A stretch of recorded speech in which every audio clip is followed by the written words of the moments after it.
person, and welcome everybody who are watching our translation on YouTube. We are starting the 11th BEROC Economic Conference, or probably Conference in Economics and Finance nowadays. We are very glad that in these turbulent times of changes and many events in our region, we are able to keep some traditions, and this is one of the most important traditions for us, for BEROC, Academic Conference. We are very happy to see old friends of BEROC, new friends of BEROC, and friends who were old and becoming new. We hope that this conference will be interesting for everybody, for probably even broader public, that it will ignite interest in studying economics. Just hope that you all have a good time. A couple technical things is that I'll ask all speakers to try to speak into microphone, and if you have questions, you should also try to ask questions using microphone so that people who are watching it on YouTube could also hear it. I guess this is it. I should talk about a couple of changes in our schedule.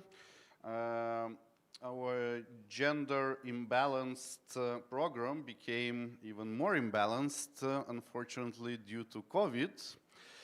So our only female speaker is unfortunately sick, and the second talk from 11:30 to 12:10 will be another talk by my colleague Rodion Morozov, who would present a paper about institutional effects on student entrepreneurships. So this is it, I guess. Thank you for coming, and let's start with our first speaker, academic advisor of BEROC, Igor Lifshitz.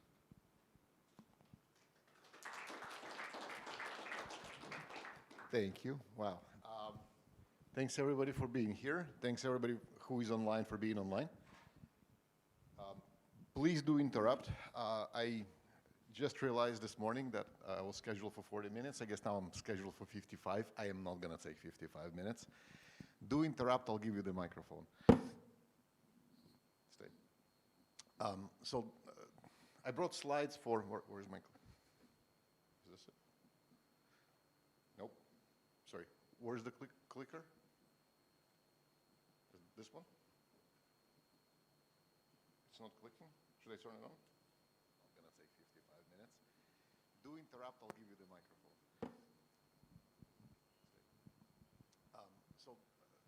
I brought slides for, where's my, nope, sorry. Where's the clicker? There is delay, so if you would say something bad, we'll cut it out. You'll be busy.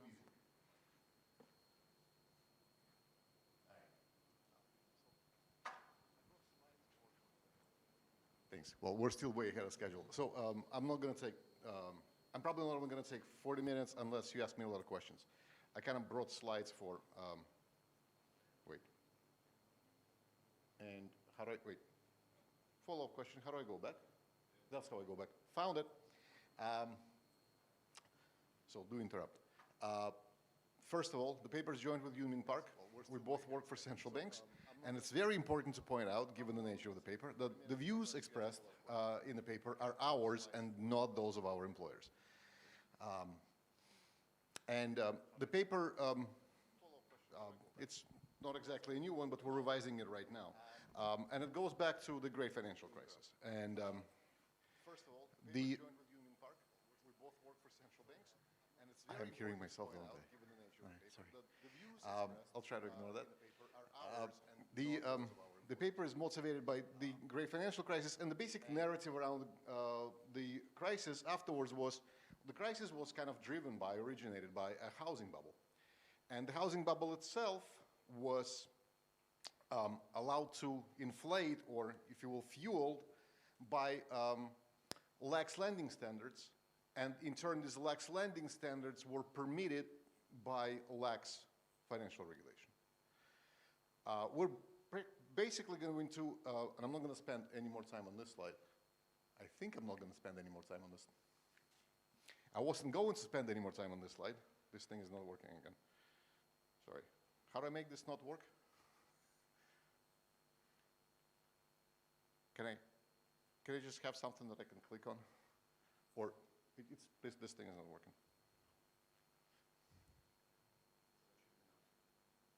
Yep, now it's working. Thank you. Where was I?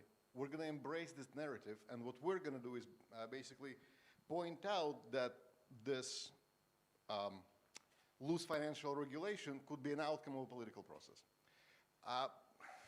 And really what it's going to come down to is we're going to think about a loose financial regulation allowing housing bubbles. So we're basically going to write down a model that embraces this narrative and point out that there are winners and losers from such loose financial regulation. This is not, just a mistake.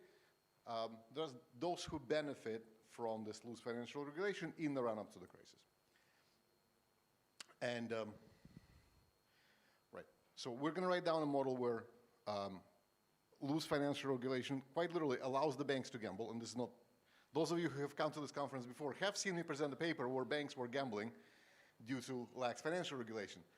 That was the story of Argentine and Russian banks buying government bonds. Now I'm going to have American banks issuing mortgages, banks and lenders more generally. So it's a story of lenders issuing mortgages where lenders are underregulated, meaning lenders end up taking on excessive risks. If these lenders are taking on excessive risks, they will be willing to issue mortgages at, let's call it not actuarially fair interest rates, meaning at basically subsidized, well, subsidized is a funny word, at interest rates that are not high enough to reflect the default risk. So because these lenders will go bust in the event of aggregate housing crisis, these lenders are going, hey, I'm going bust in that state of the world anyways. I don't need to be compensated in that state of the world.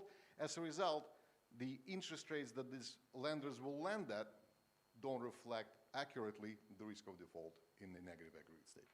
What it does is it makes mortgages cheaper. By making mortgages cheaper, it opens doors to home ownership to more, let's call them low-wealth home buyers. So the story of the paper is lax financial regulation leads to looser lending standards, meaning in this case, just basically think of it as lower mortgage interest rates. Lower mortgage interest rates mean that more people can afford a house, so you have additional home buyers. They will benefit from lax regulation. That's not the end of the story, though. Since we have more home buyers coming into the market, what does it do to house prices? It drives up the house prices. That's very much the story of the housing bubble that I started with, but let's not forget, higher house prices benefit homeowners who are selling their houses. So the political coalition, if you will, that will support lax regulation in my model is, if you will, marginal home buyers, so low-wealth young people buying houses, and old homeowners who are selling their houses. That's the whole paper. What did I forget? This is it. So what are we going to do? We're going to write down the simplest possible model, and this was meant to be just kind of, let's illustrate the basic mechanism. It's a storytelling paper. And we thought that this, it's such a simple mechanism. Let's write down the simplest model and start putting on bells and whistles. Turns out even the simplest model is going to have enough, if you will, technical issues with political economy. So what I'm going to do is I'm going to sketch out the model, the simplest version of the model. We're currently working on somewhat more sophisticated version of it. But it's going to be a terribly stylized model, and we don't apologize for that. It's meant to be such. But then, by the time we get to political economy in this model, things are going to get sufficiently complicated that we'll be able to talk about political failure, we'll be able to talk about winners and losers. I will not be able to give you a sharp characterization of what political equilibrium will look like, all right? But, so what's the name of the game? Write down the simplest model that captures the story I just told you. What does that model need? That model needs aggregate uncertainty about house prices in the future. So it's going to be, I'm just going to make it exogenous. House prices tomorrow in the second period are going to be either high or low. It's going to be a two-period model. Again, as simple as possible.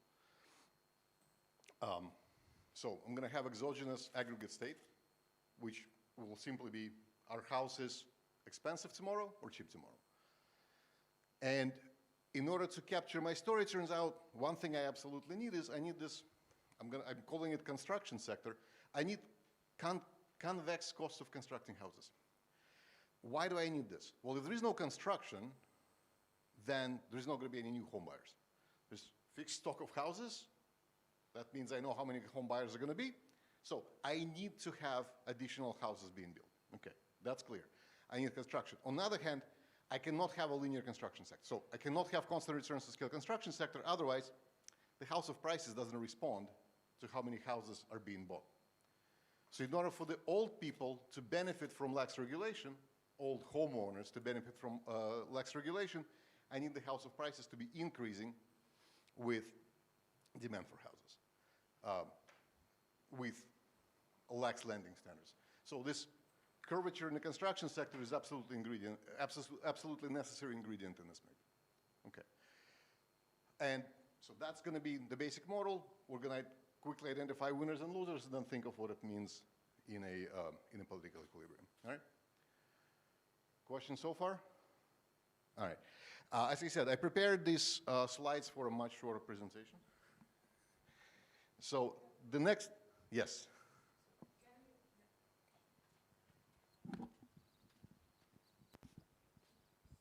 You talked about winners a lot, and who are the losers in this scenario? Thank you. Who are the losers? Those who never end up buying a house, and the rich people. Why? So who are the losers? Those who have their deposits in the banking system. Because this lax financial regulation does lead to a positive probability of a financial crisis.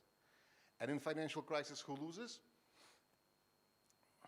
Either taxpayer, if everybody's deposits are insured, or the way I'm going to write it down in the model is those whose deposits are in the bank. Who has deposits in the bank? If you will, who has net deposits in the bank? Those who couldn't buy a house even under lax regulation, so truly wealth poor people, and those who have so much money they could afford a house even without a mortgage. So this is the political equilibrium. In fact, this is going to become clear on next to last slide. It's kind of a ends against the middle political economy paper. The ends are poor, and the poorest and the rich want a robust financial regulation. They don't want this gamble to happen. It's the kind of middle class, if you will, lower middle class, who benefit, and the old. Well, actually, I had one question. Now I had two questions because of your previous answer. Because the second one is that I thought that important category of losers in this game should be poor people who took mortgage, but then they shouldn't have, like, in the first place, and then their income stream actually happened to be not enough, and realization of price of house became low, and so now they're like net super losers with huge mortgage and low income. Like, You want to ask the second question now or later? Yeah, the second question was, it's, well, simpler, well, maybe stupid one. It's about this assumption on convex cost of construction. Like, how, do you have idea how realistic it is or not realistic? I don't actually have good idea. On the one hand, if you start building house, then maybe if you build huge house, like each apartment becomes cheaper, but I'm not sure if it's held on nationwide. No, this is let's start with the second one because that's actually a fairly simple question. If land is finite, cost of constructing houses is going to be convex. So just, if we're not building in the middle of Saudi Arabia, I'm going to have convex building costs. So kind of easily available lots are used up first, and then you have to start building in places where it's more expensive to build. So even just kind of finite supply of land will immediately give you convex cost of houses. that, or there's a finite number of people, sorry, there's a supply of construction workers, and eventually either you have to start hiring people who would rather not be construction workers or are not as good at being construction workers. Any of those standard stories we have for decreasing returns to scale within a sector would work here. So basically, give me a story of fixed factor, be it land or skilled labor or trees. I mean, in kind of, if you will, in the middle of the pandemic, when there was a housing boom in the States, I mean, seriously, lumber became a binding factor. So cost of construction went way up. Why? Because we're constructing a whole bunch. Because everybody wanted to move out to the suburbs. So that's where I'm very comfortable with that. Now let's get to the first question, which I think is kind of conceptually more important. Marginal home buyers in my model are going to strictly benefit. Why? Because they're not making any mistakes. They know what they're doing. They know that they're, so first of all, I'm going to make everybody risk neutral just because it's easier to solve things that way. Am I throwing away very important considerations that way? Absolutely. But more on the part of depositors. So my depositors are actually not even risk averse. So the fact that their deposits became risky, I'm ignoring. I'm just going, the average expected rate of return on their deposits has gone down because sometimes they will lose money. People making mistakes. I have a very, very different paper, which I think I may have presented at one of the previous conferences, where right now I think when it comes to consumer finance and regulation, the most interesting questions are consumer protection, which has to do with people making mistakes, not on this paper. So there are a lot of very important things that are not on this paper. That's one of them. So in this paper, those marginal home buyers, they know there is a really good chance that they're not going to be, in fact, they know exactly what the chance is that they'll not be paying their mortgage. Now, let's take it one step further. This is going to be a model with mortgages are going to be non-recourse, but let me make it even more dramatic. So it's a two-period model, and people are going to have money in their first period, and they're not going to have any income in the second period. They're going to have some savings. The mortgage is going to be non-recourse, meaning if you don't repay your mortgage, you just give the house to the lender, and you're done. They're not going after your income. So that concern of people being overextended on their mortgage is really, really, really not here. So let's get at the model. Let me try to go slowly. As I said, I put too many things. The next two slides are super busy because I put the entire model on 2 slides. Partly because I could. The model is that simple. But these are somewhat busy slides. So who is in the model? There are 3 types of agents. Humans, lenders, and construction firms. Humans come in 2 flavors, young and old. And those who are young today will be old tomorrow. And those who are old today will not be around tomorrow. And they will consume goods when old, and they will consume houses when young, if they can afford them. Everybody's risk neutral. Life is very simple. Houses themselves are going to be subject to an aggregate valuation shock. No idiosyncratic uncertainty, meaningful. I'll change that. I know this says random. Ignore it. The real randomness in the model is about the house price in the second period. It's either high or low. And I told you I'm going to write down the simplest model I can. Low is 0. With some probability, 1 minus p, the houses are worthless tomorrow. Guess what? The revision we're doing right now, we're making those houses not worthless tomorrow, which allows for such thing as a safe mortgage. In the model I'm presenting right now, there is no such thing as a safe mortgage. Since mortgage is non-recourse, with probability 1 minus p, the mortgage will be defaulted on. Right? More about that on the next slide.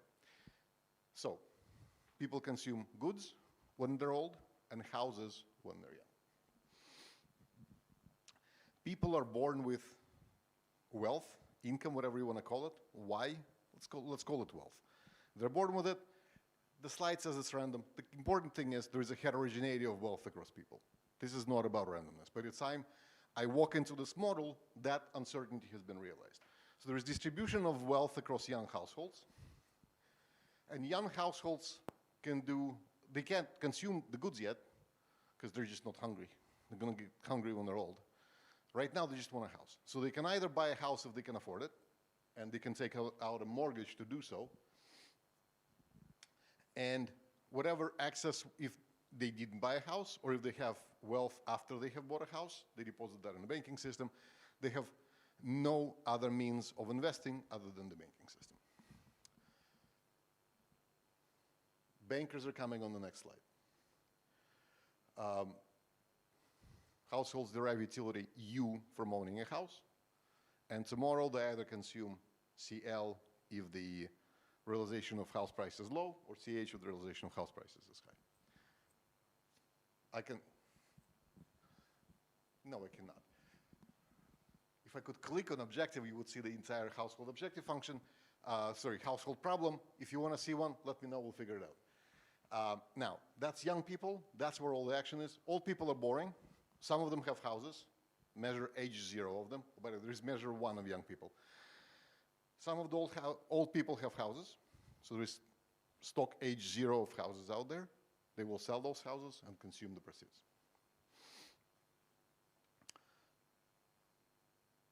I told you I need to be able to construct houses. I'm going to need to have a curvature in that. Think of this K of I, cost of construction. Again, I told you, I'm going to write down the simplest model I can. This K of I, the cost of producing I units of housing, just I squared. So just make it a convex cost of building houses. The first endogenous object you will see in all of this is this price of a house. So Q is a price of a house. That thing is going to be determined in equilibrium. That is one of 2 key equilibrium objects, the other one being the interest rate. Sorry, any questions about this portion of the model? All right, so then let's get to the finance part of the model. Sorry, I have a question. So this price is endogenous, but then in the next period it's either high or low? Yeah, it's only endogenous today. Yes, yes, I'm that lazy. But it's overlapping generations, so it goes on and on. Or it's just a 2-period? Let me just end it at some point, and then we can, so yes, you could write down a multiple period model. Frankly, I don't think that's a terribly interesting extension, but the shock tomorrow could be an election that changes the regulation and hence changes the house prices, for example.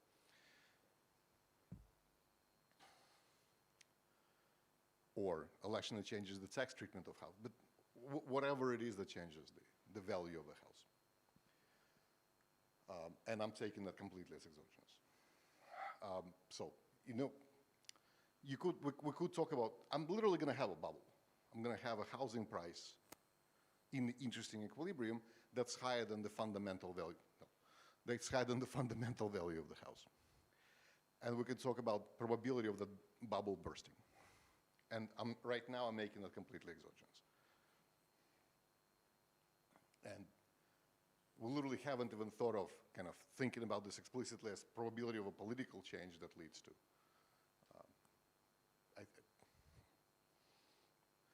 You'll see politics and, well, no, you won't. You'll see the how little we can do with politics, so I don't think we want to go there just yet. All right. So, bankers, the way I'm going to do this is basically think of bankers as foreigners. It's just going to be easiest that way. They don't have to be, but these are kind of people with additional wealth. So people who actually have their own wealth to invest, or people with access to an international financial market. And this international financial market, and oh, by the way, and productive projects in this country are going to have deterministic rate of return, which I'm going to think of this as basically normalization. R bar is the rate of return on safe projects / international financial market, set that to 0. That is basically a normalization. So you have these bankers who have wealth. So they're the only ones in the economy who can access other financial instruments besides a bank. Now, these deep-pocketed, let's call them foreigners, they have an option of opening a bank. Or they can just invest their own funds, domestically or abroad. If they open a bank, they will have to satisfy banking regulation, if there is such thing. But they will then be allowed to take on deposits. And regardless of whether they have opened a bank or not, they will be able to issue mortgages. They can do so by using deposits, so taking deposits and issuing mortgages, or they can do so by by taking their own wealth and issuing mortgages. All right? Two more endogenous objects, and that is complete list of endogenous objects in the model, the interest rates. Interest rate on deposits, I'm going to call that I. Is that even here? Yes. Interest rate on deposits, which I'm going to call I, and interest rate on mortgages, which I'm going to call R. All right? And I told you that this is, I want to think very explicitly about the possibility of bank failure. So both the interest rate on deposit and the interest rate on mortgage, those are promised interest rates. They're not expected interest rate because with positive probability in some of my equilibria, so with probability 1 minus p, mortgages are not repaid. So when you see R, that's the promised interest rate. What's the expected interest rate? Well, with probability p, you get paid. With probability 1 minus p, you don't. Guess what? It's kind of the same thing with the deposits. Now, with deposits, I need to introduce one more piece of notation. In the negative, in adverse state of the world, there is bank failure, but not all of the deposits are wiped out. Fraction tau of deposits is wiped out in the negative state. That is also an endogenous object. All right? So I guess it's 4. Price of houses, fraction of deposits at risk, and the 2 interest rates. All right. Notation-wise, I'm going to use M to denote mortgages. I'm going to use S to denote safe investments. If there is a regulator, so banks are going to be regulated. One benchmark is going to be, let's say, fair, no regulation. But the meaningful thing, of course, is banks are going to be regulated. I'm going to let regulators see the portfolio of the banks, which means the regulator can assign weights, risk weights, to different portions of the portfolio. I wrote down kind of the general statement. So the equity of a bank J has to be at least alpha is the capital requirement, and omega is the risk weights. So bank's equity has to be at least share alpha of risk-weighted portfolio, and I put the more general formulation. I'm always going to go with omega S, the weight on safe securities being 0, and omega M being 1. So banking regulation is going to be equity has to be at least alpha times M of a given bank. All right? All right, that's it. That's the model. What did I do with the clicker?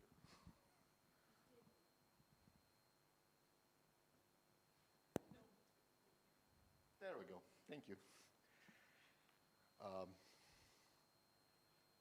right. We're good to get to the results? All right. So let's first start with that no regulation benchmark. What happens in a no regulation benchmark? So it's going to get kind of dramatic and very, very simple because the slide says the banks are going to be undercapitalized. The banks are not going to be capitalized at all. So if there is no bank regulation, then the bankers are going to split into 2 groups. Some of them are going to be private equity investors. They're going to invest their own money into either safe projects or mortgages. We'll see. Basically, think of private equity firms investing in productive, safe projects. And then there are going to be bankers who are actually not going to use any of their own wealth, or these are like wealthless bankers who open banks, and all they do is they take households' deposits, turn around, and give them as mortgages to other households. That's the banking. Without a regulation, in this stark model, banking industry simply takes deposits from households, issues mortgages. Countrywide. These are banks that only do one thing and actually have no capital of their own. As a result, these banks I'm jumping now to the last line. These banks compete with each other. Countrywide competes with Wachovia, and guess what it leads to? It means that the interest rate they pay in deposits has to equal the interest rate they receive on the mortgages. Of course, depositors are only paid with probability. They say P? Yes. And with probability 1 minus P, you don't get paid. So it's kind of a very drastic outcome, and it puts some bells and whistles of partial regulation. That subsides a little bit, but what is robust is banks are undercapitalized, and there are some deposits that are at risk. And what banks do is they take deposits and sometimes some foreign money, but basically they take deposits and give them to, and turn those into mortgages. Now, what does it mean for, let's get to, we agree that the interest rate on the mortgage, I hope we do, is equal to the interest rate on deposits. Those are promised interest rates. The level, that's on the next slide. We'll figure out what that level is. Now, what does it mean on the home buying side? What does it mean for the housing market? Quite simply, households get this utility from owning a house. So as long as the house is not priced literally too high, I'll be explicit about that on the next slide, who can afford so everybody who can afford a house buys a house. Who can afford a house? People whose wealth, why, is about this threshold. What's this threshold? In order to be able to afford a house, you have to pay Q, and you can take out a mortgage. What's the mortgage you're taking out? You will promise to pay the H, which is the value of the house in the good state. It's 0 in the negative state, in the bad state. And then you promise to, the interest rate on that is 1 plus R. So the advance on how much you're promising to pay, VH. What's the mortgage you're taking out today? VH divided by 1 plus R. Okay? So that is the threshold for home ownership. Immediately, the higher the home price, the higher the threshold, not surprising. But the important thing is, the lower the interest rate, the lower the threshold.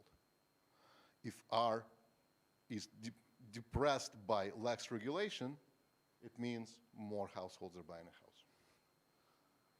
Let's put this on a graph. How often do you get to do this in graduate school? This is like teaching undergrads. I love this. I'm going to be shifting curves. I'm not going to be shifting curves, but so these are the curves that illustrate how the equilibrium is going to be determined. There are two markets that basically interact with each other. The left panel is the housing market. Supply is very simple. So H0 is the houses that are already built. They're in the hands of old people. So if those are the only houses we're trading, the price would be 0. But since we need to build houses, since there are more people now than there are old people, supply, as I told you, my cost of building a house was quadratic, which means that marginal cost is linear, so just straight line. Right? So supply of houses is the easiest thing. What about demand for the housing? There is the maximum anybody's ever willing to pay for a house. Right? That's that line. There is such thing as just, if you charge too much for a house, everybody goes, forget it, I'm not buying. So that's that line. How many houses can you sell at the price? This is the Y bar from the last slide. Right, this is the threshold. So this is the number of people who can afford to buy a house. As the price of a house falls, more people can afford it. Hence, there is a slope. Until, what is this? Everybody got a house. So, demand for houses, for all intents and purposes, we're going to be here. Just very natural. The lower the price, more people want it. Everybody wants it. More people can afford it. So that's the demand. Supply is completely standard. Now, on the financial market, life is a little bit more interesting. The demand for mortgage, think of this as market for mortgages. The way I'm denoting this is mortgages minus deposits. That's going to be kind of the relevant thing. And we have already agreed on the last slide that the interest rate on the mortgages and the interest rate on the deposits, the promised one, is the same. So vertical axis is the interest rate. Horizontal axis is mortgage quantities, or mortgage minus deposit quantities. The demand, this is what the threshold moves with the interest rate. The lower the interest rate, more people can afford a house. more demand for mortgages. So the red line is completely standard. The blue line, that comes from the bankers. In order for, if there are fewer mortgages than deposits in the economy, it means that some of the deposits have to go out of the economy or into safe projects. In order for deposits to go into safe projects, the interest rate on deposits cannot be smaller than zero, sorry, cannot be greater than zero. Also, the competition ensures that it's not smaller than zero. So if some deposits get into safe assets, we're here. And in fact, that's where the action is going to be in the model. How do I get deposits to, sorry, what is this portion? That's when mortgages in the economy are greater than deposits in the economy, which means I need to bring in either bankers' wealth or foreign investment into the mortgage sector. How do I do that? By promising actuarially fair return on mortgages to the foreign investors or bankers. So here the interest rate is pinned down, here the interest rate is pinned down. In the middle, so, and kind of the quantities clear the market. In the middle, the interest rate clears the market and the quantity is pinned down to zero. We call this, if you will, current account surplus, current account deficit, current account balance. But it's kind of, if you will, current account on the household side, all right? That's all of the action. And truly, all that matters is this equation. And the idea is that the lower the interest rate, the lower is the threshold for buying a house, and hence there are more home buyers. All right? Questions? By the way, how am I doing on time? All right, I'm getting there. I'm not going to go until my scheduled time, I promise you that. All right, so the specific, if you will, parameterization of the model I want to talk about is current account surplus, so that the interest rates are zero, promised interest rates, and there are too many houses being built. Because if interest rate is that low,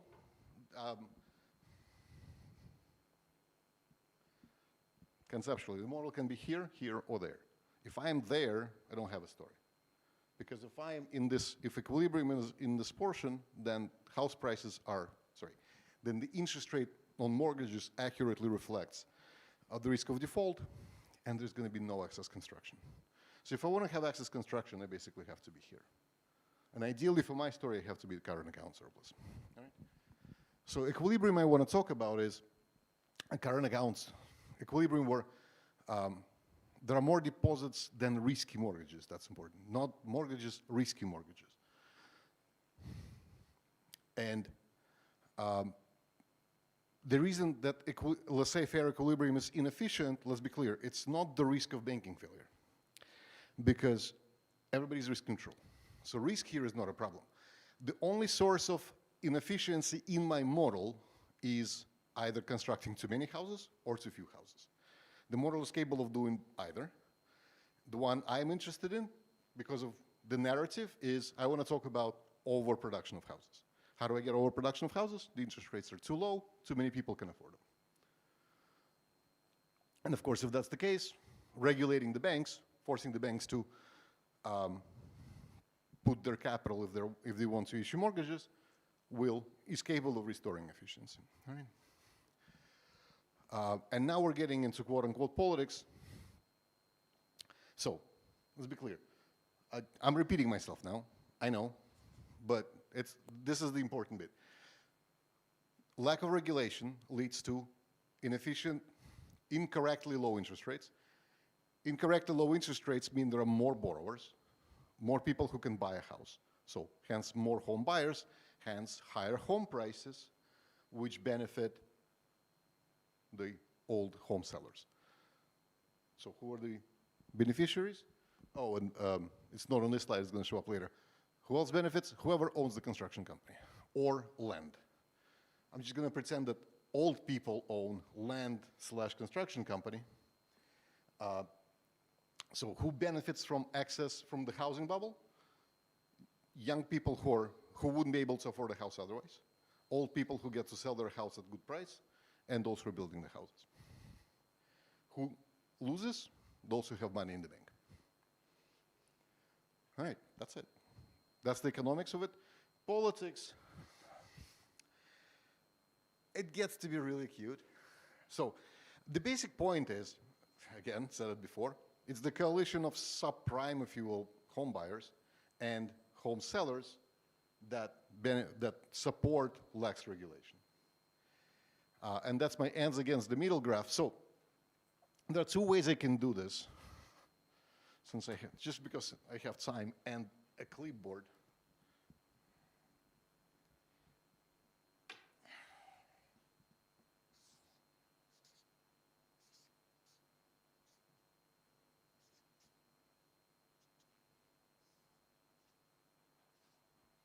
So this is, on the x-axis, I'm going to have financial regulation,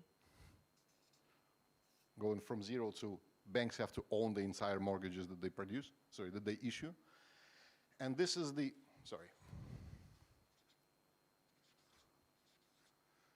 and this is the indirect utility of that regulation for a household with wealth Y. And this thing looks like this.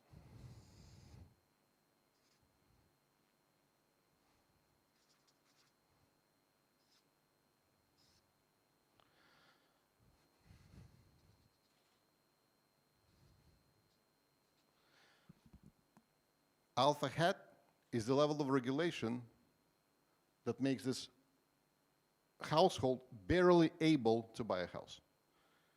If I regulate banks anymore, interest rates go up so much, I can no longer afford a house with a mortgage. If I am not a home buyer, the higher the regulation, the better, because the safer is my deposit. There's a discontinuity that allows me to buy a house. This jump is necessarily there. And then where is it? Where is my kind of most preferred policy? Somewhere interior. Is this always higher than that? No, absolutely not. If I'm really rich, that will be higher. Also, for some people, even at 0, they cannot afford a house. So this thing is simply not there. And now I'm kind of mapping into, so here, for a given Y, that's a function of alpha. What I'm doing here is, now for people of different wealth levels, so now Y is on the x-axis, what's their preferred policy? I know policy is alpha, I just relabeled it basically from alpha to the implied interest rate. So feel free to put alpha here, this is still 0, this is 1, all right? So people who can never afford to buy a house, even under most lax regulation, they want strict banking regulation. Rich people want strict banking regulation. This is the ends against the middle. People in the middle, a bunch of them want no regulation at all. Then there is some interesting part. So why did I say I'm going to be limited as to how much you can say about politics? Because I can literally have Condorcet cycles here.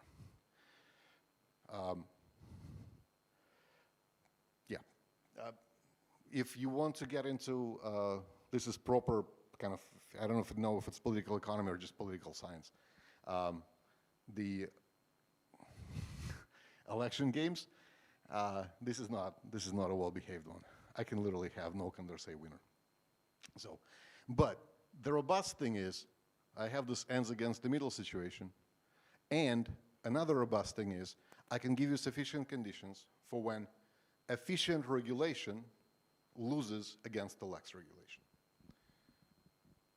I might not have a full predictive power for telling you what the equilibrium will be in that case, but I can tell you it will not be efficient regulation. I'm going to be under-regulated in equilibrium.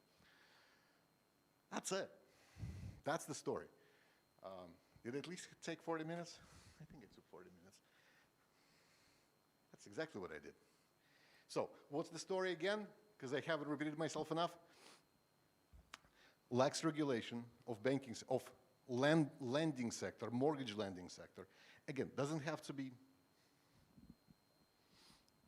it has to be banks in the sense that it has to be taking deposits from elsewhere in the economy and issuing mortgages. Lax regulation of that sector leads to underpricing of mortgages, leads to excessively lax lending standards, excessively lax lending standards open doors to home ownership to additional group of buyers, which drives up the house prices. There are two groups of winners from that. The additional homeowners, we've thought about that before. I think what we're pointing out is home sellers also benefit from it. And the coalition of those two groups is in favor of inefficient lax regulation. That's it.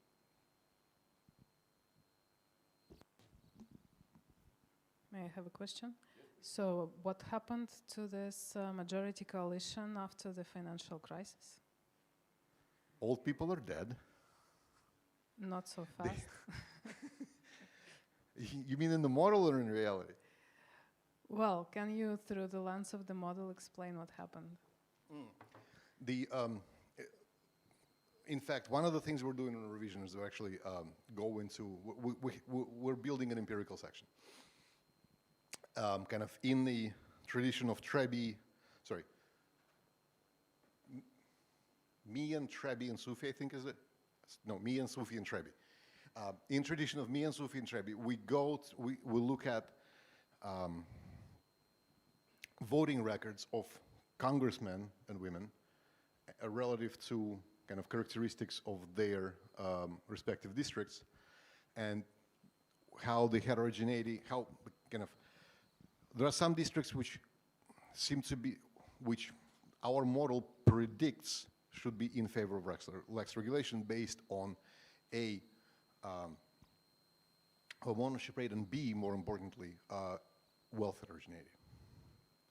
So we are building, in terms of, again, this has nothing to do with what happens in the aftermath of the crisis.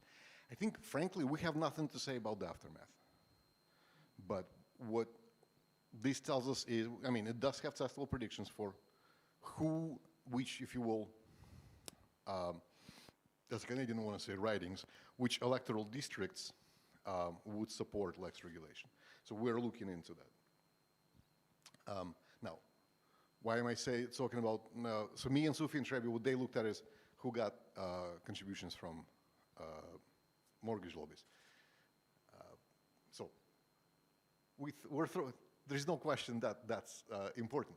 And we're throwing that in the regression as well.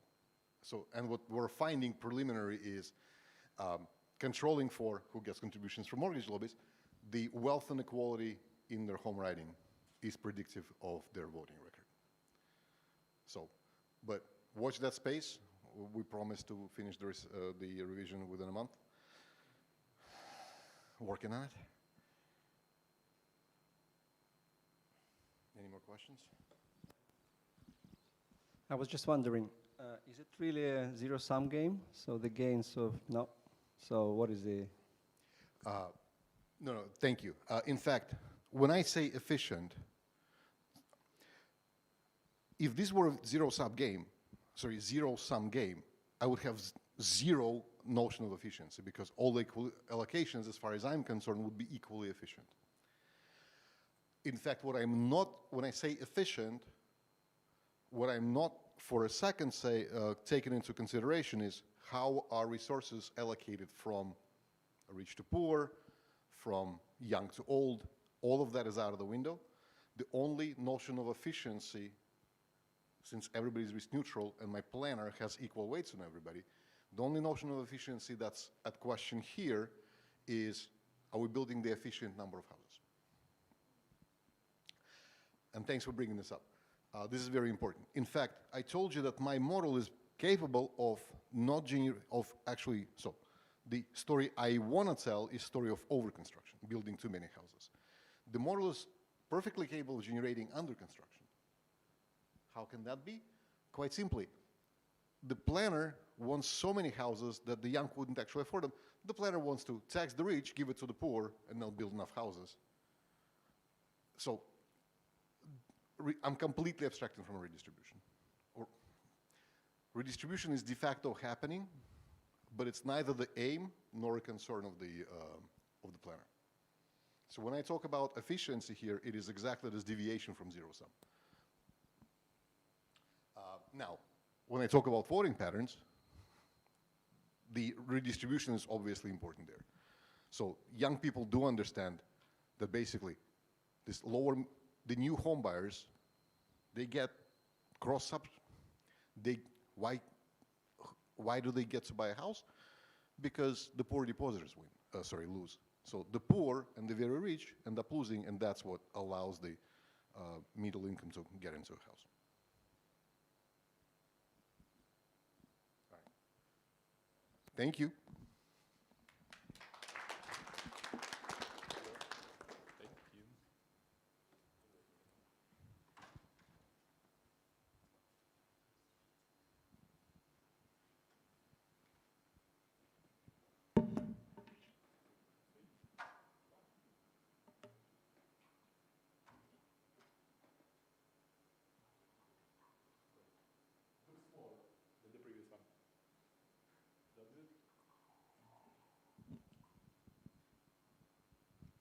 Okay, good morning, everyone. So, and I'm glad to present one of the recent research papers we developed with my colleague, my scientific supervisor, Maribel Guerrero. And I think that this paper relates everyone in this room, because it's about students, it's about faculty members, and it's about universities in general.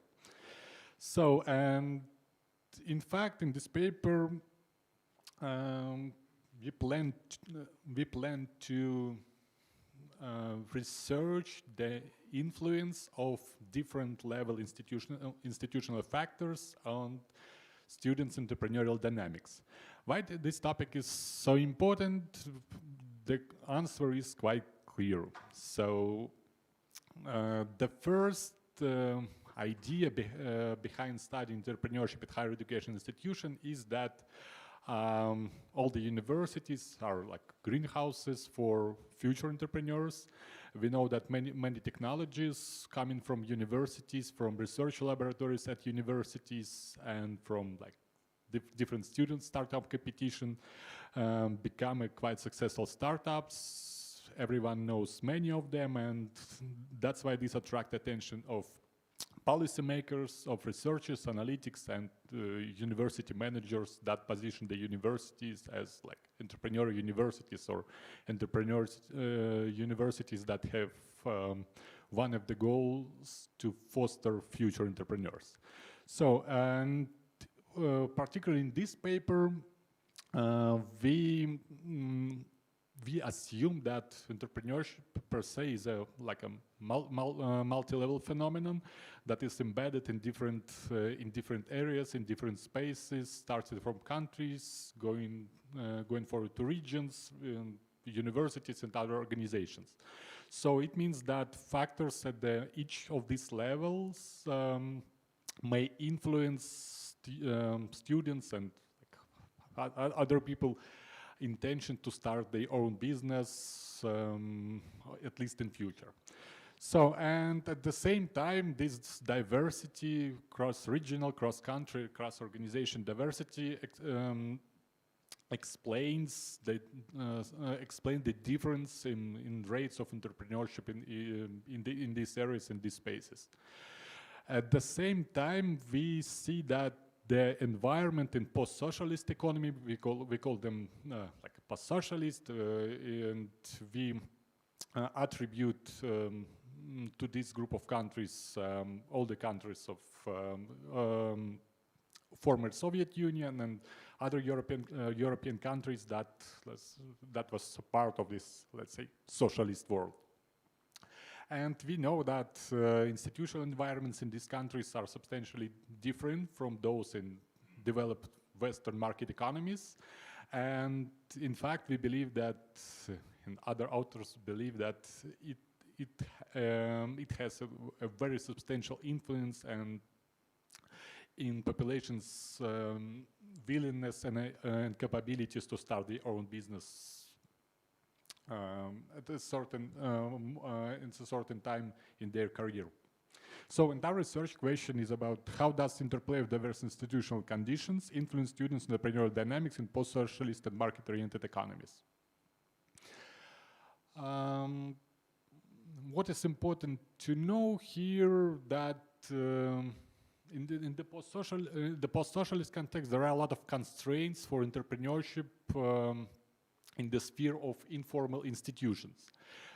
Because for a long time, entrepreneurship or any kind of commercial activities were considered as something extraneous and illegal, and the individualism and any entrepreneurial intention were substantially suppressed, and at that time there was no sufficient individual stimuli for doing entrepreneurship, while in most countries entrepreneurship was, let's say, completely forbidden and illegal. At the same time, researchers and analytics are monitoring values in society, including countries of Eastern Europe, including those that are still like a part of the, let's say, Russian world. And this research have demonstrated that these values and informal institutions are steadily developing towards more like pro-entrepreneurial. Again, it may depend on the political situation and on economic cycles, but in general, we may observe some positive changes, and these changes were very accompanied, for example, in Belarus, with the quite quick increase in the share of private sector in the Belarusian economy, for example. And if we talk about Belarus, right now, Belarus is one of the most pro-market-oriented countries in Europe in terms of values. That was evidenced by European value study and some other studies in this field. So, and based on that, based on all these presumptions, we can build the first hypothesis that country institutional conditions have a higher impact on likelihood that a student becomes entrepreneur in post-socialist economy than in more developed economies. Again, from previous study, we know that in such countries, population is more sensitive to all the institutional conditions on the country level. I mean, all these changes in values, changes in legislation, the liberalization of the economy. We believe that they have all these measures that are changing over time have more impact in these countries. Again, this is like one explanation, that is the very low level of entrepreneurship development at the very beginning of the transition process, and these gradual changes were more apparent in this part of the world. So our hypothesis number 2 is related to universities. And what we know about universities and other higher education institutions in this country is that in this context, in the context of post-socialist economies, universities had to translate themselves at the end of the 80s or in the beginning of the 90s to feed the requirements and demand of the new economy, and like a more entrepreneurial economy that was developed at that time in most countries, but with a different speed.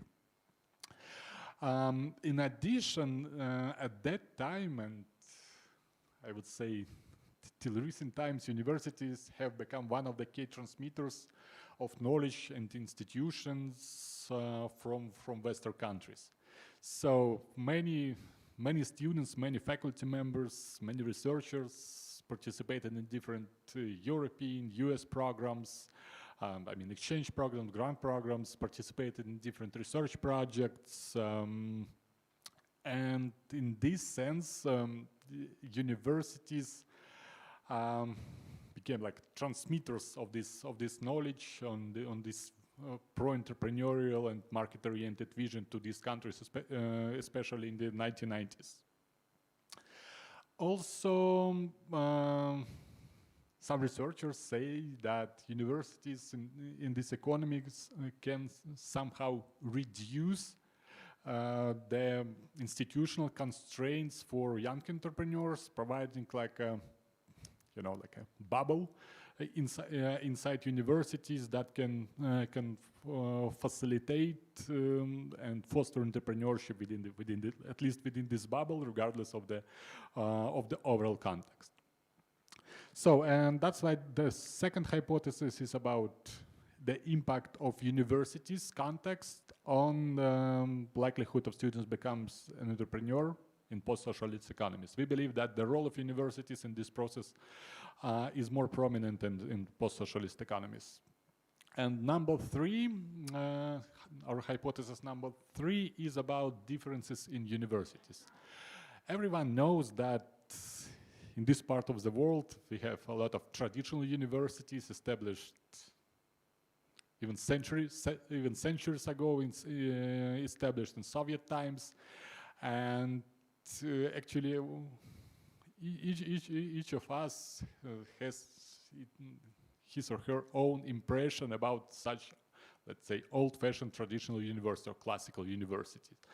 And at the same time, at the period of transition, many new universities, let's say market-oriented, business-oriented university was established, and these universities, even at that time, looked like entrepreneurial organizations that were completely financed from students' fee, and that means that they have like own business models, own mission, and own purposes defined by the owners, and many of these owners were like a businessmen that invested in higher education institution when the demand was steadily growing for example, in 1990s. And that's why we suppose that this entrepreneurial spirit, entrepreneurship-related education, and like different business courses were more developed in this new university that were established deliberately for fostering private sector, private business, and of course, to earn money for the founders of this university and make their alumni businessmen, or at least rich people in the turbulent times of 1990s.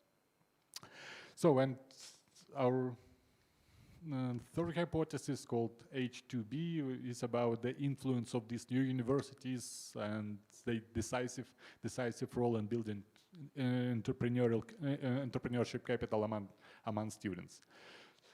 So, and about data, how we tested this hypothesis. So the main source of data was Global University Entrepreneurial Spirit Student Survey, conducted in 2016-2018, and we have a honor to participate on this survey. So that means that we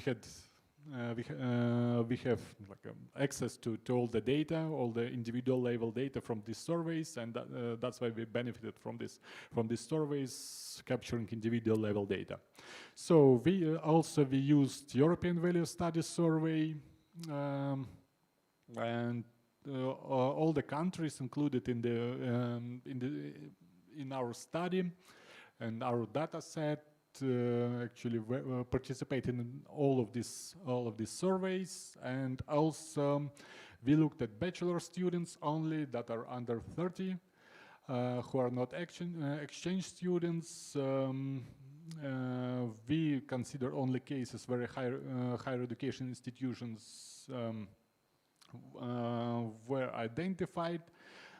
We excluded all the missing values from our data set, and as a result we got more than 90,000 observations from 18 countries. By the way, 9 of them were post-socialist economies, 9 of them were market-oriented, we call them developed economies of Europe. So, and totally we had 557 universities and some other figures about our data set. So, about variables. as I mentioned, we have different levels. Levels of analysis, and for dependent variables, there are like individual level data about students' current status with respect to entrepreneurship. So we checked whether a student is a potential or nascent entrepreneur or active entrepreneur who is already was doing a business at the moment of survey. And then we have 3 levels, as I mentioned. This is the country level variables. This is university level variables, and some control variables at the country level. This is like GDP per capita. At the university level, capturing ranking, the quality of university, capturing the major of a student, and we have several individual level factors that are used in the similar study of entrepreneurial intentions and entrepreneurial activities. Oh, here are the sources. We gather data. Some of the data were collected manually. Some of them are some data were available in this data set I already mentioned. Sorry. Yeah. The institutional condition at the university level, the attendance of at least one course, that sounds individual level or institutional level. So we have, oh, sorry. How to go? The one on top. I see. So we have one. Something's wrong with it? You've done it now. How to go back?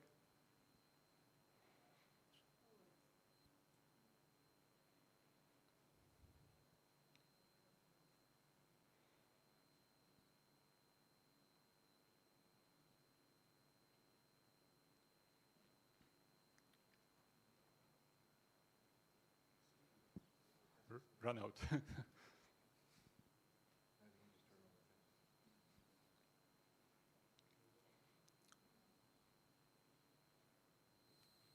Still nothing.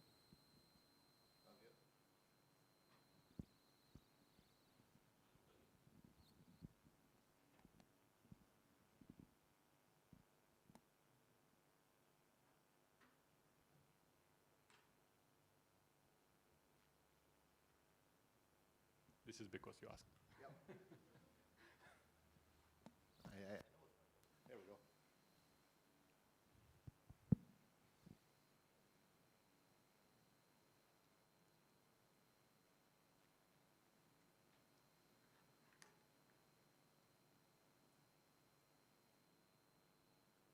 Okay, I see.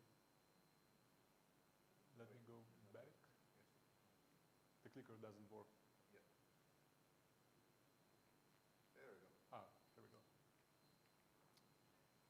So, 2 variables. We have institutional condition at the country level. Sorry. We have institutional condition at the country level, so some of them are related to values. Some of them are related to like formal institution, procedures, credit, taxes. And some of them were, so this is the country level.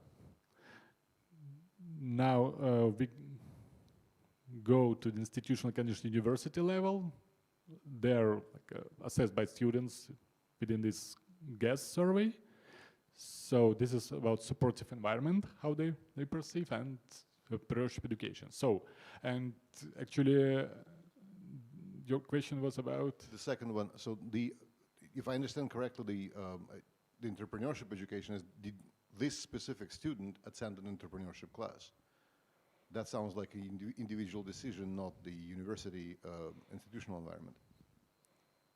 Yeah, that's true. But in fact, it is embedded in university. But we consider it like a factor that defines whether defines students' decision. You're correct. So it's just like the idea, because entrepreneurship education at university we meant that. So, and the proposed conceptual model looks like that. So we have institutional environment, so country level, university level. We have type of economy, post-socialist or market-oriented. We have type of university, and depending on the era or age, it was established. And we have two dependent variables, whether a student is trying to create a venture or whether a student is currently doing a business. So the methods, we use two sets of multi-level logistic regression models. In both of them, we predicted a probability of student either starting a business or being already involved in entrepreneurial activity. And actually, we use like these models have a hierarchical structure because we have variables at different levels. And the general equation looks like that. It's like a typical interpretation of this equation for such kinds of study, and so we can move quickly to the results. So this is a regression result for nascent entrepreneurs, and I have underlined them, I would say, noteworthy relationships that was identified first starting with the control variables and individual level variables, and we see that most of them are statistically significant and have like expected influence and students' willingness to start a business. So when we consider our, let's say, target variables, we should pay attention to some of the coefficients. By the way, I haven't mentioned that when we consider individual effort perception and competition perception, on the left-hand side we have like a counter entrepreneurship values. On the right-hand side, I'll explain once again. So if the variable was equal to 0, it means that there is a pro-entrepreneurial value in a country. So if you have a higher level of these variables, it means that we have like a counter-entrepreneurial value in the country. So I mean that if we consider individual effort perception, if it is 0, it means that the population of a country, again, this is a country level.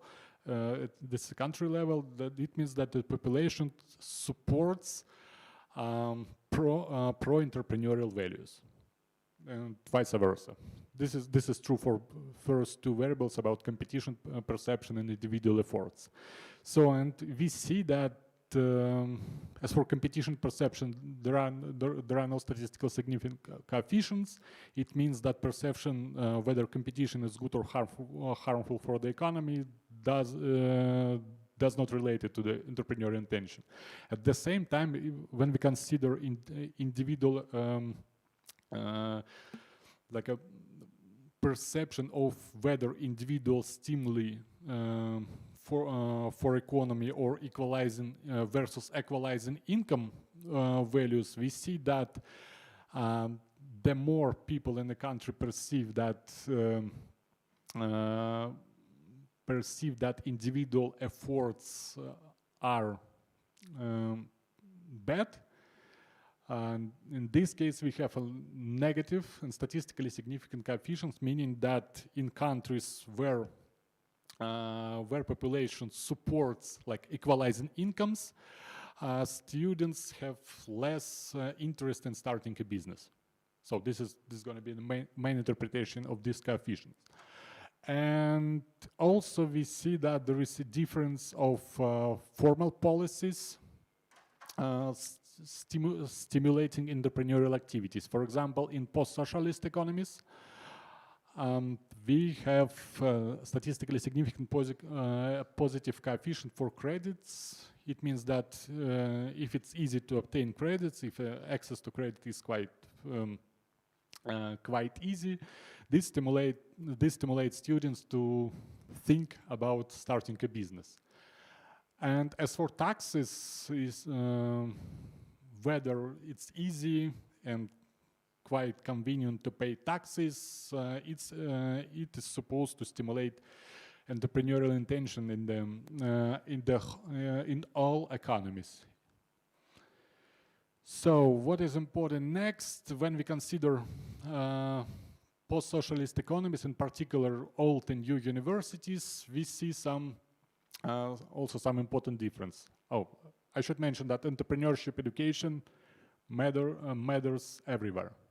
In all cases, entrepreneurship education is statistically significant, meaning that taking at least one course on entrepreneurship does stimulate like entrepreneurial intention and willingness to start a business. And going back to these old and new universities, we see that again, these universities are located only in post-socialist economies, and we see that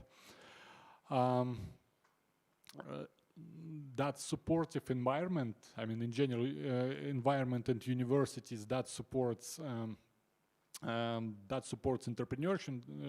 There were several questions, and all the data, all the responses were collected by the means of factor analysis, and one variable demonstrates that in general these variables related to the universities are positive, and they are expected to influence the willingness to become entrepreneur. Some other important results are related to different majors. So, for example, when we see at old universities and IT studies or IT major, we see that in general students from old universities like big Belarusian universities that are expected to get specialization related to IT are not going to start a business just because they expected to get substantially higher salary than average in the country.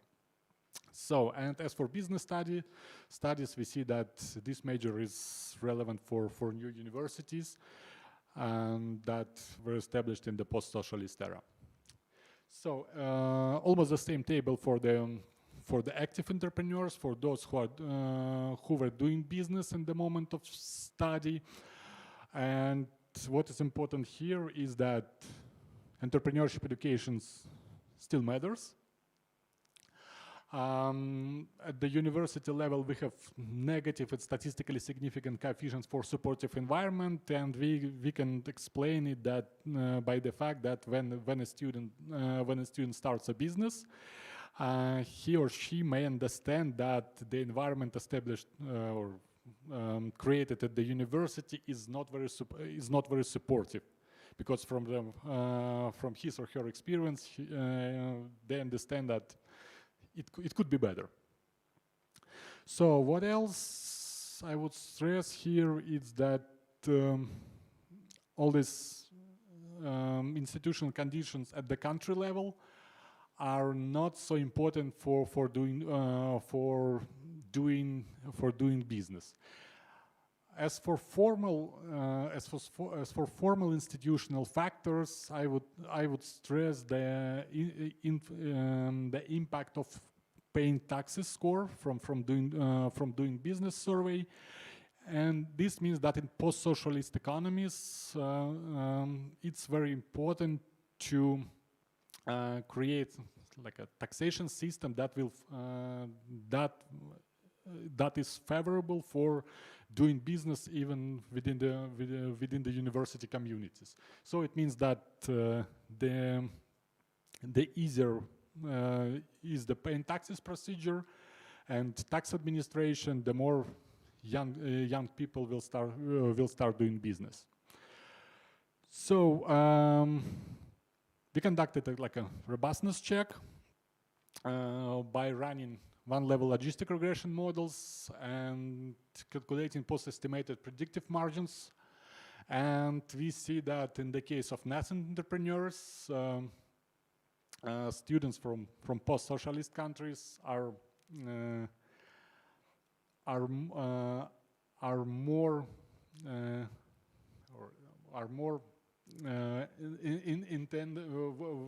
had more intentions to start a business, and the same situation is for the old and new universities.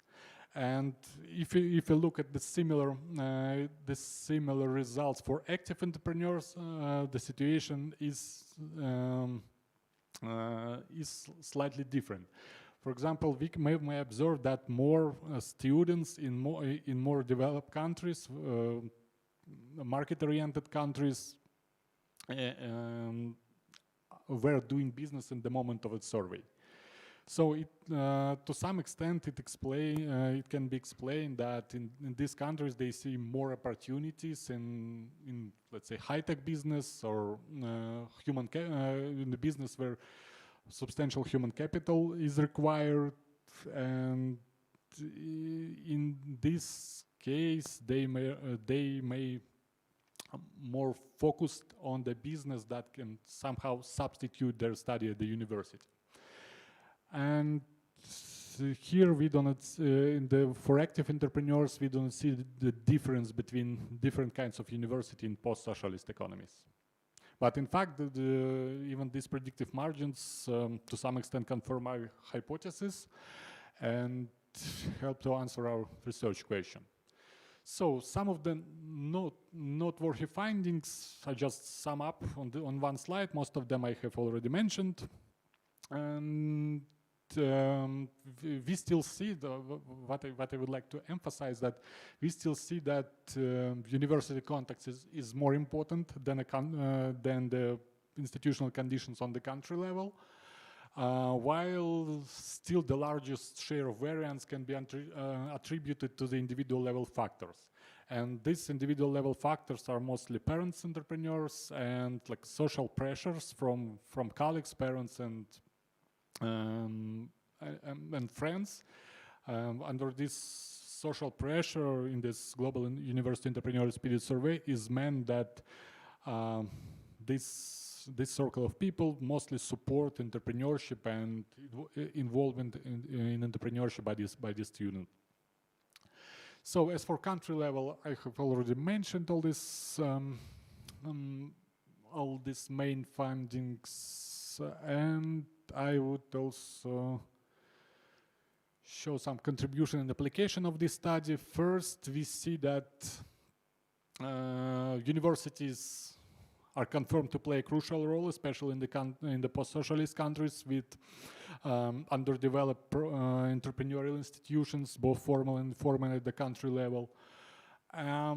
The most important messages for different stakeholders are as follows. For policymakers, we see that like a sound entrepreneurship policy should go beyond like formal measures, for example, captured in the past by doing business project. So it means that fostering pro-entrepreneurship value in society still matters, and we understand that these values are changed not very quickly, but in general, at the level of the state, at the level of the government, the idea must be the idea of fostering entrepreneurship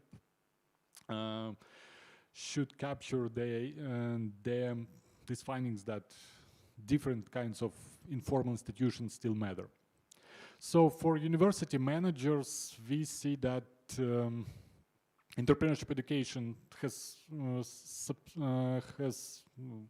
quite a strong effect on both activity and intentions of students, and that it is also noteworthy that not only enrollment in the business program matters, but rather at least one entrepreneurship course if it is a high quality course, is enough to foster entrepreneurial intentions. And for entrepreneurship educators, as I mentioned, the main message for them is that it's not necessarily that that students will start a venture when he or she is enrolled at the university. It can happen at the later stage of their career, but universities still has the power to influence this intention and this willingness.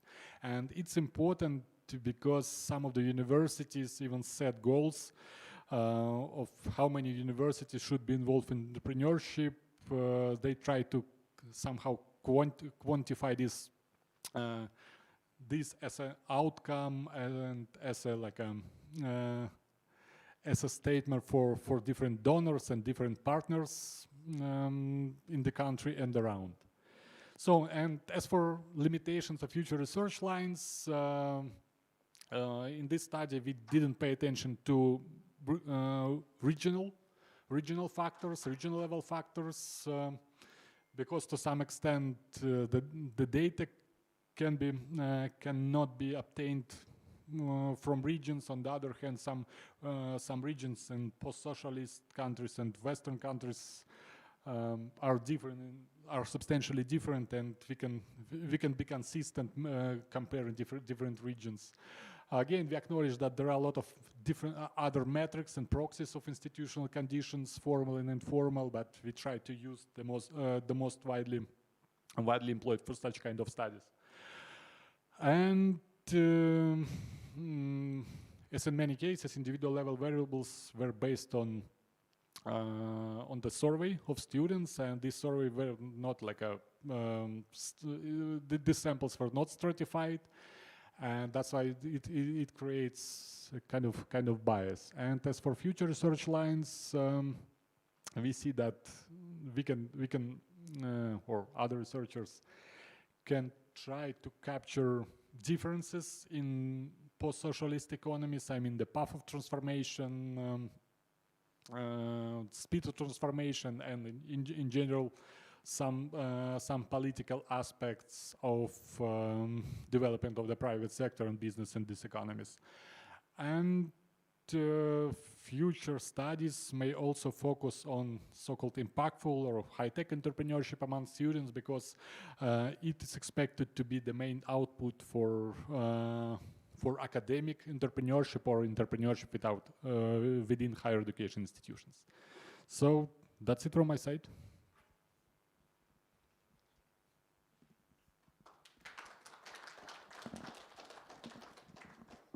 So if I may, this is gonna, I don't know if it's a question or just kind of thinking through this. So on the one hand, by the way, just to be clear, I am no longer at a university. But back when I was, I think if you ask me, do I want my students to be active entrepreneurs, I'd probably say, no, they should be too busy studying. But doesn't mean that, and you already mentioned this, the idea is a lot of the important things are going to happen later in their career. From that perspective, this idea, what you call nascent entrepreneur, so the ambition to become one, I think may be a better measure. So turning to that measure, unfortunately, might be contaminated by students trying to figure out what you want to hear. So in other words, do they think it's an appropriate or kind of a quote-unquote good answer to say that I plan on being an entrepreneur? And it's this, if you will, the extent of this bias, the extent of this societal pressure to answer might depend on all the institutional variables you're getting at. So I'm kind of torn as to what I think is the right measure of the two you're using. So I told you it wasn't a question. Yeah, I indeed absolutely agree that there are a lot of different perspectives on looking at that and different measures, and the bias in similar study may substantially jeopardize all the results and all the application. This is how it is.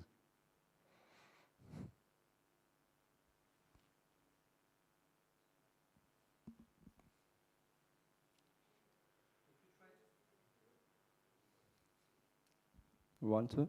If you try to use as a control variable the age of the university, how would it invalidate your result of splitting it as socialist and pre-socialist universities? So, actually, the main justification behind using this dummy variable is that if we consider Western European university, we have quite old university, like University of Bologna, for example, that is almost 1,000 years old, and we have like quite young universities again in Europe and in Western Europe and in Eastern Europe. And if we use the age, we do not receive any substantial signals, and we hypothesize that that the main factor here is the mission of a university at the moment it was established. So, and let's say the philosophy of the university at that moment. That's why we decided to split this university like a, let's say, Soviet university and not Soviet university. But then, I'm just wondering, your universities were social sciences universities, right? Students, or students from business and economics universities oriented? Because I missed it in the first slide. No. We have all the students from absolutely different fields, and this is not just business students, social sciences. There are IT students. And my idea is that the post-socialist universities were established. Basically, majority of them were entrepreneurial-based and business-based universities, right? Because this is what was missing in those economies. And yeah. That's the idea, because they tried to respond to the market demand, and we know in Belarus that the most popular specializations and measures were about business, law, and somehow related to entrepreneurship.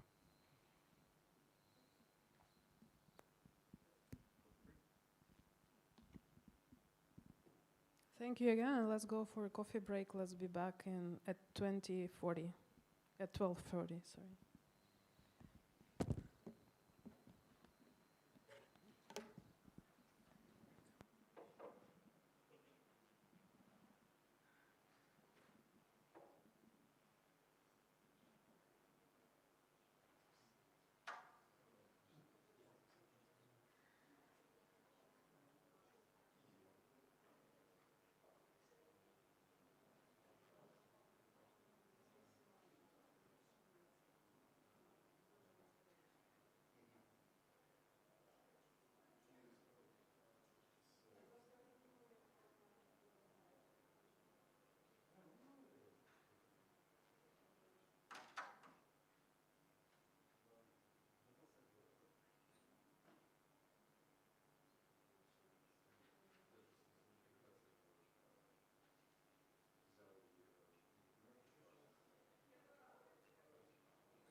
Okay, welcome back. Our next presenter is Yuri Tserlukevich. Yuri, welcome.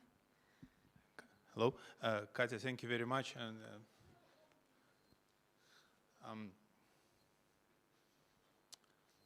all right, I'm different from many of the presenters. I'm professor of finance, and that's already different from economics. And this is mutual funds and funds in general is very different from what I usually do. I usually do mathematical modeling of corporate finance.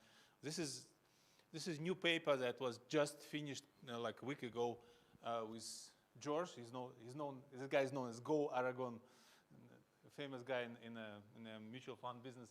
It's me and two of our students in Arizona. One of them graduated. There you go. So,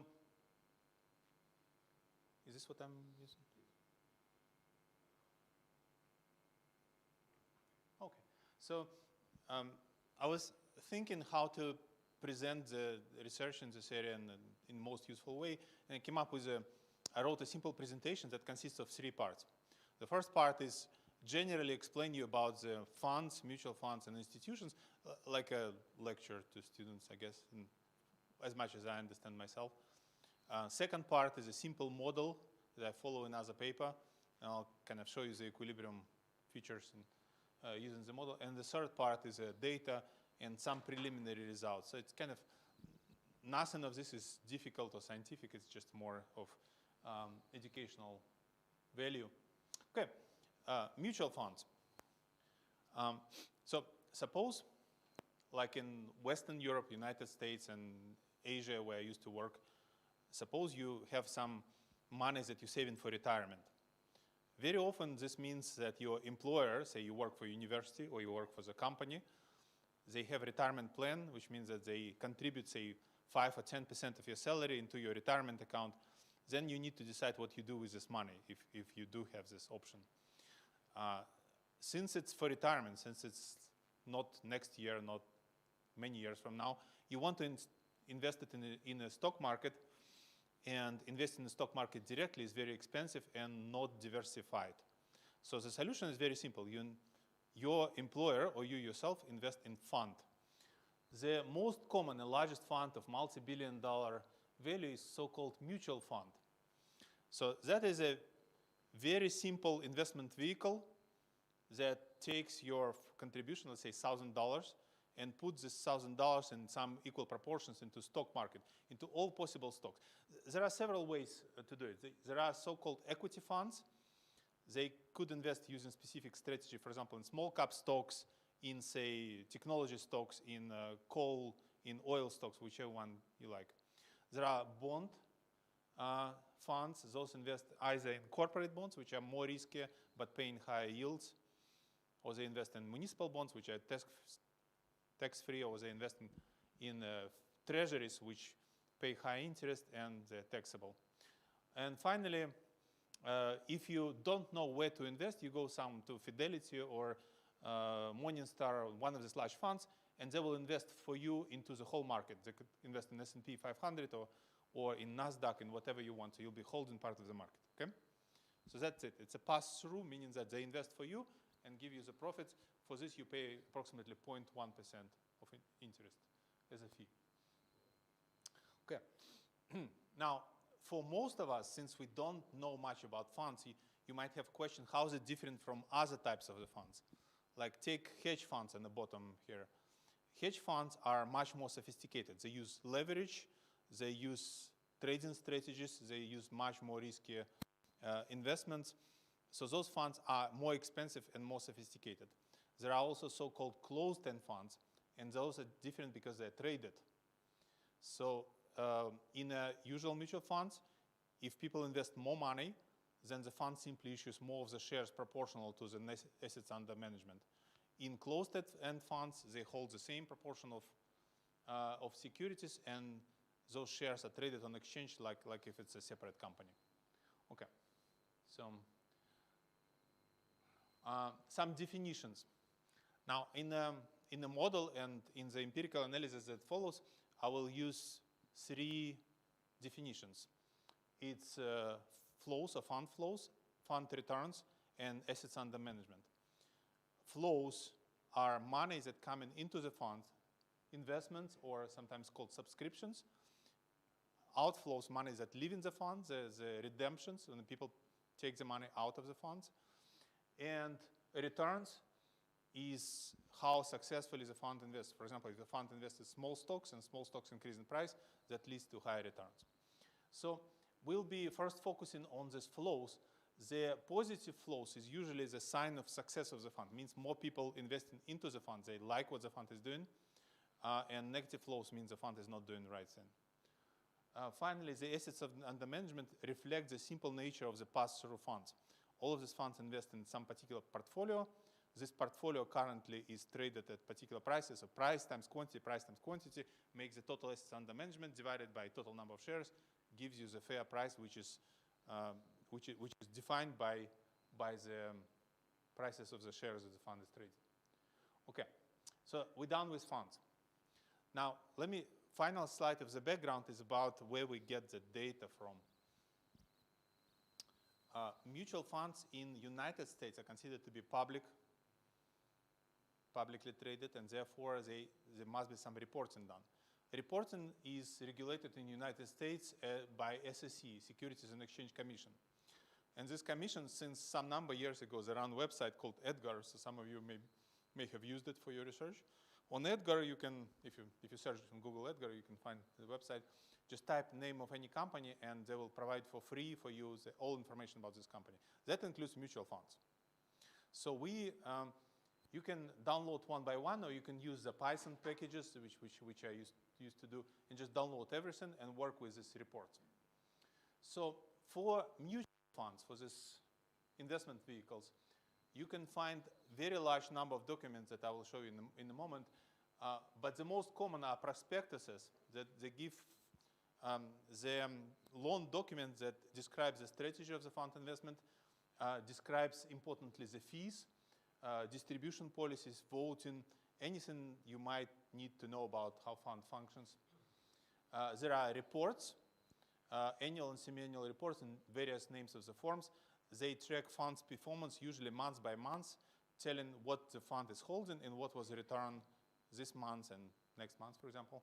And finally, there are some sophisticated form. The common, very popular form is NPORT and NSEN.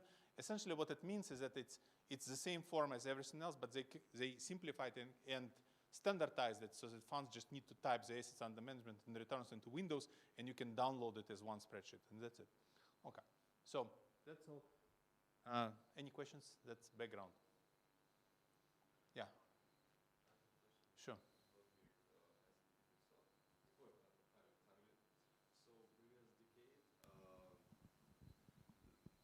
Previous decade, this index bring about 10%, but in the last year, this index grew up 23.39%. How you can describe this action? Thank you. The S&P 500. So your question is why did it grow a lot? Yeah. Well, I think if anybody could predict that it grows, I will go down. There'll be rich people. So there is no particular explanation why did it increase. From finance point of view, we cannot explain what's called realized returns, that like whether the index went up or down. What we can explain is expected returns. And expected returns in the stock market historically was 13%, which is considered to be very high. So it does not account for risk. Even accounting for risk, it's a very large return.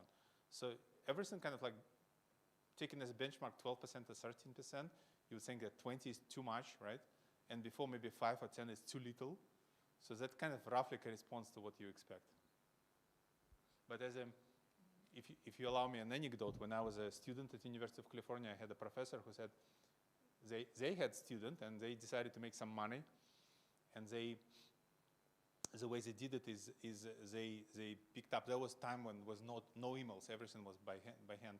So they made 1,000 letters. In 500 letters, they wrote that we predict the market will increase. In 500 letters, they say we predict the market will decrease, and send it to funds with the job applications. And then when market actually decreased, they only retained those where they wrote that they will decrease, and wrote 250 letters that will continue to increase, 250 letters that will decrease. and then send those letters. And in the end, they left with 2 funds in which they actually got the job. So there is a lot of randomness in the process. Any other questions? Okay, let me tell you very briefly what we try to do. So I explained to you very roughly what the funds are, mutual funds in this case. I explained to you very roughly that there are many documents that we have access to. We actually download them automatically. So we have an additional source of data, which is not the document itself, but timestamps of investors looking into Edgar website and downloading those documents. So it's millions and millions of entries that says investor like some from Hong Kong went and downloaded this fund at this time. And then there was investor from China downloading another mutual fund. And there was investor from New York who picked up and downloaded like Morningstar prospectus on this day and this time. So there are millions and millions of these entries, and those are logs that used to be published, so we have this data. So what we do, in a nutshell, is we try to see, the simplest way I can explain, we try to see whether the fact that investors download particular fund signifies the attention of investors to investing in this fund. So we try to see if they download a lot of these statements, are they going to invest more in these funds, and is this fund performing better than other funds? So that's as simplest as I can explain the research question. So with this in mind, we will see, yeah. How useful is Edgar for retail investors?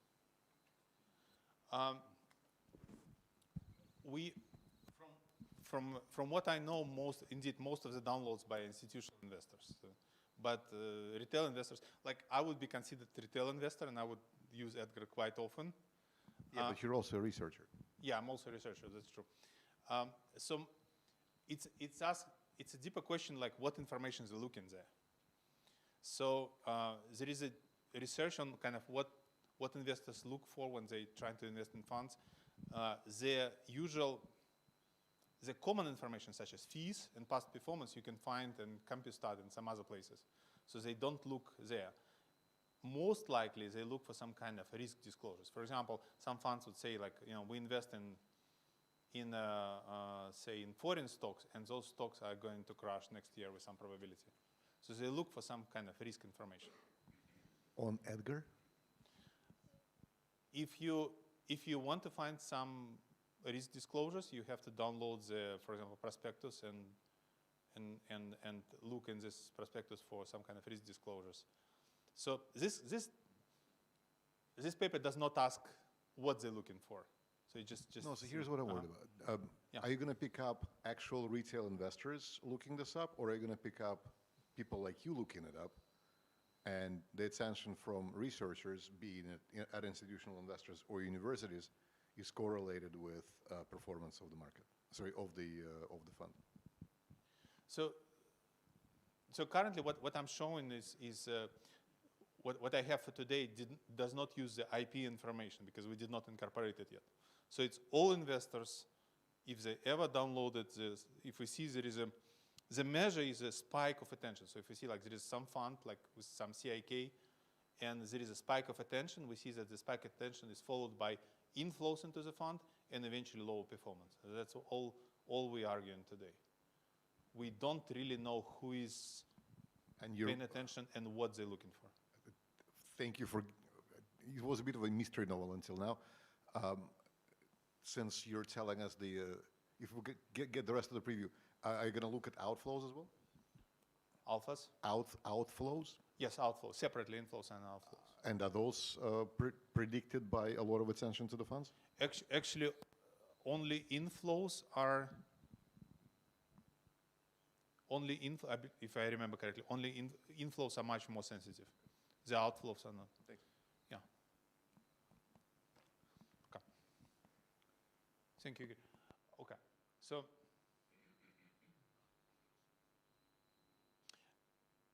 I try to have some basis for explaining what we will find, and I'm trying to predict inflows, outflows, and performance of the funds. So for this, I I built a simple model. It's essentially just 3 slides, and I will not go through mathematics. I'll just tell you the intuition, and will show that we actually have it. And model is based on Berg and Green 1994 framework, 2004, I'm sorry. Essentially, what framework does is the following.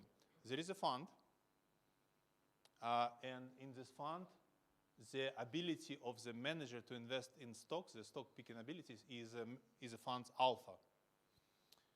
The alpha is not known for sure. There is also some epsilon that makes this signal obscure. So investors are looking at performance of the fund, which is composed of alpha and epsilon, and they decide whether to invest or not. So all this is not interesting. That's kind of standard. What's interesting is the cost structure. So we assume that the costs are increasing and convex, which means that what it means practically is that the fund manager has only limited ability picking up the stocks. So she or he picked up like some stocks and they're very good, picked up more stocks, they're kind of okay, and at some point they run out of ideas. So that makes the costs of picking up stocks convex, and eventually the larger the Q, which signifies the size of the fund, the larger the cost, because it's harder and harder to find additional stocks. So if you buy this assumption, then essentially you will see that the fund cannot grow forever. If there are, what it means is that there are inflows into the fund becomes larger, and eventually managers just don't know what to do with money. So, okay. So we will assume that there is a Q, which is assets under management. There is a cost of finding this stock, and there is a F is a fee of the manager. So the total payout to investors would be equal to returns on these assets, like Q is assets under management, R is the returns on these assets, and minus C minus costs that the fund has to pay to find those new stocks, and minus the fees of the manager, which are also proportional to Q. So it's not a homogeneous function, so therefore if I adjust everything by Q, I see that the costs are still increasing in Q. Okay, so then we do, again, briefly, we do the following. Every time the fund performs, remember the fund performance is defined by alpha and by noise term. Every time you observe performance of the fund, you make conclusion about whether the manager is able to produce high returns or not. And this is done by Bayesian updating. So every time you observe returns, you're trying to predict the new return for period t+1, given the all information in t, which is the returns that you're observing, and that gives you the posterior phi. In equilibrium, where is it? In equilibrium, you would assume that there are just enough people investing in these funds so that you cannot squeeze more returns out of these funds. So there would be enough people investing in this fund until the costs are equal to benefits. So with this in mind, you set the return to investor equal to 0, and your posterior is simply equal to the cost. What does it mean? It means that the investors will invest until the point when the return from the fund is equal to the costs that they expected to pay. That's the whole intuition. So let me skip to, yeah. So basically that leads to the following formula, and that's all. I'm not going to show anything else about the model. The formula goes like this. So there is a cost of finding new stocks in this fund. There is a Q, which is the size of the fund, and there is a return of this fund, R. Every time, just bear with me for a second, every time the fund has a positive return, imagine this R is positive, and this is just a Bayesian updating term. Every time return is positive, you would assume that this fund was good, meaning that the manager is able to find good stocks. And if so, the Q, size of the fund, increases, meaning that investors invest more into this fund. How much it increases? Q increases until C over Q, the cost of finding these new stocks given the larger size of the fund, minus previous cost, C of Q minus 1, exactly equal to your return on innovation R. So basically, with additional positive return, there is a new information, Q increases. With increased Q, C increases, so that change between previous C and new C exactly equal to new information. So that's the best I can explain without going into further detail. Okay. So with this we have, here's my predictions. With this we have several predictions. And predictions are, without looking at the formulas, they're completely intuitive. So first of all, if I define sensitivity, flow sensitivity as how much more money investors are investing when they see good performance of the fund, so here in the model is defined by dc by dr, the partial derivative, then this sensitivity increases in information. Completely intuitive. If investors are better able to learn about the fund performance from the past information, then the sensitivity of the flow, that is how much they invest into fund, to the past positive information is larger. That's one prediction. And second prediction is that, this is equilibrium prediction. Second prediction is out of equilibrium.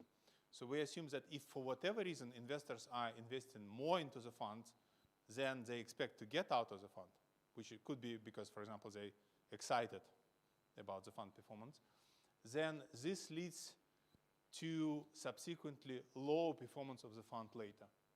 So again, our two predictions from the model is first, the sensitivity of inflows and outflows is larger if information of investors is better. And second prediction is that if we have perturbation outside of equilibrium, that is, investors invest more than they should by in equilibrium, then the fund performs worse, and if they underinvest, the fund performs better. Okay. Okay, so that's it about the model. How much time do I have? Okay, good. So now let me tell you. Sorry. Yeah, Igor. Yeah. How is that related to people looking up Edgar? We interpret the ability to learn, the quality of the signal, to attention of the people. So if they're looking at Edgar, we take it as a sign that they learn more carefully about the information on the fund. So attention of investors to Edgar posting means that signifies that they probably, we don't think they learn anything from Edgar. We just see it as a sign of their attention, because they make their due diligence. As part of this diligence, they also go to Edgar and download all information about the funds. We take it as a sign that they're probably trying to learn about this fund or family of funds, and as they're trying to learn, they more closely following the performance of the fund and trying to make these decisions for the future. So I think you eventually you circle back to what information they're trying to get from Edgar. So telling directly, I don't believe they get any information from Edgar. Not much in addition to the kind of summary sheet that they can download somewhere. But we take it as a sign of some latent variable that they probably look into these funds to buy. As a part of the process, they go to Edgar and download for portfolios, they also download the statements. That's my view on this.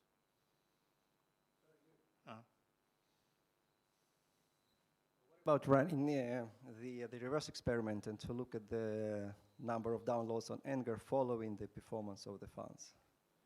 This is very well-known experiment. So we know that if funds are performing better, and any stocks are performing better, the inflows, the investment into this fund or individual stocks is larger, and attention to the stocks is larger. So there should be there is a very high performance. Edgar downloads should increase following the fund. Yeah, but this is very well known. So, and underperformance, they should increase as well, right?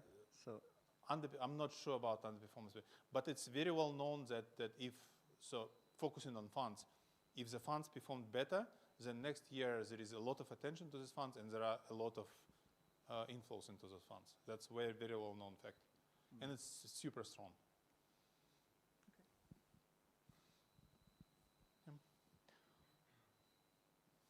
Okay. So let me tell you a little bit about structure of the data and the preliminary results. So we have two pieces of data. So unfortunately, data is not perfect. The one piece that we saved and we used the students used in another paper, it ends in 2017 and has more details. In particular, it has IP address. That explains why we don't use IP throughout the sample. The second part was recently released, and it's 2020 to 2023, so it's another 2 or 3 years.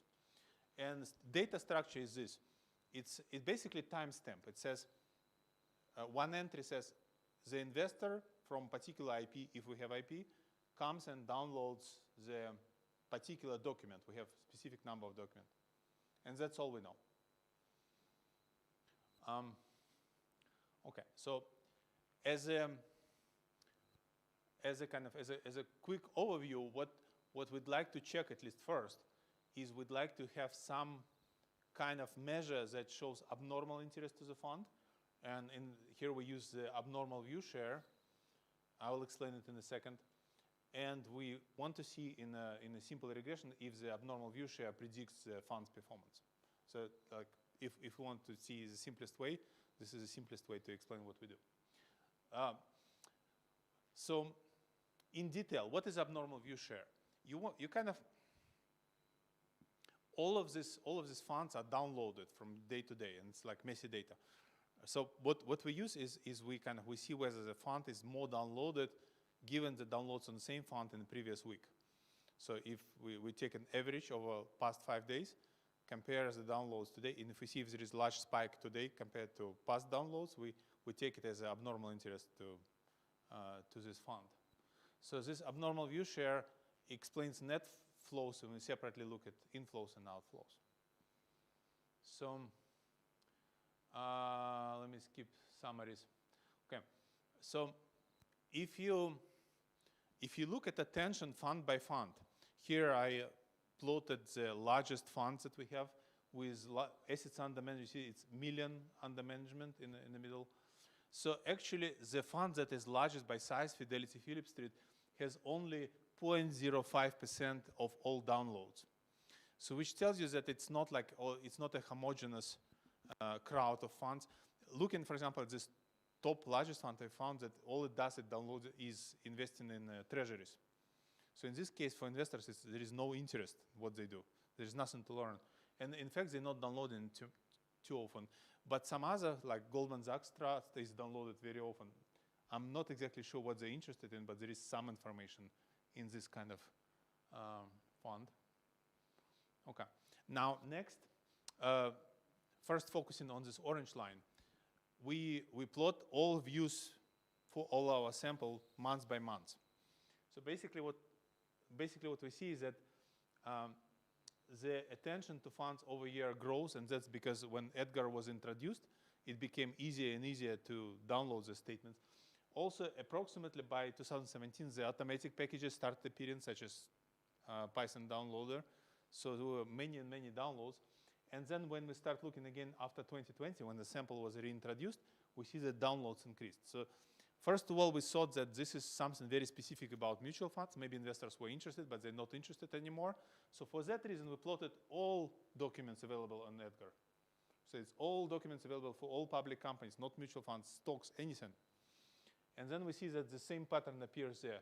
So until about 2017, there were a lot of downloads, but starting again 2020, the number of downloads is much smaller. So we try to see what's going on there. Okay. Then we wanted to know what kind of statements, like what kind of information they might be interested in. And for this, we had to put them in classes. For example, there are hundreds and hundreds of different forms and documents with these funds. So we sorted them basically into prospectuses, reports, legal documents, disclosures, and a couple other categories. So you can see here as part of the table, you can see that for prospectus and summary information, there is a very large number of forms. That's because the reason why there are so many forms is multiple. First of all, because of the time change. We're looking at for 20 years. So some forms were abolished and new forms were introduced. Some forms are now completely electronic. Second, there are annual forms, quarterly forms, monthly forms. There are updates and withdrawals. So they had to be classified. Okay. And so we sorted them into prospectuses. Here's the red one. Registrations of the fund, revocation, which means the some information was introduced and then revoked because there was some mistake in it, and proxies used for voting, and legal disclosures. So if we simply look class by class downloads over month by month, we would be biased because some forms are more prominent. So first of all, we see which forms are available. So basically, you can see that prospectus is more and more available over time, while, say, legal is approximately the same month by month. And if we look at views in these funds, you can see that eventually the investors looking more and more at legal information, that is disclosure of some kind of risk in the fund. They look more at registration information, the initial one, and they look at proxies for voting year by year. But basically, there is not much difference between kind of what forms are available there and which form the investors are looking at. Okay, so here's the preliminary results that we have. First of all, what predicts abnormal view share? As we just discussed, the past performance is something that attracts investor attention. So we immediately see that like in any other study, last year return positively predicts AVS, and last month's return is also positive, but nothing's really interesting here. So it's not explained by one simple number. Then we go into AVS regressions. Yeah. Before we get into the, so Sure. I was actually shocked that investors are looking at all sorts of stuff. Like, sorry, not investors. Whoever is scraping or looking at Edgar is downloading registration forms that give you no information about the things that you're getting at. Wouldn't it make sense to narrow this to downloads of performance data, or at least prospectus? So I think you loop back into what kind of information they're looking at. So let me tell you a couple of facts. So first of all, the performance and some registration information you can find elsewhere. There is easy summaries that they can get if they want to. So second of all, I think realistically what we see is that investors have interest, they try to explore, and on the way they probably, like sitting somewhere in Goldman Sachs, they say, let's invest into this fund, and for this, why don't you do your due diligence and also download the forms? That's I doubt they look for information. And third, when we start looking at patterns of the download, we see that some of the IP addresses, if we have IP information, they download thousands of these forms per day. The only way it's possible is that it's actually a computer downloading. So all we have is for whatever reason, the computer was trained to download this series of funds for all history. Why they do it, we don't know. And if computer is given CIK... You are that computer. Huh? You are in the data. Your students scraping are in the data. What do you mean? I mean, when your students downloaded all of this data, Yeah. they generated data. That's true. So, but if we scrape, like when we scrape it, we download the whole thing. Yeah. So there is no it's basically noise part of it. But when you look at abnormal, you just look at this. Why this fund received 10 times more downloads than they used to be in 5? It cannot be explained by like over-the-board downloads. Yeah, Lev. Oh, can I ask a question related to that? So there are other measures, potential measures of interest of people in some stocks, like I don't know how many times it's quoted in Google, or like people Google searching Trends Google. or Bloomberg. Did you try to, like, for example, look at correlation between your measure and the Google Trends? Yeah, I did not. The guy who's here on the paper, he also looked at correlation with Google Trends and Bloomberg. There are correlations, but this data was much more convenient to use. But they're positively correlated. Google Trends are easier to use, but they're not always available. And Bloomberg is a good data, but it's very hard to assemble. Yes, they're positively correlated. Okay, so let me show you a couple of results that we have, and I'm open for discussion. First of all, what AV is abnormal view share? Again, to remind you, abnormal view share means that this particular fund in particular date, for whatever reason, is viewed much more than the same fund like a week before. So this AVS is highly correlated with inflow. If, for whatever, we don't know what information, what it means, but if for whatever reason this fund is viewed a lot, then within next month it receives a lot of inflows. So it's highly significant, even adjusting for past performance. Second, when we start looking at, Sorry, what's the measure of inflows? Is this just how much of it is? it's a percentage of increase of assets under management. Tiny funds will have Net of returns. if a fund is small, gets little attention and little inflow, then volatility in both of them will, I mean, there's a little bit of mechanical correlation, right? Yeah, but this is only percentage increase. So small fund. Oh, you mean small fund will increase more than large fund? That's your. Yeah, that's true. I haven't thought about it. That's a good point. Yeah. Good. Then when we start looking at performance, so remember the fund increases in. The fund becomes larger for two reasons. First of all, because it invests successfully, so the shares increase in price. And second, because there are more money that brought into the fund.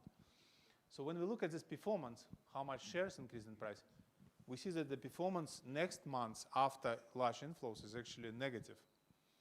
So which is kind of different from past research that they see that the flows, which are usually endogenous, are associated with larger performance of the fund. We actually see that it's negative if the flows are caused by attention. So, however, it fits very well with our model. Sorry, you have R square of 53 with just 50. one explanatory variable? There are.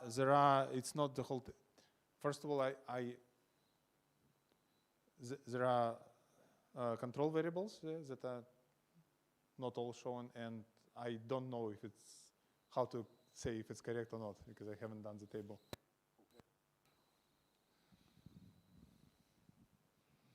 So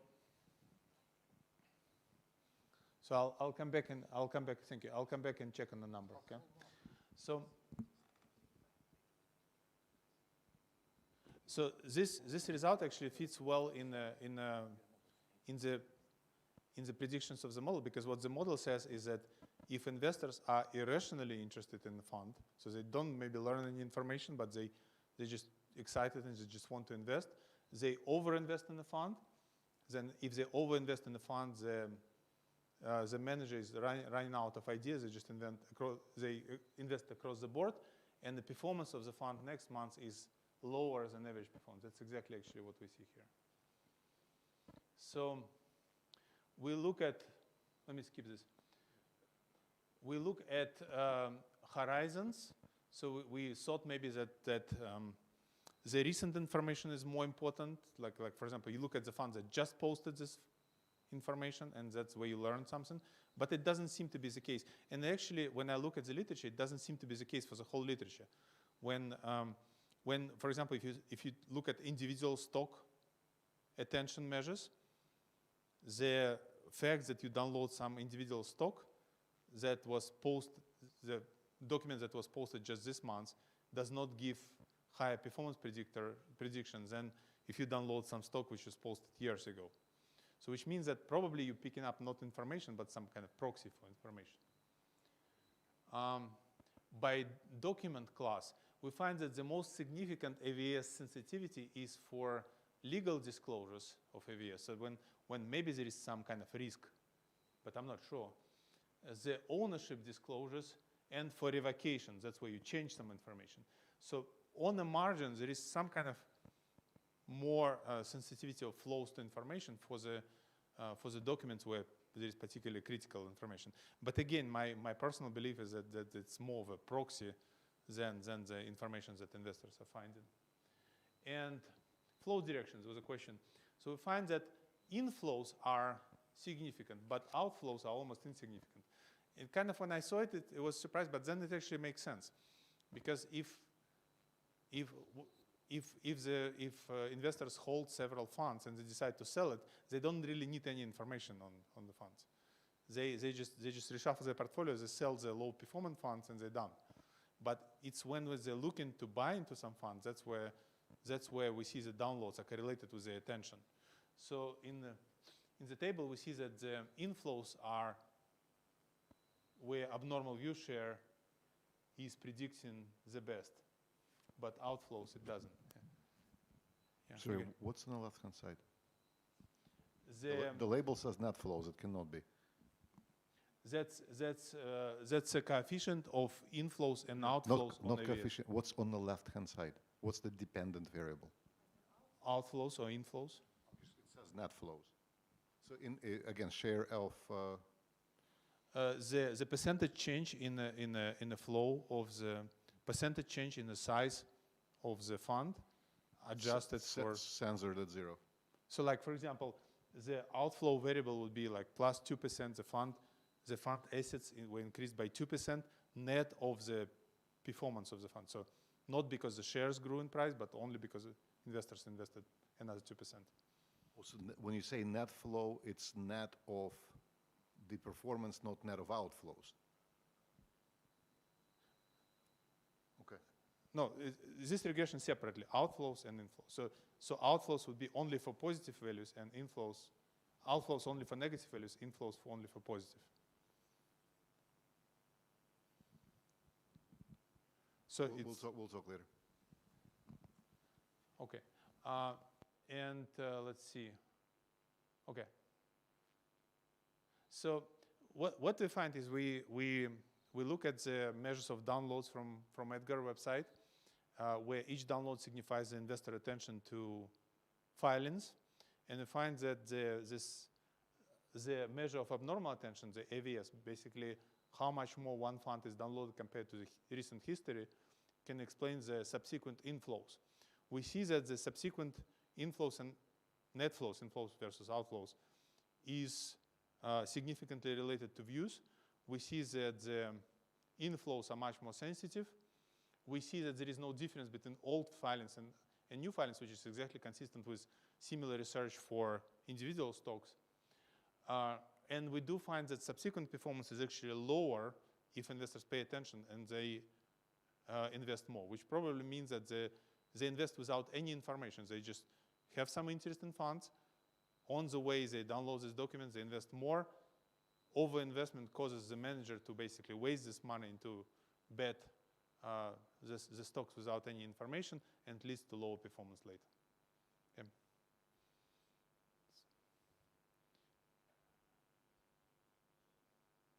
Any other questions?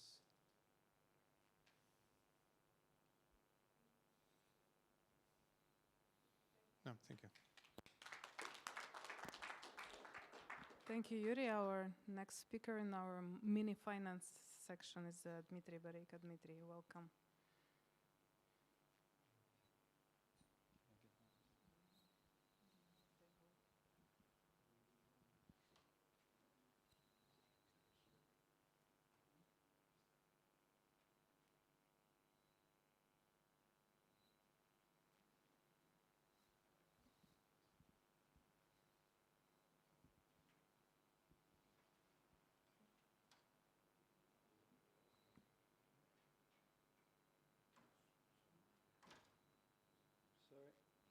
Just a bit of IT training before the presentation starts. Good afternoon. I continue the finance session, mini session, but I will talk slightly about a different topic, which is financial innovation. What we have seen so far were the talks about the mutual funds, central banks, and as such. My talk is about initial coin offerings. Many people got fascinated by this topic, like me, many years ago, and I started to research it, and so I would say that last 4 years of my research were devoted to blockchain, fintech, and initial coin offerings, and the derivatives of the initial coins offerings. The presentation today is not based on any particular paper, but on a book which is being published in UK. They approached me a year ago and asked to write something on ICOs for general public, because they have very famous Understanding series of books, and so I launched to write something. At the end, I liked it myself, so today I will just briefly introduce you to what I have done there. So the idea is to talk briefly about entrepreneurial finance, because entrepreneurial finance is slightly different topic than the usual conventional finance. Financing startups and entrepreneurs is a bit more complicated and risky activity.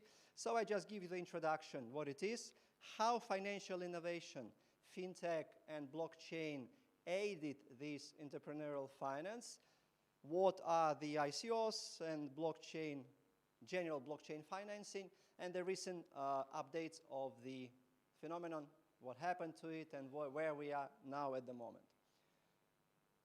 So, basic idea. You have startups, you have corporations, you have individual entrepreneurs, you have borrowers, people who need money to do business. This is a very widespread phenomenon, and from the largest corporations like Apple to the youngest entrepreneurs who just established their own business, what is needed is money for investment. Which sources are there? Well, we have the personal savings, right, which is really normally a very small portion of the finance which is needed. Then we have the angel investors and venture capitals. These are professionals who target startups and give them finance. Apart from finance, they give them advice, assistance, but as a result, they take a proportion of companies' shares, so the ownership. And that's why probably the founders might not be very happy about, if the business is successful, they will lose half of the business because the venture capitalists will take the shares, sell it, and that's it. Bank loans and were the financing for established corporations and startups, especially considering the credit crunch and problems with finance and banking in the last 10 years. Nobody was bold enough or not regulated enough to invest in startups. So startups, for example, invented something which was called crowdfunding.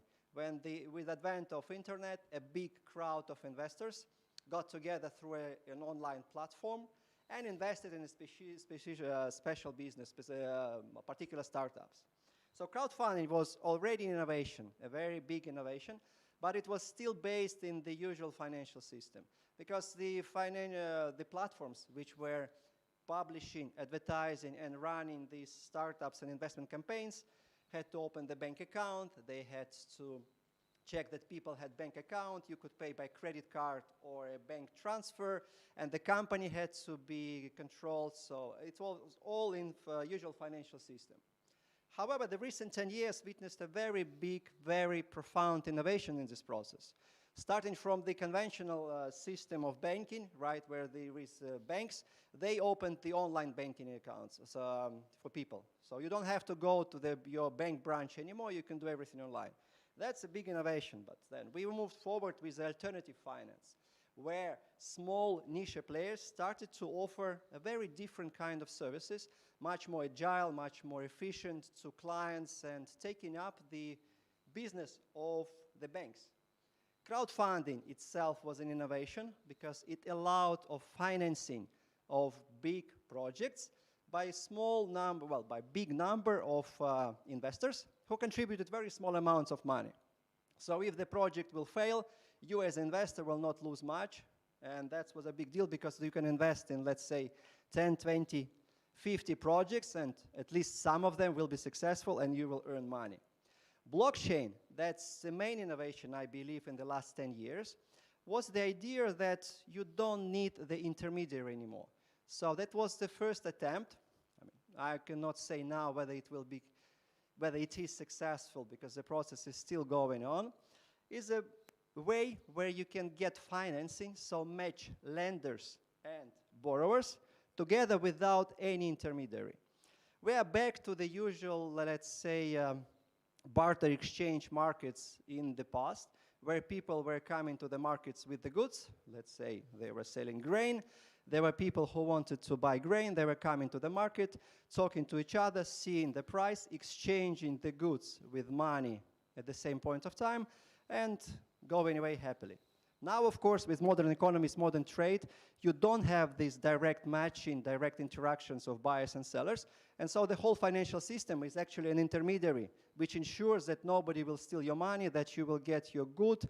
And, well, it simplifies the process very much. About that, I will not talk because I don't have time. Bitcoin is actually, was the first idea that you don't need an intermediary anymore, right?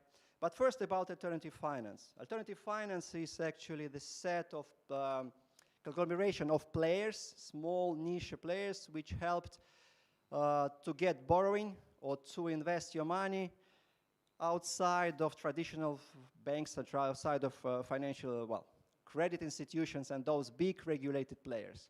That was a big innovation, and first, they were not very much regulated like usual banks. Second, they could offer much more efficient solutions, and they were much more interested to innovate, to use new technologies like internet, social media, machine learning, now artificial intelligence, and their alternative finance actually was developing very rapidly. Of course, the numbers here are kind of small considering, even though it is in billions, the traditional lending industry, you know, when you issue debt or you issue equity to borrow, the numbers like in trillions, but you see that it was growing in the previous years.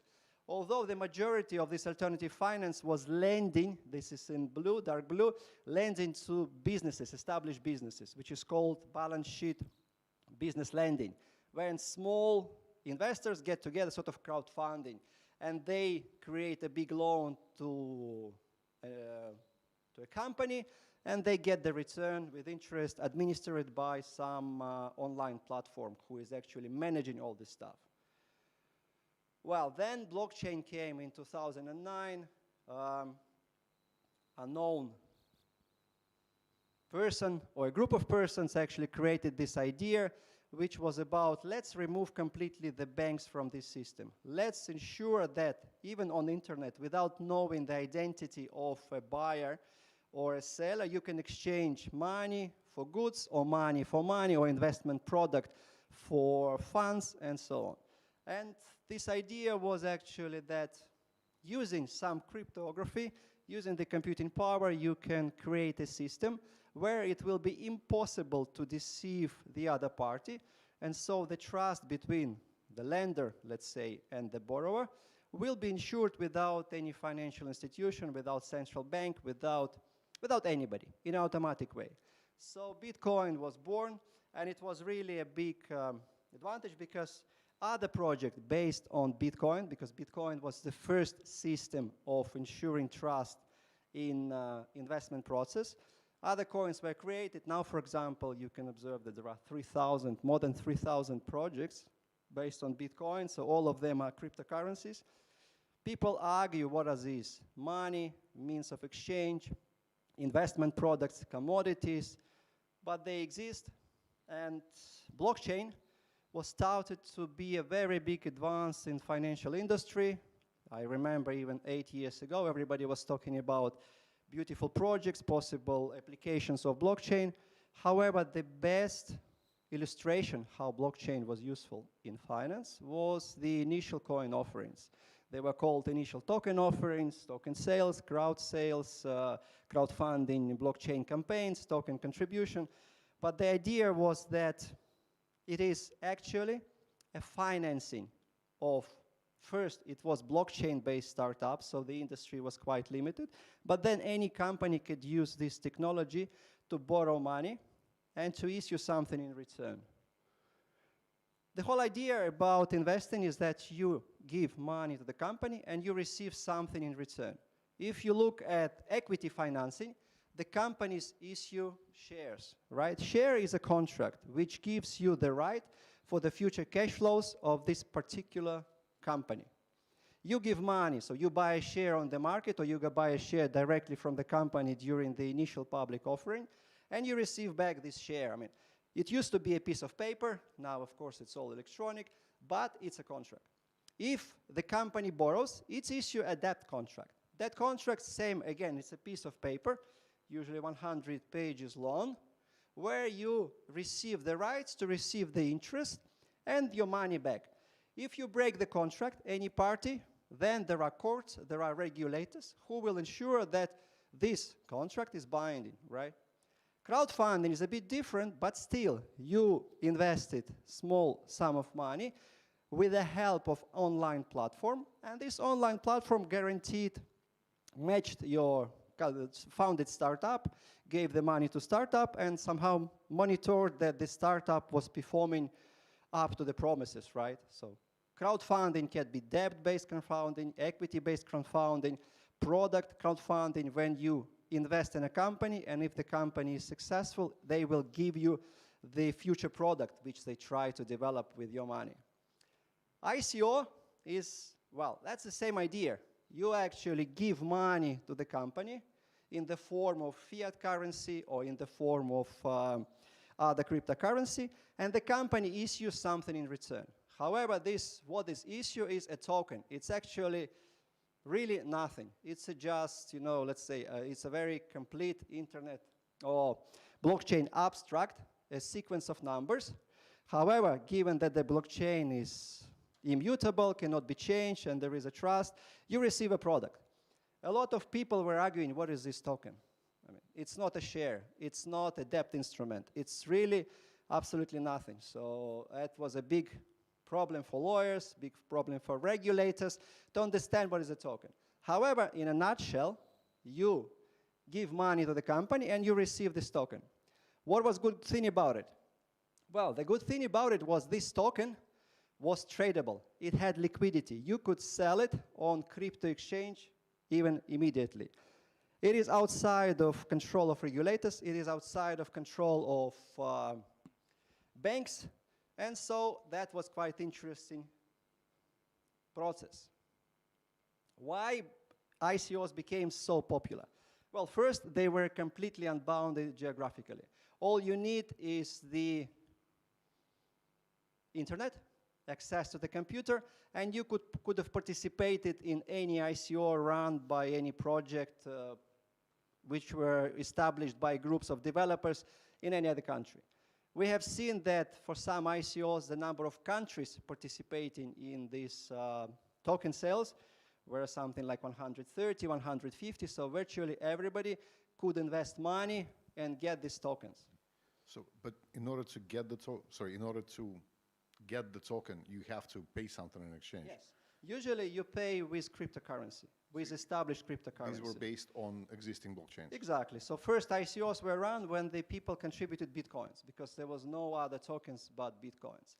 However, then there was developed another system which is called Ethereum, which established a very versatile system allowing for smart contracts, it's called Turing-complete language, so you could program any token sale and so on, and then it all started because it was so simple. Before you should establish the address, control who is sending you bitcoins, then send the tokens to other addresses. So it was a bit complicated. Ethereum allowed to do it completely automatically. No escrow agent who controls that everything is done. No regulators, no lawyers, no banks, nothing. So that was the idea, that the complete removal of intermediaries was made possible by blockchain. Regulators got very furious at ICOs because they understood that they cannot control it. It's completely outside of financial system. Once people have bitcoins, they can buy these tokens, give bitcoins, then sell these tokens on crypto exchanges to some other people, and there is not a single place for a conventional bank.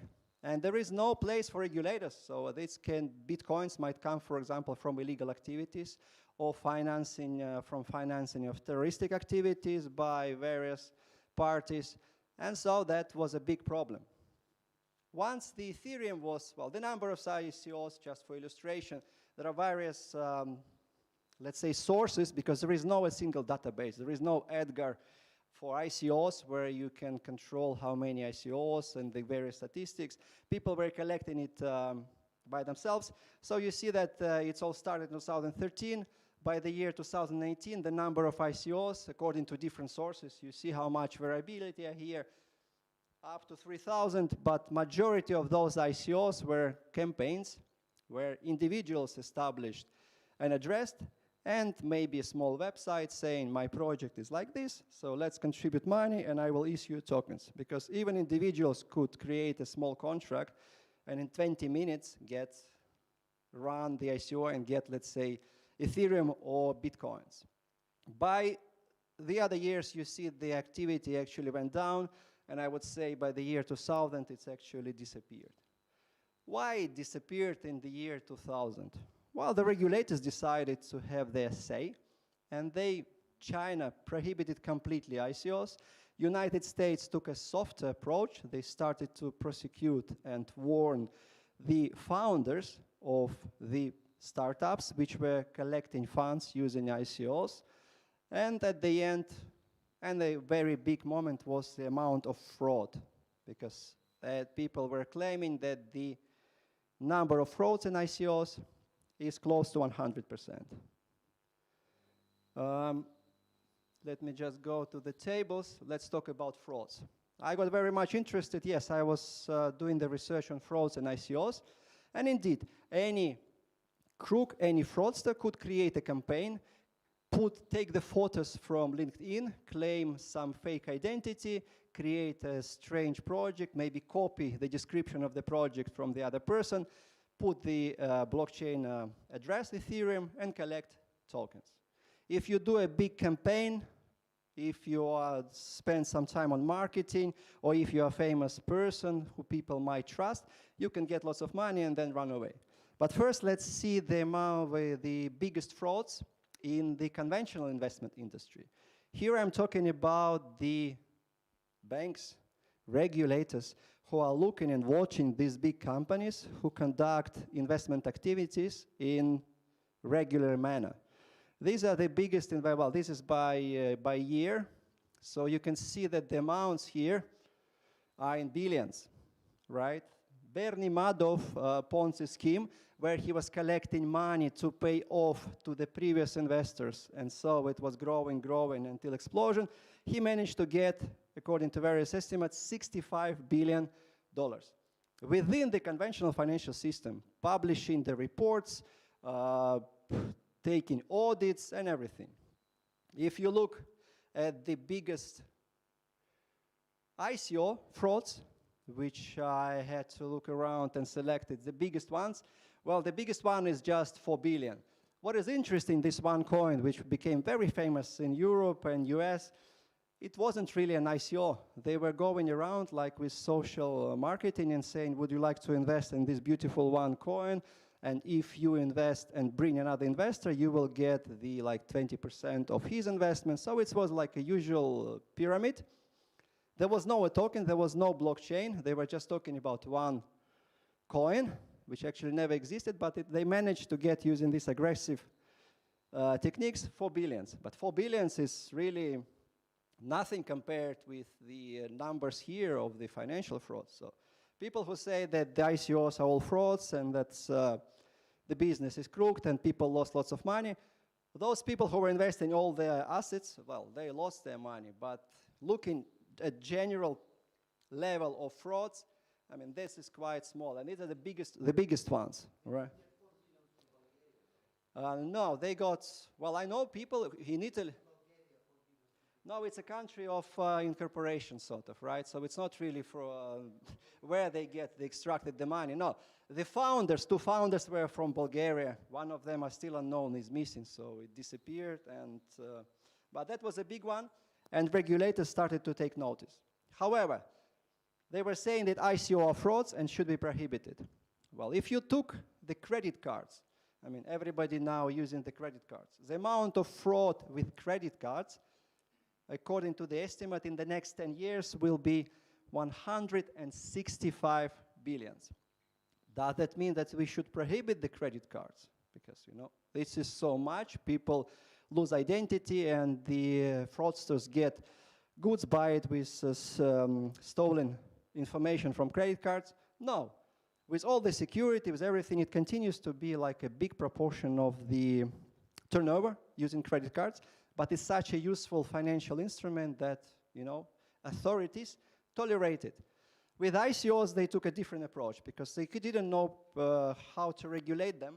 And so the whole idea was actually to kill the business off.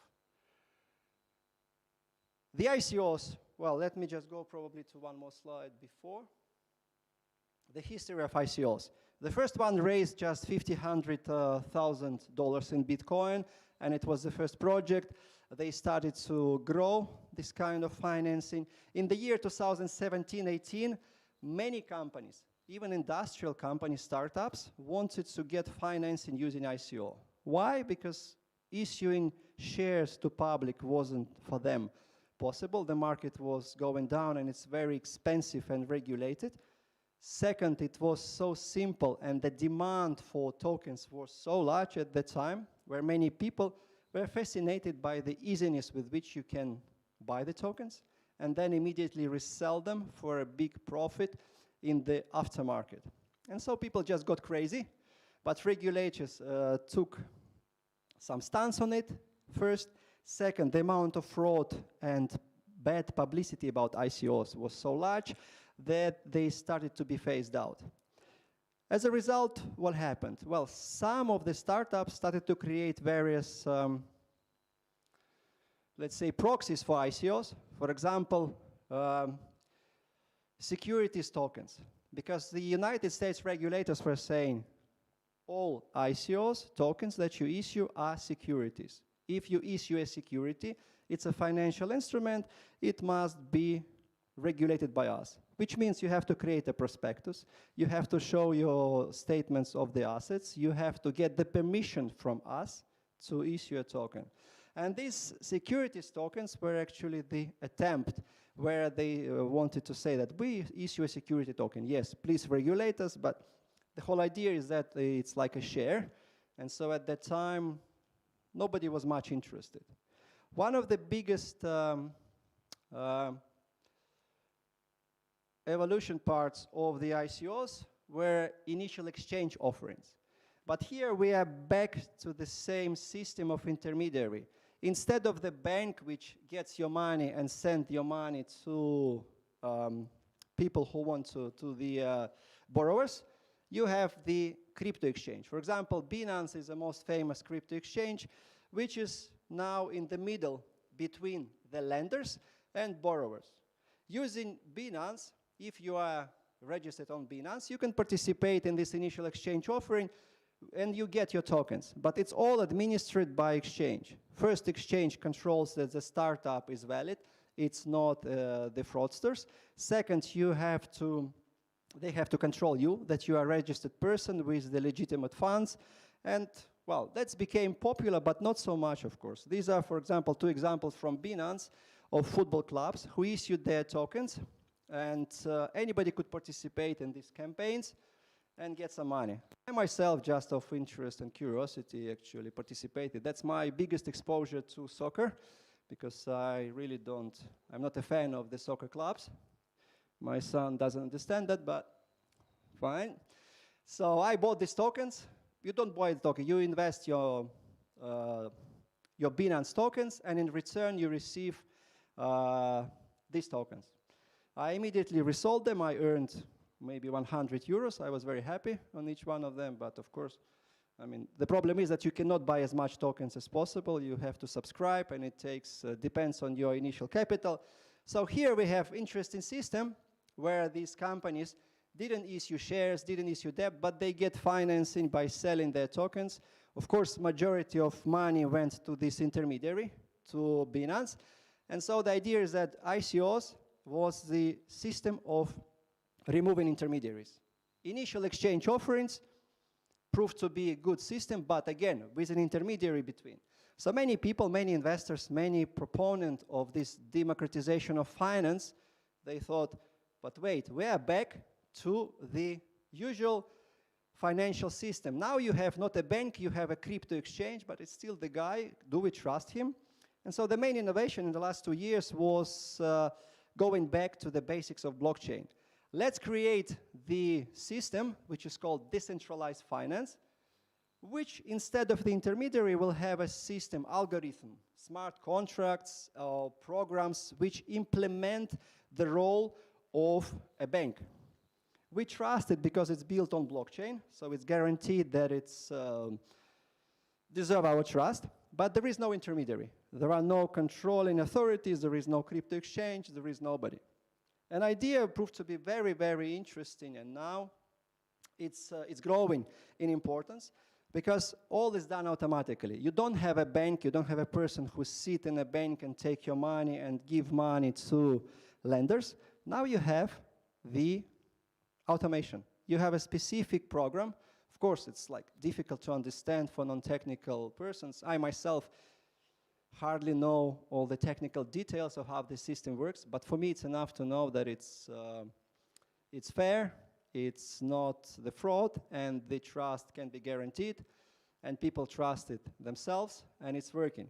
The idea here is that now you don't exchange share for money or bond for money or even a token for money. The companies actually create the smart contract which is automatically run on internet. So you don't need any platform, anything. It's just what is called decentralized exchange, a system which is a program written by using the smart contracts, which governs how you invest and how you receive back your tokens or your money or anything. So it's quite versatile and flexible. And now you have these systems where the companies can get financing on decentralized exchanges by issuing their tokens. But here it's, let's say the problem is a bit more how to understand what's happening, right? Because if you issue share, you give share, receive money. With DEX offering, it's a bit different. You create a pool of investment. So as a startup, you have to create your tokens and let's say US dollars in crypto format, which is called Tether. So you create a pool of them and you establish the exchange rate. If people are interested, well, you have contract which is replacing the automated market makers. You have all the smart contracts and anybody can participate. So the idea is that if you want to buy the tokens of the company, you invest the crypto, let's say dollars, in this pool. Since there are more dollars than the tokens, the price of the token grows. If there is a big interest, everybody invests, so the price of the token goes up and up and up. So what happens is that the founders can actually do the opposite. They can invest additional tokens and take out the cryptocurrency. So in a way, what's happening in an automatic way, that they receive funding. They created tokens, which is, they can, of course, create an unlimited number of them, but smart contract controls that if they claim we issue 1 million tokens, it will be 1 million tokens, no more. And if there is a big interest in this project, people invest dollars, these guys invest tokens and get back away dollars. Of course, if you want to sell token, you can do the same.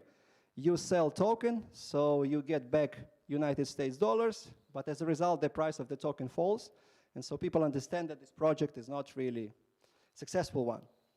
So it's, I know it's kind of hard to understand the whole system, but the idea is that now it's exactly decentralization of finance.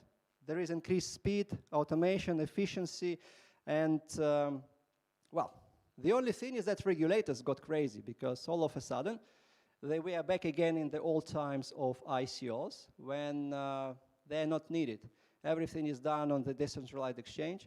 Decentralized exchange is not really an entity which you can find and control. It's just, system created by blockchain. So you don't know how to close this because it's already been deployed in the internet, and if there are at least one server, this system continues to work.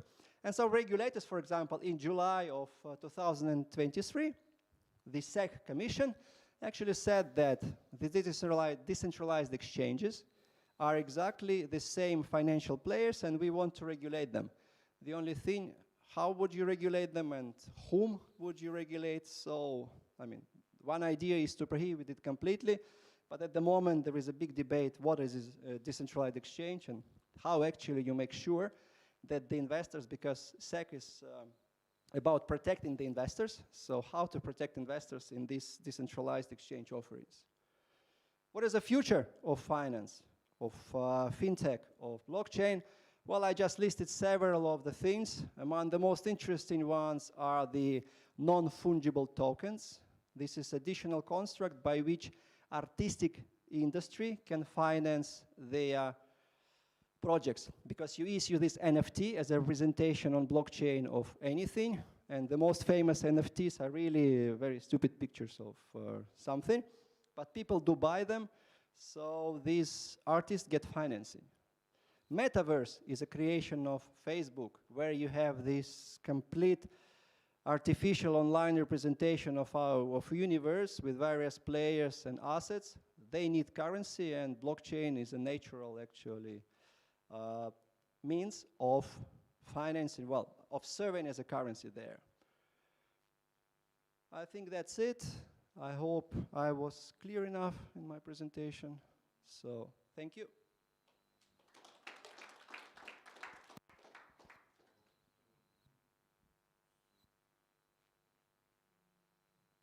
Yeah, I have a question. So you've mentioned that with ICO, like many were frauds, but not all of them were frauds. My question is actually why not all of them were frauds? Because if I can like take money from you and in return I just give you token and token is not regulated and it's like nothing, why on earth I would not run with your money?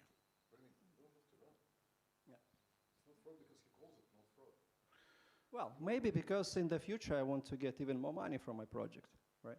So why would I run away today? I can. For me, it's better. It's more optimal to continue. This has nothing to do with the project. I mean, NFT, there is no project.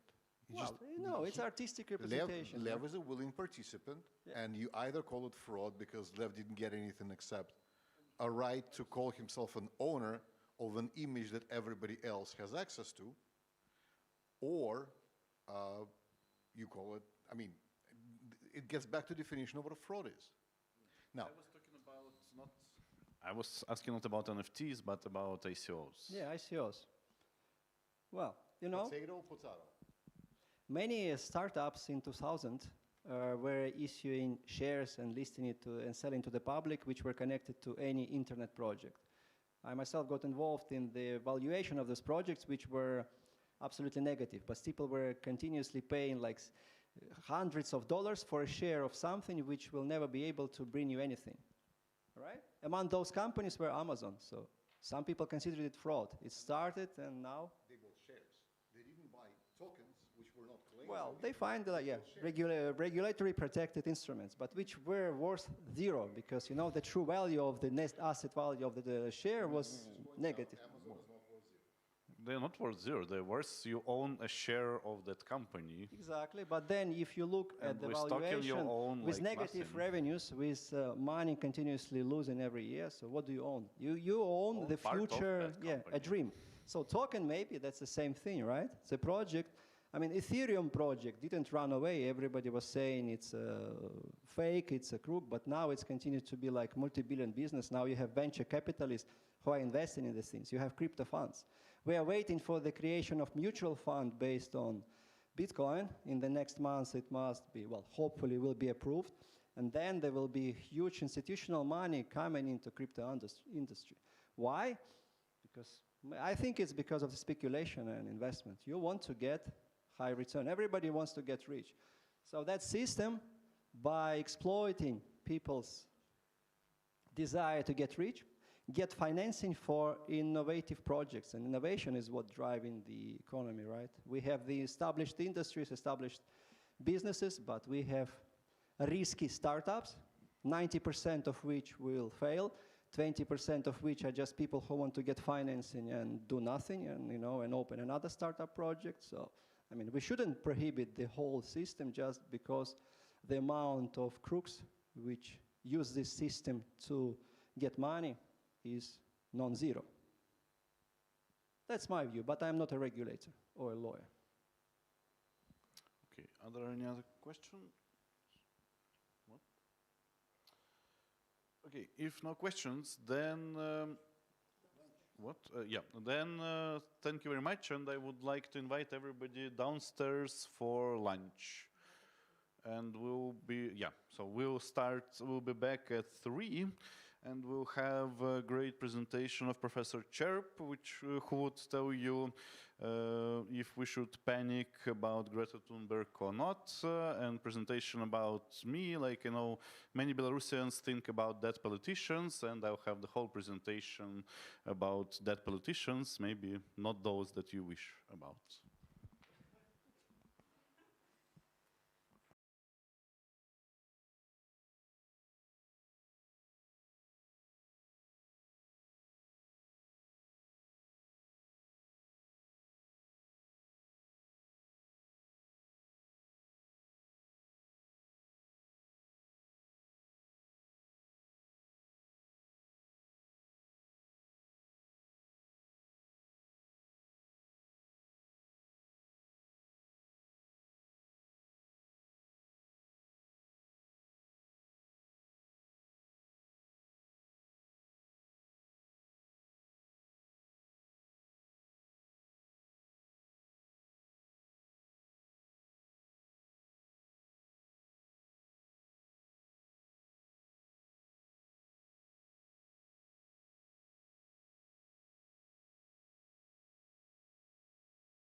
Okay, great to see everyone back. I hope you had your coffee to stay alert for another two presentations. Our next one is from Professor Cherp. You're welcome.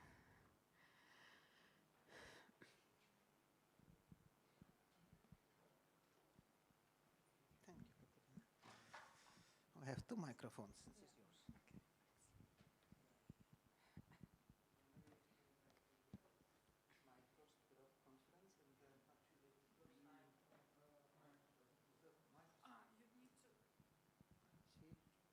My level of incompetence. Yeah. Hear me? The first time I'm also talking to economists. And so that basically, which means that I had to like prepare everything. I'm not an economist. I had to prepare. I have to think, well, why I'm doing it. And one of the purposes is that maybe, I thought maybe I'll get you a little bit interested in, you know, what are economic issues of climate change. And so I'm not going only to talk about, you know, my work, but also more generally what are interesting questions, I think, here. Well, I work in two universities, but we also have a group which spans maybe 4 or 5 different universities, which we call POLET. You can visit the website POLET Network, and POLET stands for Perspectives on Technological Change and Energy Transitions. And it's primarily my former PhD students and their now PhD students, and soon they will be their former PhD students. But the type of work we do, we almost always do in a large group, and I will tell a little bit more about this, and particularly how we define ourselves is that we try to see how climate issue can be solved not in mathematical models, but in real life. And this sounds like, you know, a little bit fancy, and I will try to explain why and what relations it has to economics. But, you know, if you explain it on a very simple level, what we try to say is that what is realistic to hope for? Is it realistic that we will, you know, be able to limit global warming, or should we prepare for very high global warming? This is a very important policy question, what we have to like prepare for. And I think that we are contributing with our research. But first, let me reflect a little bit on the more general landscape of economics and climate change. And probably the absolutely most famous and biggest scholar in the field, Bill Nordhaus, he wrote in 2007 that the central question about global warming policy is how much, how fast, and how costly, right? How much do we really need to, like, you know, limit it to absolute zero so that we cannot have any warming, or should we just let it go, you know, and happen what, and clearly, intuitively, there should be somewhere in between, but we don't know what is a good point in between. How fast is extremely important, because if we delay it a little bit, we will be a richer society, and we will be better prepared to deal with impacts. If we do it now, we will probably reduce the impacts more. Once again, there is a question of balance. And then, how costly, that's also important, right? And who should pay this cost? Now, this boils down to 2 questions. And one question is, what is the cost of climate change? So how does it really cost just to let it go and see what, you know, what will happen and how much we need to pay? And second is, what is the cost of mitigation? How much does it really cost to try to change our energy system so that we don't have any emissions? So we even, as I explained, we even need to have negative emissions now. Now, so I really work, my work is really in what is the cost of mitigation. I work on the solution side, I work on energy issues, but it's quite important to understand the first question as well in order to see what is interesting in the energy side. So let me just walk you through the intellectual history of how people think about, you know, what does it cost. And people, of course, they knew about climate change. They were concerned scientists for like more than a century. But, you know, when we, climate scientists, when we start the clock, we usually started in 1988, when Jim Hansen of NASA made a historical presentation to US Congress, and basically he said, we have a problem, right? NASA sees that there is a problem. And he did not say what to do with the problem. He did not say how much it costs. He just said that there is a huge problem. We have increasing concentrations of CO2, and, you know, on the back of the envelope, you will count that, you know, will be higher temperature and all the consequences with it. Now, and then Bill Nordhaus, who already had an energy model by this time, right? His model is called DICE, right? God doesn't play dice, but Bill Nordhaus does. It's like one of the best description of it is. And this model is a rather simple model, especially it was simple in the 1980s without very big computers. And basically he asked this question, okay, so how much does it cost? How much would it cost us to allow global warming? And how much would it cost us to stop it? And where is the balance, the optimal balance? And his model resolved in a very famous paper now, and he got an, prize in memory of Nobel for this paper, which is called Too Slow, Not Too Slow, that approximately 3.5 degrees is something where the economic optimal is. Where if you try to slower it more, you pay too much for mitigation. If you let it go a little bit less, your damages will be much higher, right, than the mitigation. Okay, well, that's me explaining to myself economics, how it works. Now, however, quite soon, like just a few years after, Germany adopted and basically pushed all the countries in UNFCCC adopt different climate targets. They said it should be 2 degrees, not 3.5 degrees. And that targets had nothing to do with economics. We had a dinner conversation yesterday where I told the stories about Ottmar Edenhofer, who is not an economist by graduation, he is a Jesuit. So he went to a Jesuit school and is very dedicated Catholic. And I mean, it's never written in this way, but the argument was around this time that we should preserve the creation as God created it. And the idea was that when God created it, it was about 2 degrees warmer than at the end of industrial period, and we should go much higher, right? Well, of course, you can put a little bit of science on it as well, right? You can say that human species evolved into this temperature range, and we shouldn't exceed it, right? But I mean, we can discuss this science in questions and answers, what I think about this science. Anyway, there was this 2 degrees target, and eventually, as you probably know, it became an official, target. Now, in 2006, there was a very famous Nicholas Stern review by British economist Nicholas Stern, who basically said that the cost of 3.5 degree climate would be enormous, very much higher than Nordhaus described it. And Stern review arrived at this by assuming essentially extremely low discount rate. You can see it here, right? This is a Stern review, and this is the discount rate. And basically how much, this is the so-called social cost of carbon, right? How much we should be prepared to pay to remove 1 ton of carbon from the atmosphere. You can see that the range is from, some maybe $30 to maybe, $230. And the major impact on it is the discount rate. How much we discount the future? Because almost all damages of the climate will occur in the very far future in our kind of economic terms. We are counting 50, 100 years. So if you assume low discount rate, you get very high values. If, like as Dice and Nordhaus assume 2.5 discount rate, 2.5%, that's still quite low as far as I understand, but they still get to quite low cost of carbon. And that's kind of the difference. There was a very famous, very interesting debate between Stern and Nordhaus, what discount rate is appropriate to use for this sort of calculations. Now, nevertheless, very few people know in climate community about Nordhaus. A lot of people know about Nicholas Stern.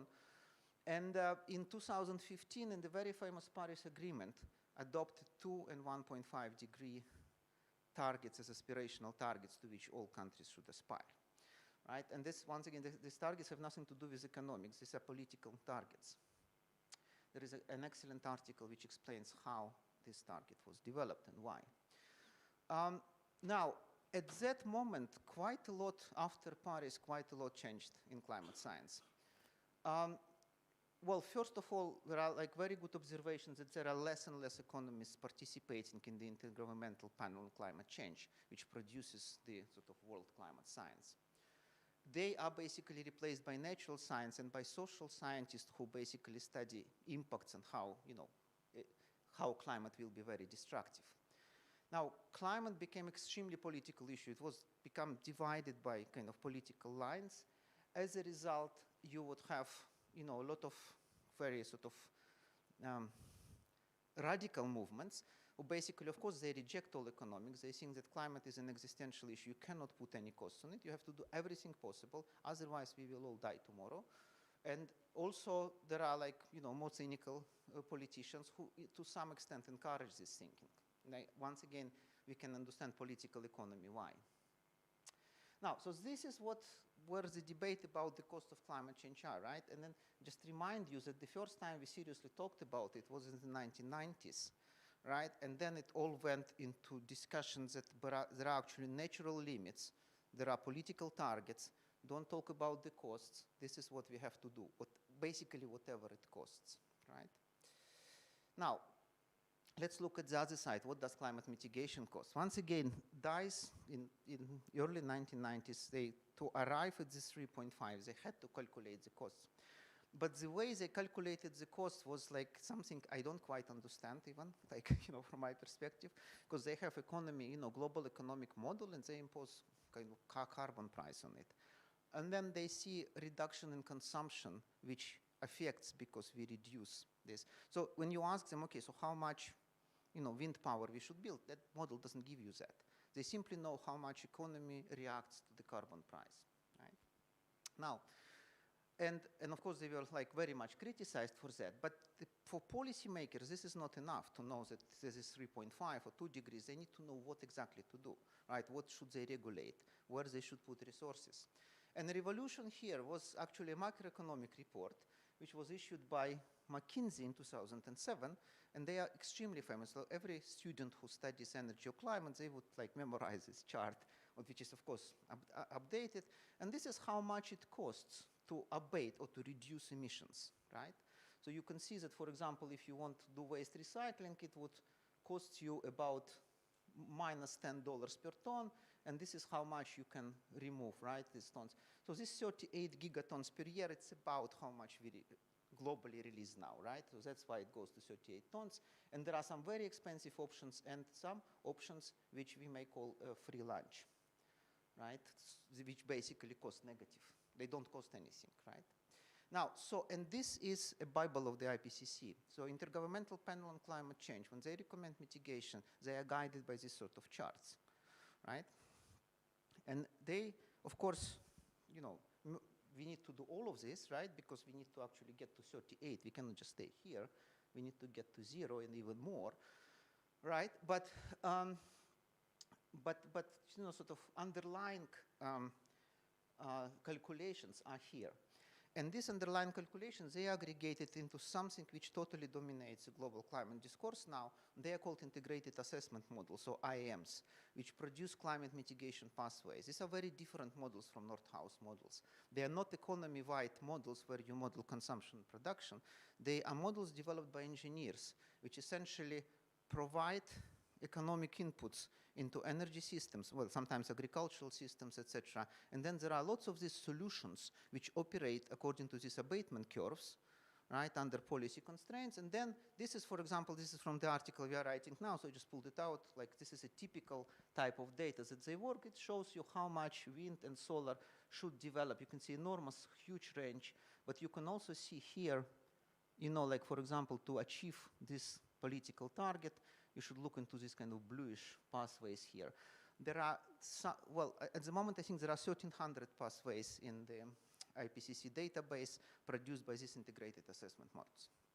Now, integrated assessment models do not tell you where you are actually likely to finish. They don't talk about probabilities. They are mind games, experiments. They say, let's assume that we achieve 1.5 degree warming, then you are somewhere here. Right? Or let's assume that we do something, then we are somewhere here. So when you ask, or let's assume that we burn 10 times more coal than now, then we are also somewhere there, right? So, and it gets these people also, it's also like philosophical question. Why? Extremely irritated when you ask, but where are we actually going? Where are we here? This is like, is it like going like that? Is it going like that? Or is it going like that, right? Now,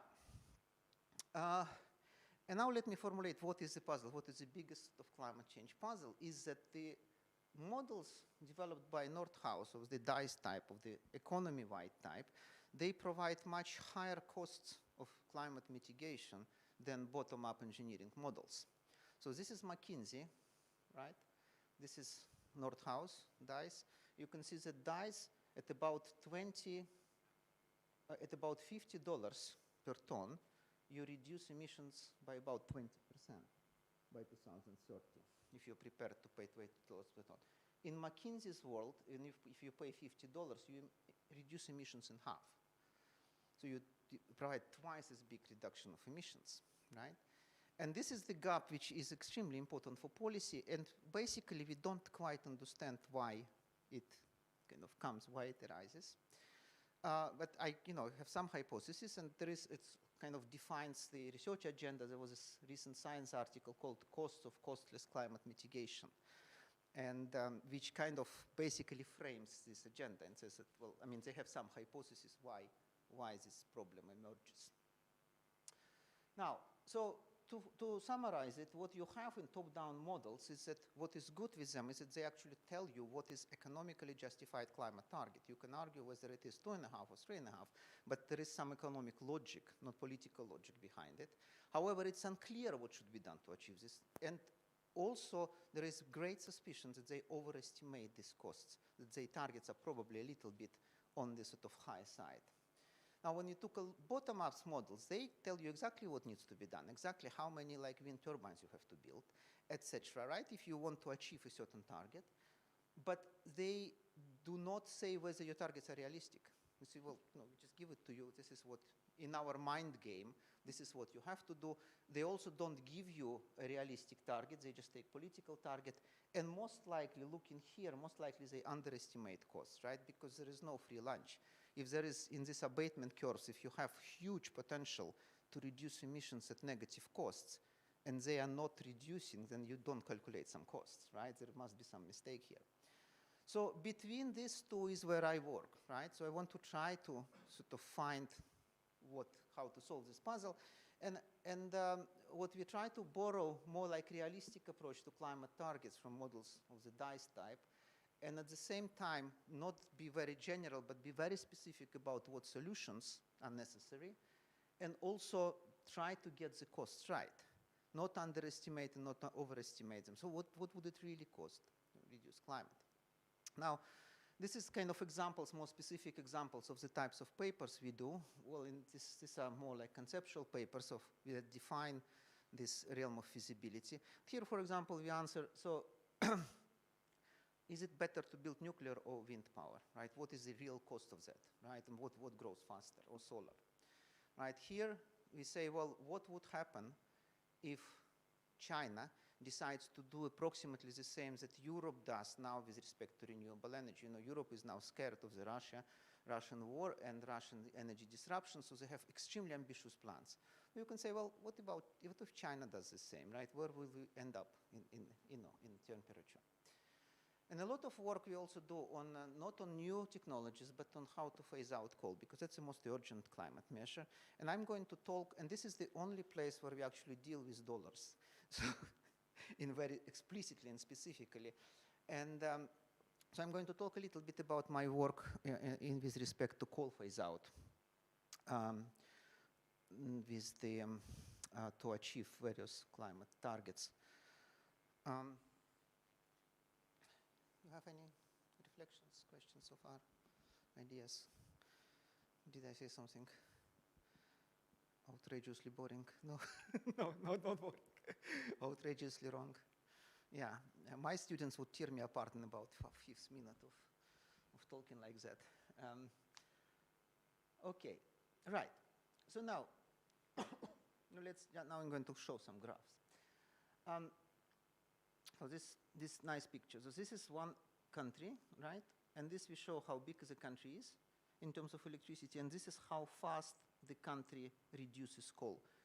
A lot of countries reduce coal consumption now, so that you can record how fast they reduce, and you can see a pattern here, right? That, in small countries, you can reduce coal very fast. In large countries, it takes more time. You don't reduce it very fast.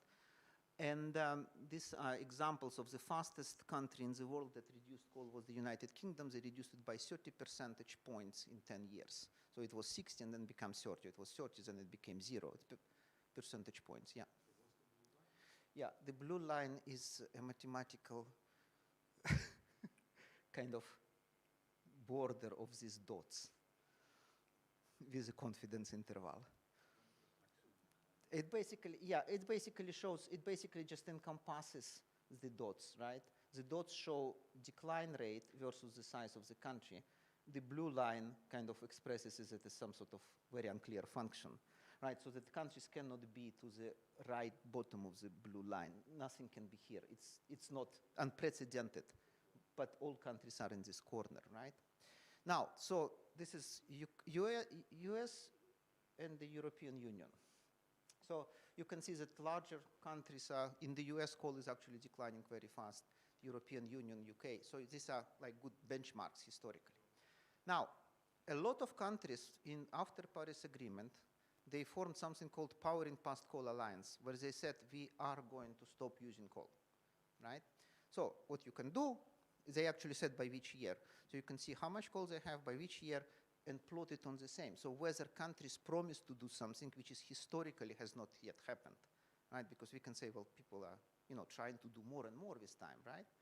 Well, here you go, right? So they map exactly on the historical rates. You don't promise anything which has not yet happened, which is very bad for the climate, but very good for scientists, right? Because we say, well, we just look at historical rates, and the policies don't exceed historical rates. When you promise something which is already cooked in, right? Even though you can make it as a big deal policy, right? Now, and the biggest of this is Germany, right? You see, Germany is on the very, very frontier, right? So Germany is really trying to phase out coal faster than it ever happened in such a big country with so much coal, right? But it does not kind of exceed, it doesn't do it faster than the UK, right? We actually wrote several articles about this. We wrote about 4 papers trying to understand why countries cannot do more than already happened, why these policies stick to historical rates. If you think about it, this is kind of logical because it's very, very difficult to speed up history.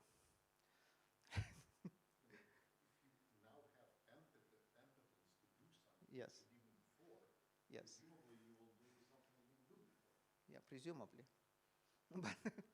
but so that, yeah.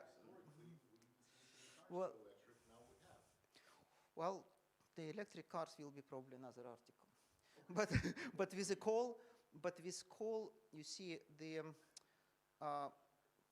first country that really phased out coal from electricity was the UK, and it was not even recently. It was in the 1980s when Margaret Thatcher, bashed the coal unions, right? And that was pretty difficult. She almost lost her office, right? And that's where we come to, but there was nothing to do with the climate, right? The climate didn't exist, right? So that our method is that if you look at history, and if you look at Margaret Thatcher and what she did, we say that the world is very unlikely to have a leader who would be stronger and in a better position to do it, even armed with climate kind of changes, right? Okay, but bear with me, Igor, you are very skeptical, but that's good, that's what we need to, right? Now let's go into the future, right? So we plot all of this is historical information, we plot all of this, so you can have historical benchmarks. So this is UK, US, Europe from the previous slide. This is Germany, what they promised to do. This is what all other countries promised to do. And let's look now at these integrated assessment models, what do we need to do for climate? Is it enough just to stick to these historical trends, right? Well, and the answer is actually interesting. So we do just India and China, right? Now you can see that to achieve 1.5 degree, China has to phase out coal about 50% per decade. So if China has 70% coal now, in 10 years it should have 20. Well, it now has probably 60%, so in 10 years it should have 10%, right? Etc., right? If you want to get to 2 degrees, then you can get to about 30, etc., right? But you can see that these are far higher. We ask China to do something far, far more than Germany has done, or England, or European Union, or anything else in these scenarios, right? The only place where China comes in close to what historically, and India is the same, right, was done, is when we are in the range of 2.5 degrees, right? So if China does the same effort as Germany, then we are in about 2.5 degrees range, right? Well, the question is whether China can do something politically as Germany does, but I'll come to that. Now, but what is even more disturbing than if you look at Europe, right? When you look at Europe, Europe doesn't need to do anything extraordinary. They just need to continue what they are doing, right? So that basically Europe is on track, right? And there is nothing, and they expected to do much, much less. You see, Europe is expected to do much less than China, right? Now, when you provide this, right, you can like put it in some scientific report. That's what IPCC does, right? Then, if countries from Asia, they are not very happy. They're saying, why should we do something which is clearly much, much more difficult than Europe has already done, right? And then the question is, how do you, can you actually persuade them? And one hypothesis we had that, well, I mean, let's see how Germany actually does it. How did Germany achieve this decline, which they achieved? And Germany achieved it by paying about 70 billion euros in compensation to companies, workers, and regions which have coal phase out. And we decided to look at whether this is a common practice, and what if the same practice is used in Asia, right? What if we basically bribe Asia to phase out coal? We just pay them, same as Germany pays its workers. We pay workers in India and then tells them, to close coal factories. Now, that was actually not our idea. The idea came from Asia, and particularly it came from Indonesia, which basically very appropriately, and other countries like Vietnam, who use a lot of coal, they basically said, you want us to phase out coal? We are very prepared, but you have to pay us, right, to do all of this. It is not going to come cheap. Once again, we can discuss why, how they justify, to whom they are planning to pay, but it was a very clear request on the table, now from India as well, that you have to pay money to us to justify. And here we start talking costs, right? Here are not costs in optimized economic models, but the costs which politicians, they say, well, give us, and then we phase out coal.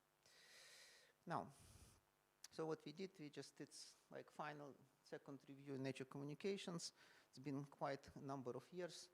Started as a master's thesis, now there are like 5 people writing it because it turned out to be more difficult, which is called socio-political costs of accelerating coal phase out. So what we did, we looked at every policy at compensation which compensates people and communities and companies and regions for coal phase out. And we found that every country that promises coal phase out, they have a compensation package. There is no country that actually said, we will phase out coal, and didn't pay something in bribes to companies and the workers, which is, again, scientifically good. Now, this is a little bit how we quantified it. And then you can say, well, how much they paid. So this is the cost, the compensation cost in US billions. As I said, Germany paid about 70 billions. And these are different countries. Some of them, pay very little. And you can also see that quite a lot of countries don't pay, like Indonesia doesn't pay its own money, but they secured a deal from like certain partnerships that somebody would pay them these billions for coal phase out. Now, the question is, why there is this variation? Can you explain it? Because if you want to project it into the future, you need to understand why the levels are so much different. What is so different between Germany and France that, Germany pays 70 billion, France pays like $500 million. Anyone has any hypothesis? Yeah.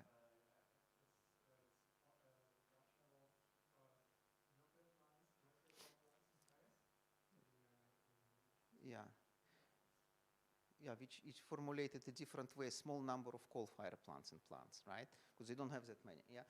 So like one thing you could see whether it depends, what other hypothesis might be there on how much coal you have. If you phase out a lot of coal, you pay more money than if you little, then what other hypothesis can be there?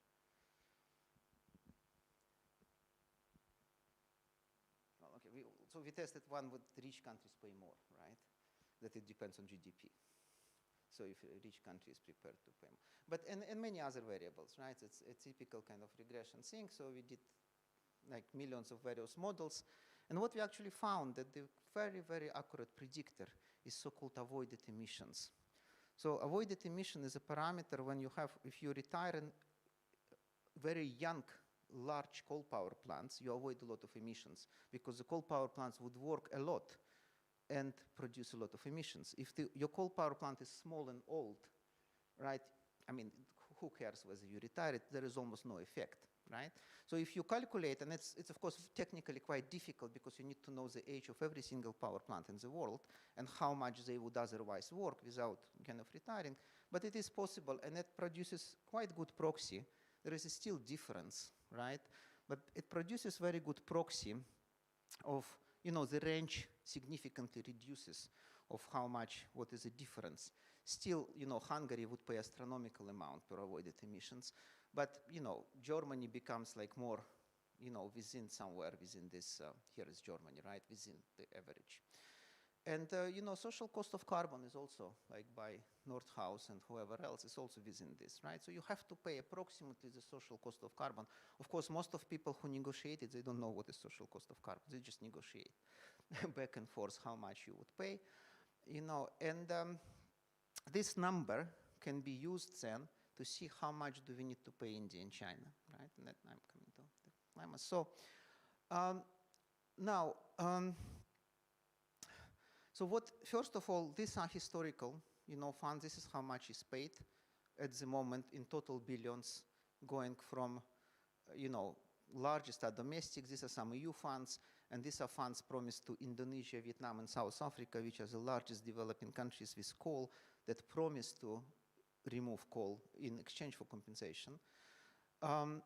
This is the gross overseas development assistance to these countries, right? So you can see that they kind of double this assistance. We are going into another ball game.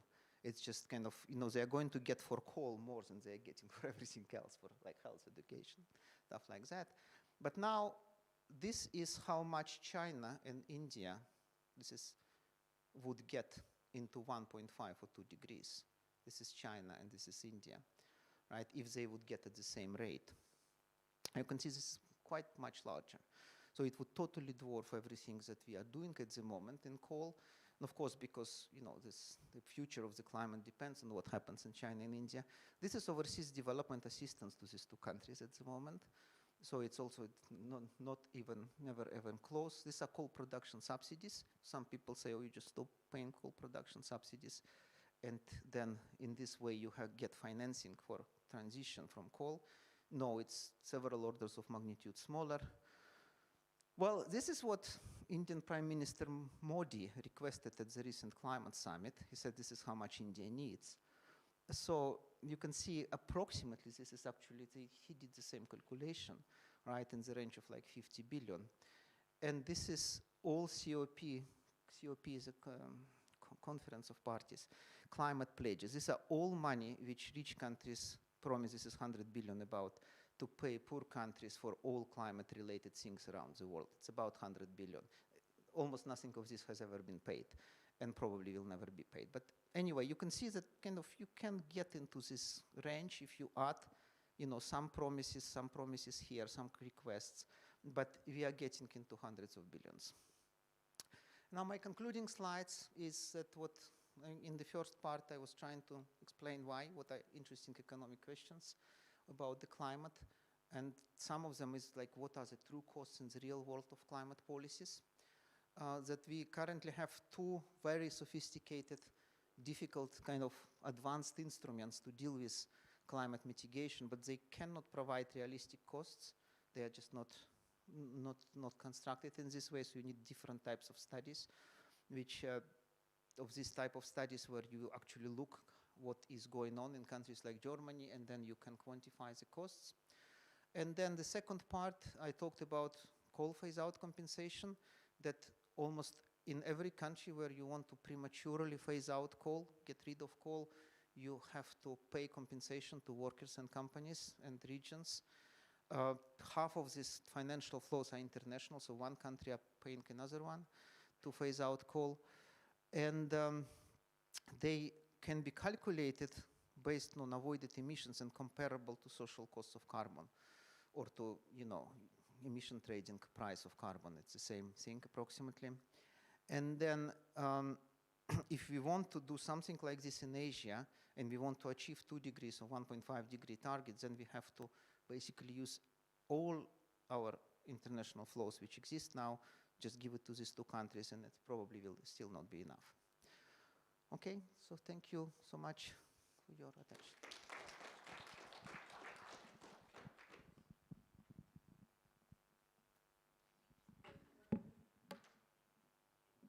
Could I ask one question about these costs?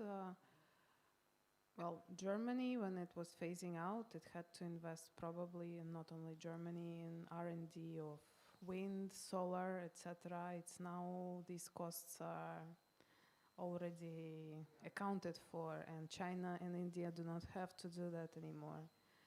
isn't it substantial? Well,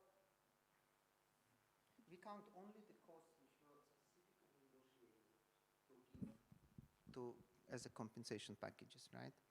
So now, if you have basically ideal economic model, right, then you have wind and solar, which already have benefited from this research and development done by Germany, and they already have pretty low costs, right? So if you run an economic model, what it would show you, that's approximately what I showed in these violin graphs, right? That if you run an economic model, countries like India and China shouldn't use coal, right? This is one of these free lunch things, because renewable energy is already cheaper, right? However, and Germany shouldn't use coal either, right? Because renewable energy in Germany is already cheaper, right? So why does Germany pay this compensation? And then here we come from, like, you know, pure economics to political economics. You cannot. You will have a change of government, right? In Germany, if you say that, you know, we just close all the coal power plants, or even if you let them close on so-called market basis. Like in the US, there is no policy for coal phase out, right? The coal still is reducing because of market factors. And what we have in the US is a political backlash, partly related to that, right? But if you have a policy, if it didn't, you couldn't just say that it's just a market, but we actually are doing it deliberately, closing it in, then you would have even bigger political backlash, because then you could point a finger much stronger at someone who does it. So that they have to pay because it's, you know, it's some logic of political energy transitions. And this money are on top of already functioning economics, which, you know, a company can invest in solar instead of investing in the coal. Well, part of it is stranded assets, right? Even in Germany, there are very young coal power plants, which they built when they did all of this Fukushima-related nuclear thing. They started building new coal power plants. They were hoping that they would capture carbon from them, which didn't work. And but these young power plants, they cost a lot of money on companies' balance sheets. And, you know, this sort of, there is no constitutional provision as if you can just close it without compensating the company. It also, there is a lot of, like, there is workers and pensions and employment, but there is also regional issues. Most of this money, they go to regional development. So in Germany, there are regions which entirely depend on coal economy, on coal mining and power production, which are connected together. So if you don't want these economies to become completely black holes, you have to invest in infrastructure and everything else in these regions. And these are like packages.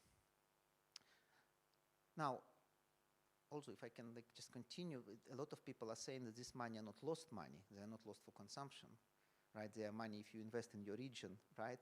You would create like something for the future and it would boost the economy. And of course, this type of analysis does not, you know, count it. But apparently that's how like Indonesia and India think. They think that we need this money. Yeah, we will invest them in our regions and etc. But we need them not from us, but from someone else. To, I can.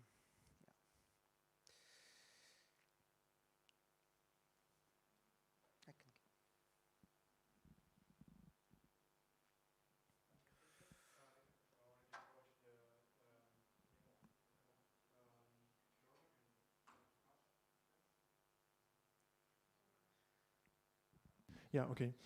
So I have already broached the aim of power plants in Germany, and I would just ask a question. It's a kind of a strange thing that Germany wants to get rid not only of coal power plants, but also of nuclear power plants. And when just after the start of the war in Ukraine, it caused kind of difficulties with the power services.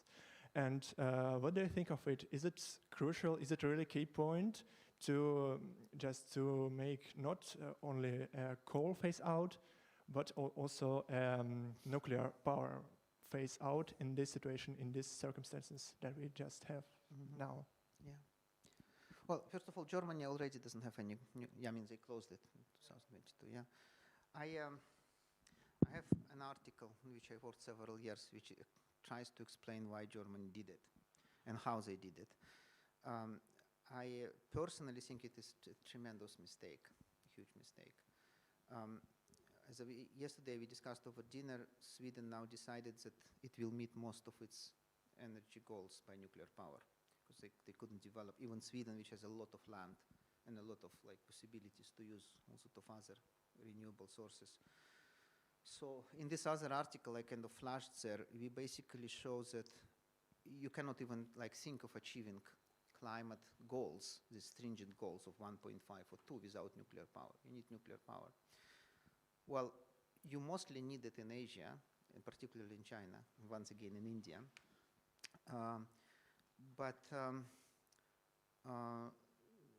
So that there is this rational economic logic or technical rather logic, but there is also political logic of why Germany did it, and we can have another lecture of it. But it had very little to do with, it had nothing to do with deals with Russia, because when these decisions were made, Germany at the same time made a lot of deals with Russia to provide gas. That was the time when they kind of built Nord Streams and stuff like that. So part of the deals, they said, well, why do we need nuclear if we get cheap energy from Russia? The same kind of thinking, right? And secondly, it was done to actually preserve coal as long as possible, because coal in Germany is associated with very strong political force, especially used to be. Now there is not so much left, not so much political force. But Social Democratic Party in Germany is basically a coal party, party of the coal regions, right? And this political battle was kind of between coal and nuclear, not something else against them, but they were actually battling each other, and coal won big time in this. So now you have what you have. Now you have to, I don't think it's technically possible to restart German nuclear, even though there are discussions about it, but maybe some other countries can learn, to do that. Well, so my question is related to Katerina's question. You showed these different lines of costs of reduction of CO2 emissions, done by Nordhaus and by McKinsey. I'm wondering what is the progress in this cost of reduction over time? Is there enough progress due to R&D? Does it become cheaper to reduce emissions, and by how much cheaper, and what's the rate at which it becomes cheaper? Well, where is now our McKinsey thing? So there is significant cost reduction in some areas. The areas which are usually mentioned, which have most dramatic cost reduction, they are solar and wind power and energy storage and batteries. So that's where most cost reduction occurs. Now, I cannot say that across all of these solutions there is a cost reduction. For example, there is something called CCS here, which is carbon capture and storage, which is absolutely crucial component. You cannot even start thinking of achieving any of the targets without having massive amounts of CCS, because we will emit more than we can, and then we will need to suck it back through carbon capture and storage. So costs of CCS, which are here, which are already very high, they are not coming down very much, which obviously, because you don't have economy of scale yet, they might kind of come down, but so far they are kind of balancing there. Costs of nuclear are not coming back that much, not coming down. But McKinsey updates this thing. They started in 2007, they issue regular updates, and some of these things, they come down. But overall cost, right, when you have overall cost of climate change, of mitigation, it doesn't come down.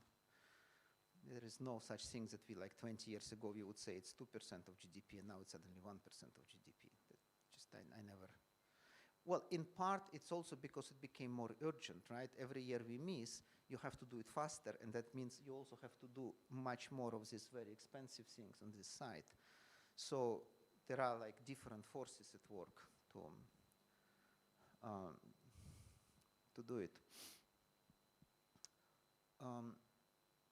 Yeah, so, but you can see, I don't even know which year it is, but if you can see solar power photovoltaic, abatement cost is about 20. This is a very low cost for energy technology.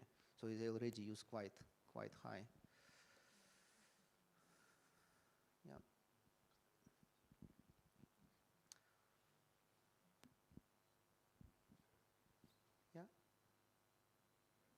Yeah, thank you again.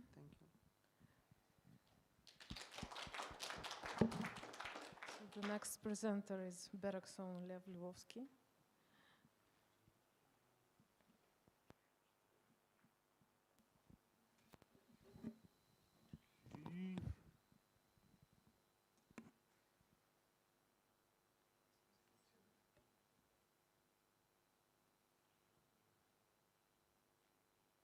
Should there be presentation or something?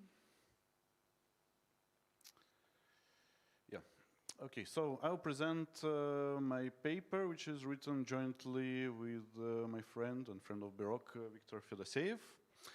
So in 2023, we live in the world where many bad things happen. There is a Russian war in Ukraine.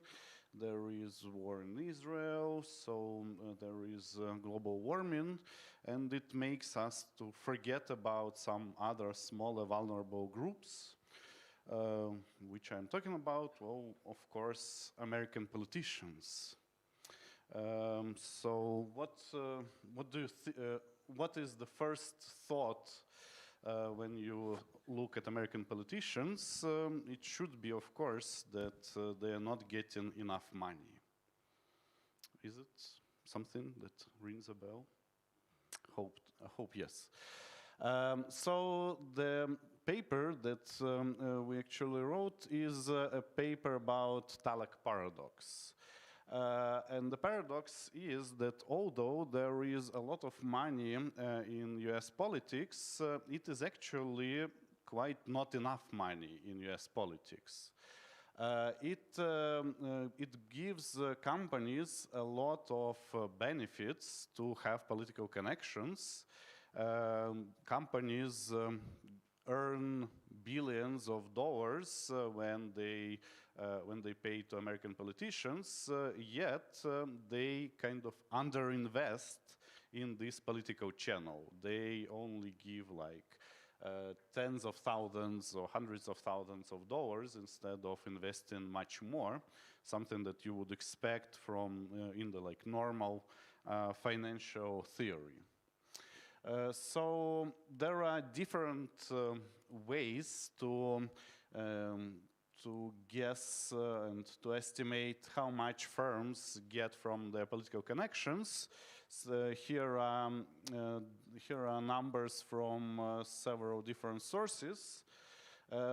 So from AK 2015, the upper bound of like average amount of money that American corporation gets from political connections is this much, so large number, so I would not even call it.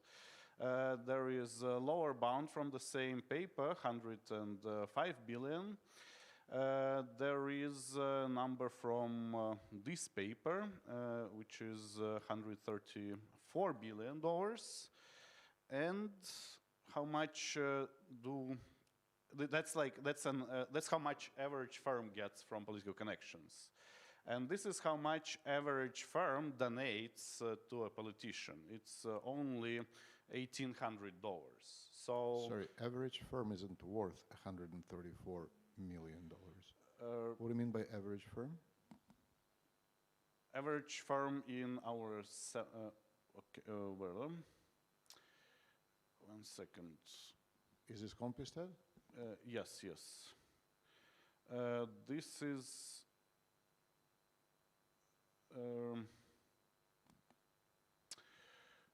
okay, one sec. Yeah, I guess that's the sum. Should be the sum, yeah.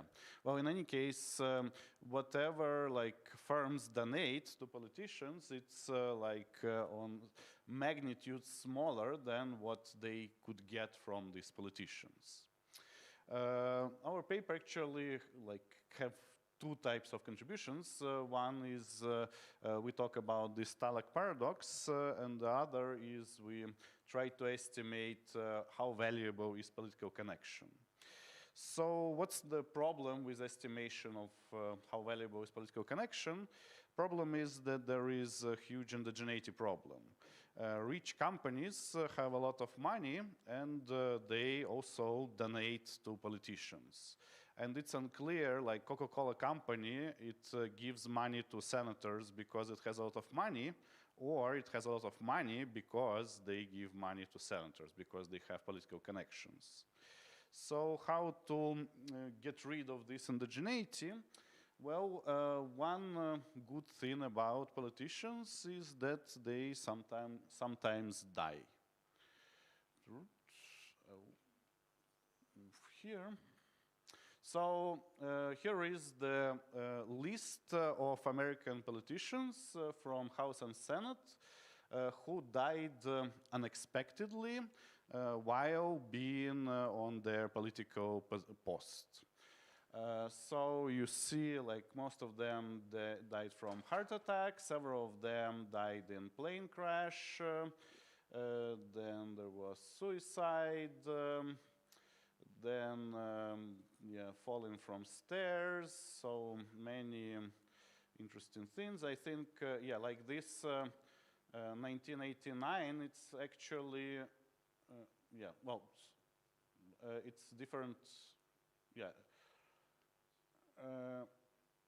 okay, it's reported different dates, but it is when Soviet Union actually shut down the South Korean plane, and there were 2 American senators on board.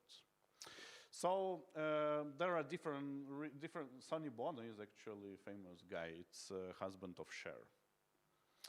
He also had political career, and he died while skiing. Because there are so many American politicians, we actually found around up to 30, I think, politicians who died while in office, and it partially solves our indigeneity problem.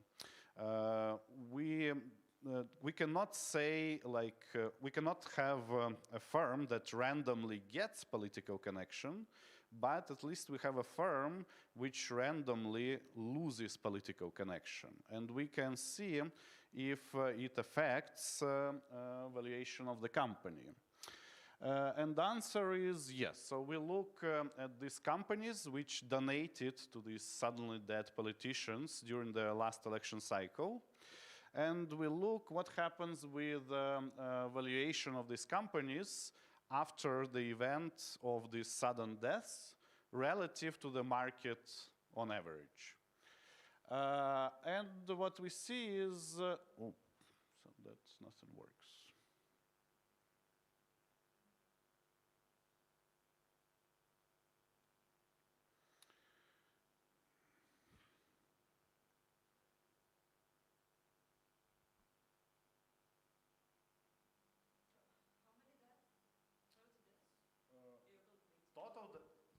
How many total deaths? There were like 150 people who died while in office, but for many of them it was kind of expected death, you could say.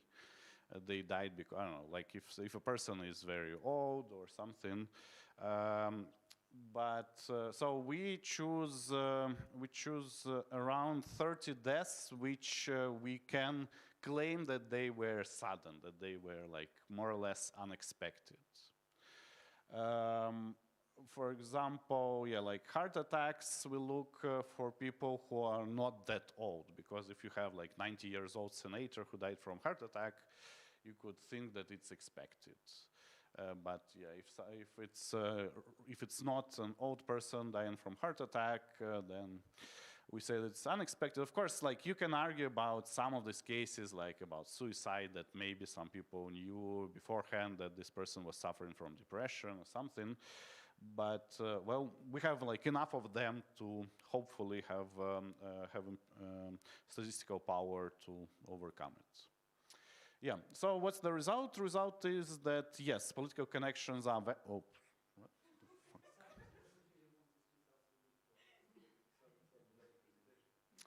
Yeah, sudden deaths of presentations.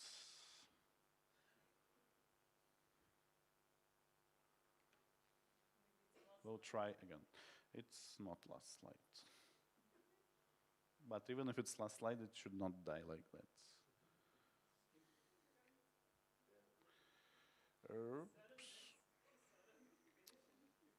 So, what I wanted to say is that, yes, political connections are indeed valuable, so firms who lose political connections, their valuation declines more, declines on average relative to the market on average.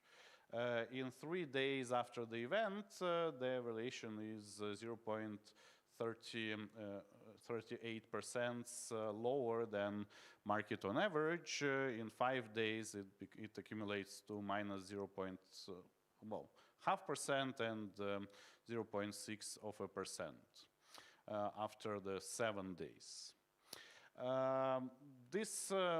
This is evidence that political connections matter. Of course, like I'm not trying to claim that it's conclusive because, for example, it is very well can be like asymmetric value. Like getting political connection can give you more money than you lose when you lose political connection. For example, other papers like the one.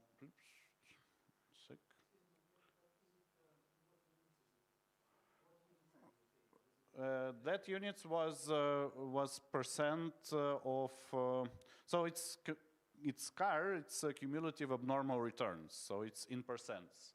This is 0.38 of percent of value of the firm.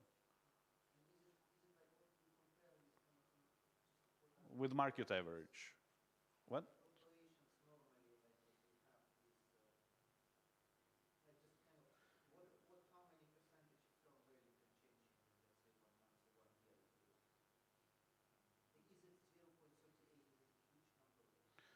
Well, that's a huge number. You multiply it by price of the company and it becomes a huge number. Yeah, the thing is that like in the short time, well, okay, I would say it's a huge number. It's like 0.6 of percent of the value of the company. Now, like, how long-lasting is this effect? I cannot tell you because the idea of this experiment is that, like, it is a natural experiment in the short run. In the short run, there is random event which makes these companies different from the market in total.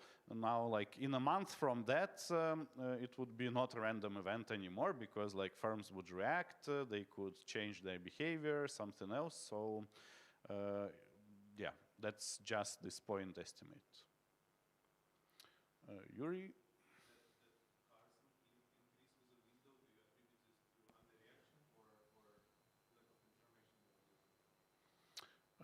We don't attribute it to anything, so yeah, maybe it is that like news spread over time, and I don't know, not all investors find out that this company lost a related politician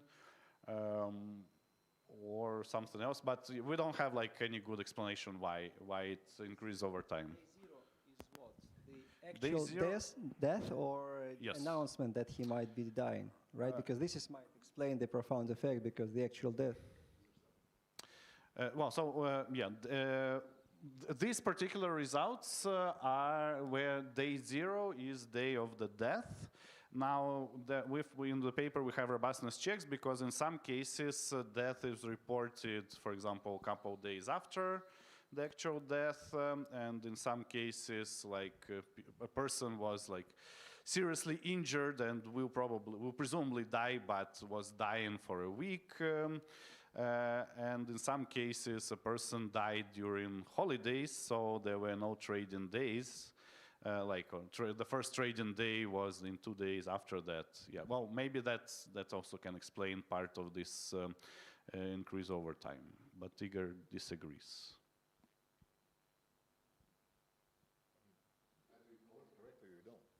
You know when the trading days are. What? You know when the trading days are, so either you code it correctly, in which case that doesn't explain the delay. The fact that the deaths are sudden kind of rules out the Well, it anticipation. still may. Like a person can die at the end of trading day. That's why you use -1, not 0. You use +1, not 0. Okay. Well, as I said, I don't have good explanation. So that's the answer. Yeah. Okay. So here, as I said, we tried to look at what firm loses when it loses politician. There is, of course, another option where people try to look how much firm gains when it gains politician. There you also need a natural experiment. A natural experiment that, for example, Aki uses is he looks at close elections, at elections where it was where the difference between winner and loser was like less than 5%. So it was harder to predict before election which politician will win. And he argues that in such close elections, it could be argued that gaining of related politician is practically random. There are, of course, issues with such strategy too. Well, for example, it could be that politicians who win in close elections, they are not the same as politicians who win in a landslide. So they maybe cannot deliver that much or something. Or maybe it's opposite. They, if they won by just a little bit, they will exploit their position too much because they're very thankful to their investors. But in any case, the point still holds that politicians are getting not enough money. So about literature, of course, firms participate in politics in various ways. They're not just official donations.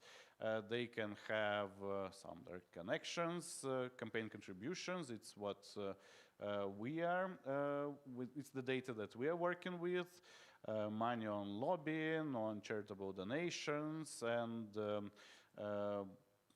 pursuing employees to vote for one or another candidates. And of course, there could be illegal money in politics, bribes, etc.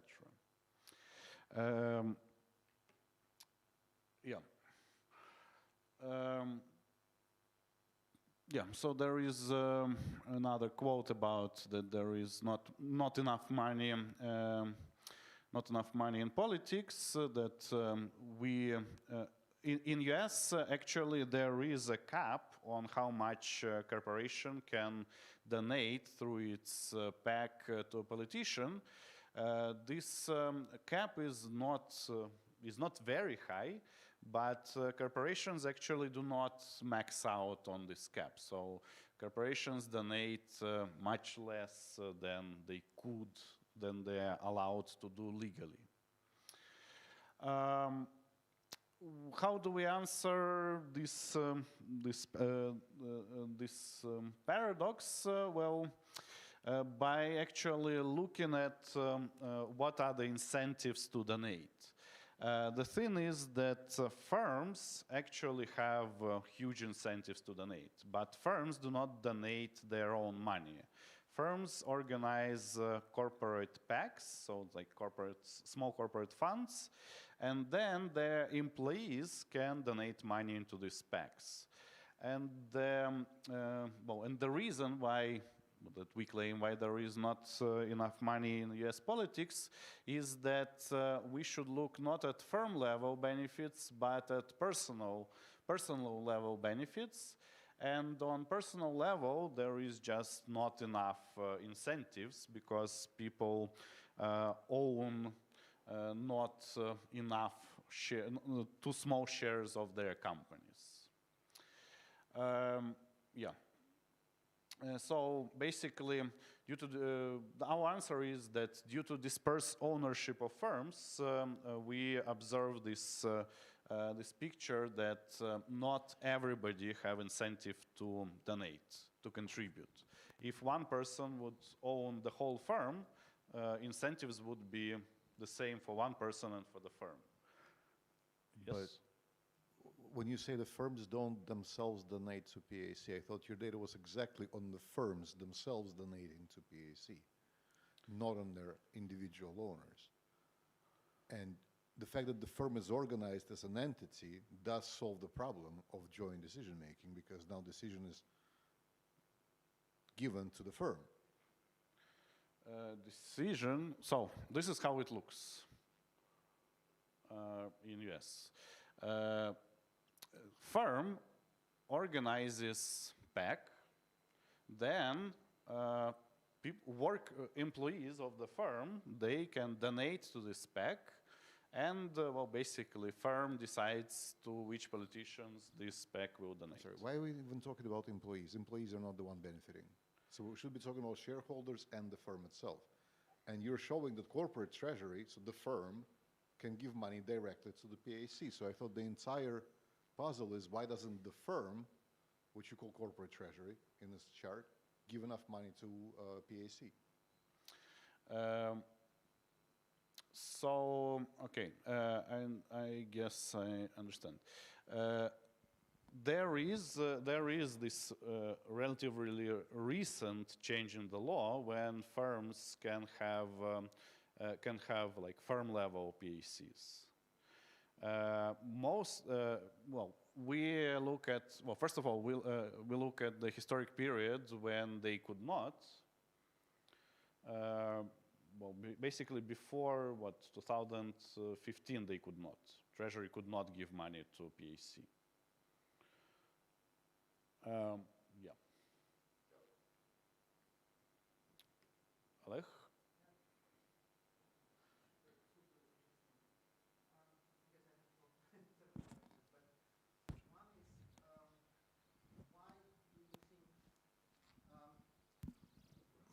Is there like some sort of background hypothesis that there should be approximately similar amount that they contribute and that they benefit, that they should be equal, right? That I think that there is some sort of an expectation behind the puzzle, that people say they donate very little but they get very large benefits, right? So there is some universe where you would donate the same approximately as benefits. Because you could think that it doesn't need to be the same, right? You could donate very little, then your utility, if you donate more, doesn't increase, and you still get a lot of, value. Sure. Now, wait, and then I just kind of built upon it maybe another one, because I'm just like a little bit confused about this, but I also think that this is probably the whole point of democracy, right? That you cannot like make it, that you cannot make your value directly proportional of how much you can donate, because then those actors who can donate billions, they will also get billions from politics, and the politics would be entirely skewed to those who donate like a lot, right? Because if you have like a limit, a ceiling, that if you donate up to $1,000, then you get benefits, and I can donate, and like Coca-Cola can donate, but above $1,000 we cannot get any benefits, right? And that's kind of a democratic in a way. Well, that's surely democratic. I'm probably very confused about this, but it's probably because it's so interesting. That surely would be democratic, except that, if we would be in US Congress, we would discuss with you what is more democratic and what is less. So we in this paper, we don't care what is more democratic. So yes, it is less democratic when corporations donate. We are just talking about the simple point that it could be even more, it could be even less democratic. Like corporations could donate even more and grab like more power to their hands. And we are like wondering why they do not do that. Why they donate not enough, not much. And the first question? Yeah, and the first question, it is valid. So yes, it's not that if you get 1 billion bonus that you should donate 1 billion or 1 billion minus $1. There is some optimal donation point. Why optimal equilibrium? Some equilibrium donation point.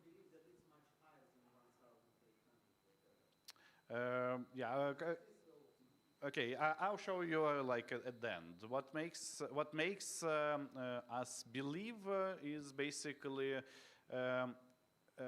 okay. This hypothesis would be like not consistent enough with results because, for example, so what we will show is that these donations are kind of proportional to the value of shares that you hold in your particular company. Okay,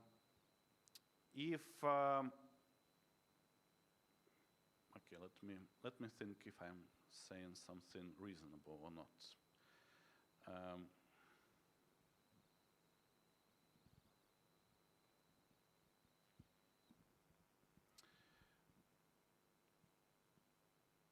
Okay, I'll think and answer you later.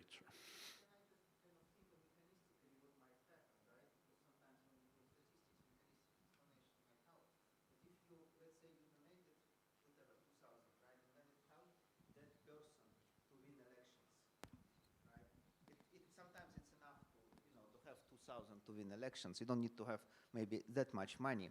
Then when the person wins elections, the politician, their benefit is enormous for themselves, right? They get a lot of power, right? So that they might actually get as much power as they're prepared to give you in kind of various beneficial regulations. Even though the trigger of it is just $2,000, right, which you donated, but the relative shifts in kind of political power and kind of which they gain versus what they can give you in return probably might be commensurate with each other, right? And this is simply, once again, why democratic system, because democracy makes it impossible. It makes these very short triggers produce large results in the same way as, like, you know, whatever told people win elections, right? It's a small difference, but... Okay, I'll give you partial answer. Partial answer will be like this. So suppose you are like Coca-Cola Corporation. You earn billions, you have a lot of everything, and like by investing in this politician, you would also like get a billion. And you donate like 2,000. Now, I don't know what is the optimal amount of money that you want to donate, but with such difference in money, it is very likely that like giving 10,000 will be also cool. Like it seems unlikely that this optimal number will be so small.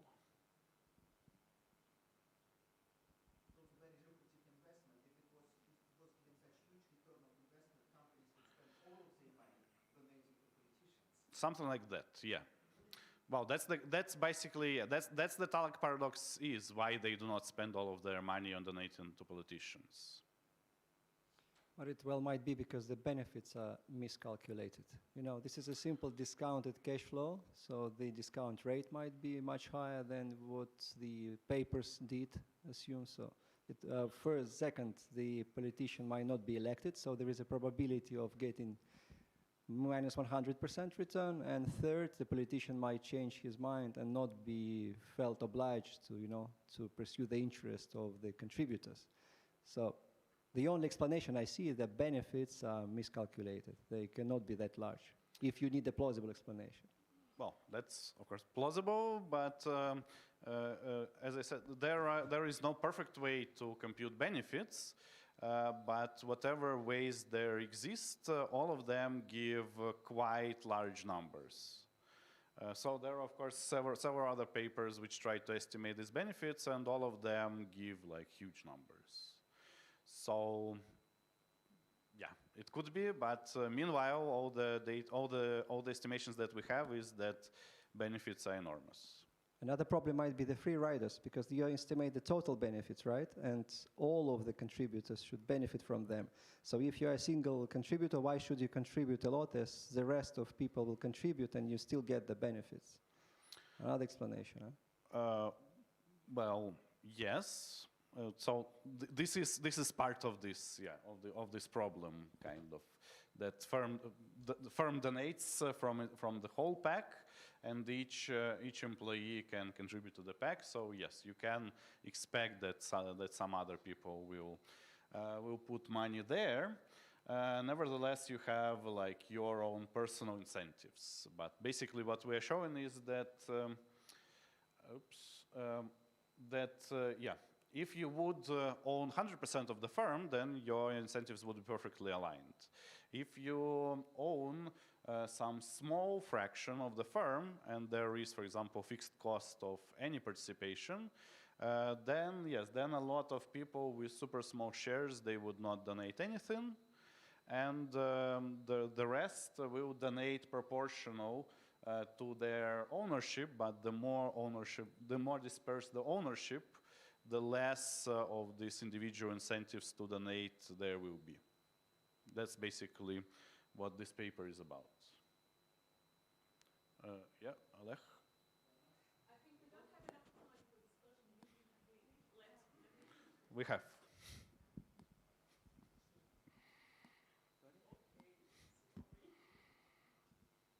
No, I thought this is the end of the paper, no? No, but close. That's fine. No, but you can of course ask questions. Okay, I open my mouth and say that, in Soviet Union, there were very little money, right, in the economy. And there was this thing that there was not enough products, right, so that it was not determined by money, that everything costed very little, right, and so there was this deficit economy. And it might be same thing here, that there is not enough space for more money in that particular system, that there are some other things which are going on. So in like Soviet Union, money kind of matters. There were monetary transactions for consumers, but really the transactions were not, if you started to count like how much like a Volga costed or how much, like sausage costed, you wouldn't grasp the essence of the deficit economy, right? But that's United States. You can always organize your yes, campaign in golden. No, but it is. But the United States everything. tries to organize its political system, so it's not a free market. That we come back to the democracy, right? It is very tightly regulated. So, and therefore money might not have the same value. Like there might be other kind of things. There might not be space for more money. Money at like one of the production factor which is limited. You cannot, by putting more money into this, if you had a lot of money in Soviet Union, it wouldn't get you access to more things because there was a deficit. You needed to have some other things. Yeah, but I still think that, okay, well, it could be an argument, but I don't think it's like, that's just speculation. I think that in Soviet Union, yes, but in US, like you can always spend some additional money on some billboards or whatever. But you had explicit answer to this question on the slide, that these guys give 1/40th of what they could, and if that's a binding constraint, then you go exactly up to the binding constraint. No, I think the question was that they don't know where to use this money, like politicians.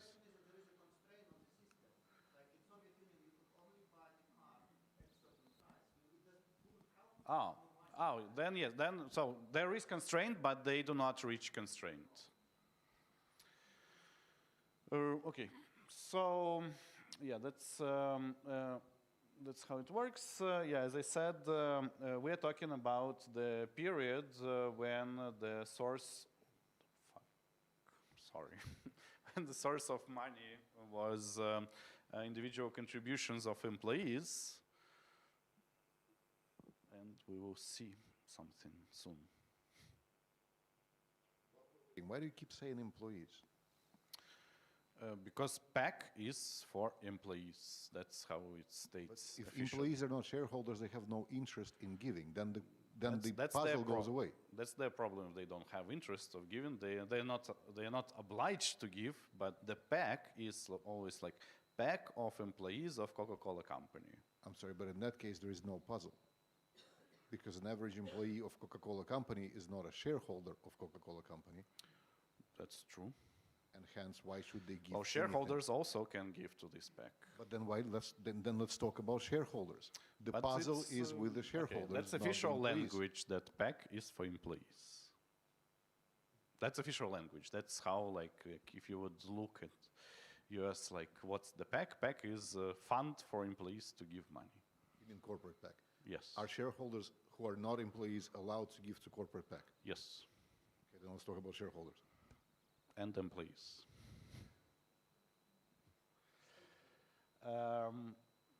So, okay. We have data from FEC. Basically, if you ever donate more than, I don't remember, at least if you donate more than $100 to a politician in US, you should be, there will be a note about it in FEC. We merge it with data on executives and directors because for them we know how much stakes in the company they own, what the shares of the company they own. For the other people we don't know. And we collect sample of individuals with their names and with shares in these companies. So we also show that PACs are financially constrained, so it's not that PACs don't have enough like politicians to donate to, for example, and that they hoard on money. They do not hoard on money. The red bars is basically how much they raise for corporate PAC, and the blue bars is how much they spend, and they usually spend most of what they raise. Yes? As much as I know, political contribution literature separated before 2010 and after, which was United Citizens United Reform. Are you going to find different results before 2010 and after? No. So we tried. No. As you can see, yeah. So our data, our main data goes from '96 to 2016. Citizen United, yes, so it allowed what Igor was talking about, these new types of PACs where firm's treasury can donate to the PAC, but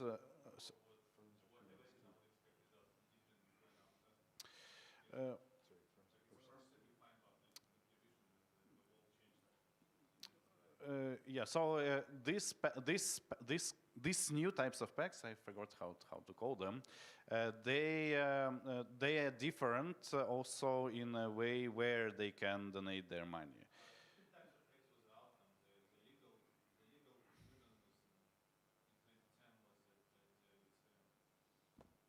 Corporations are persons too.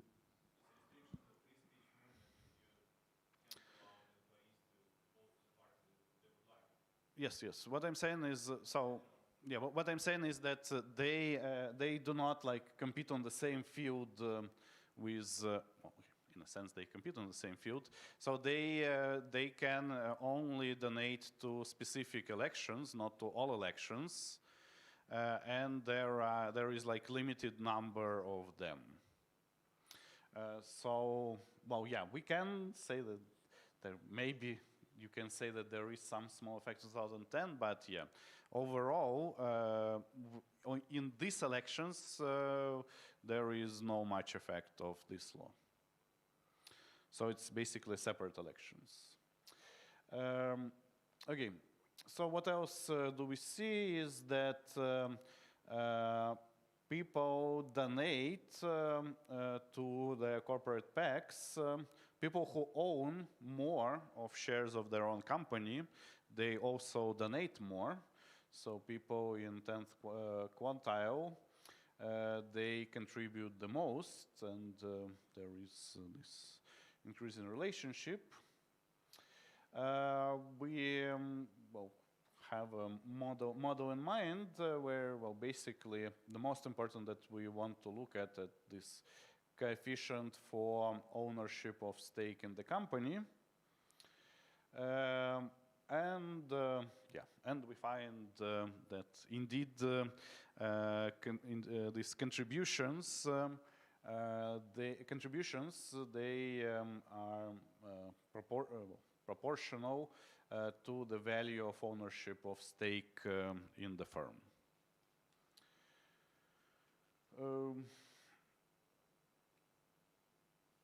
Yeah, so we have, we of course like look at different robustness checks. For example, people can also contribute to politicians indirectly.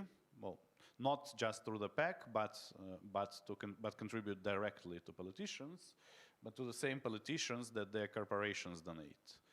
So we add these numbers and then results stay qualitatively the same. We also can look if family members of people who own stakes in the company donate to these politicians that corporations donate, that their corporation donate, and the result stays also the same. Yeah, so that's the end.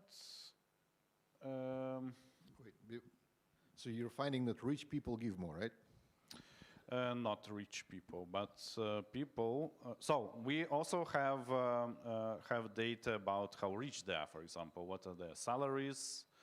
From where? What are the salaries from executive comp? Wait, we're talking about stakeholders who are not necessarily employees. You don't know their salaries. We don't know them. We know okay. We don't know all the stakeholders, of course. We know those, okay, in executive comp, they report these top 5 people in the company, and we know about them, their salaries and their ownership in the firm, so we use that. Oh, so you're not looking at any other shareholders? Of course, we don't know them. Yeah, yeah.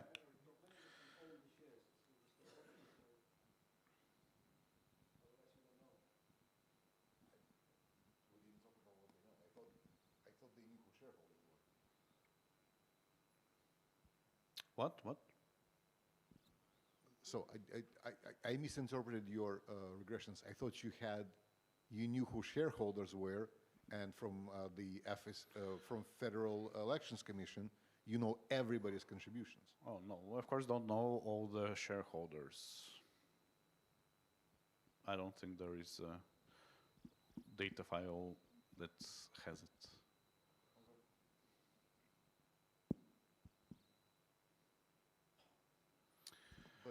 Sorry, is there another data file that has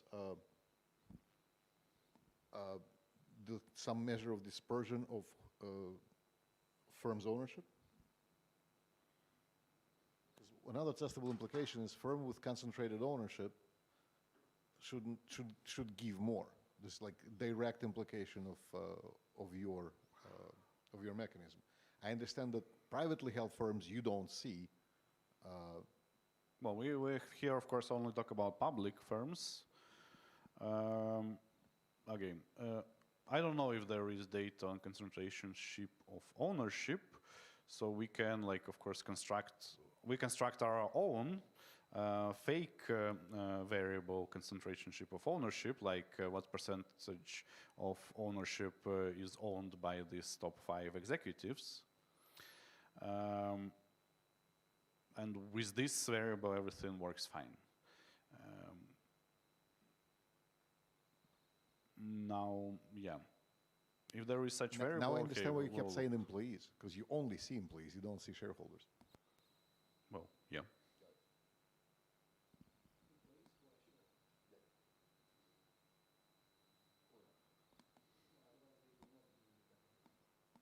Oh no, executives who are not shareholders are still in the database. Yeah, it is. If executives are not shareholders, which is conceivable. We have executives who are not shareholders, yes.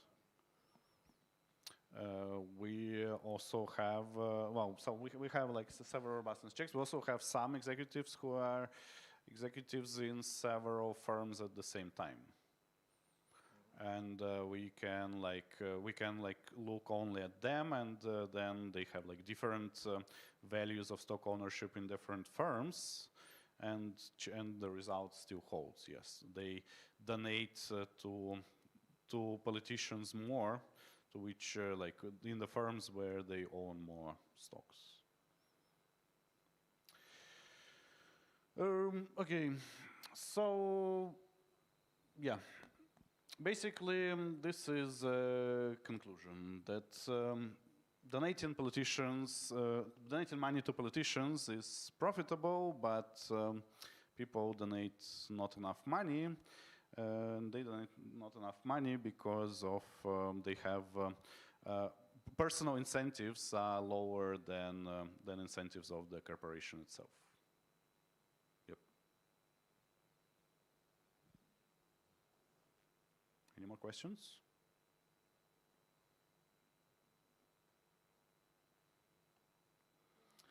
Okay.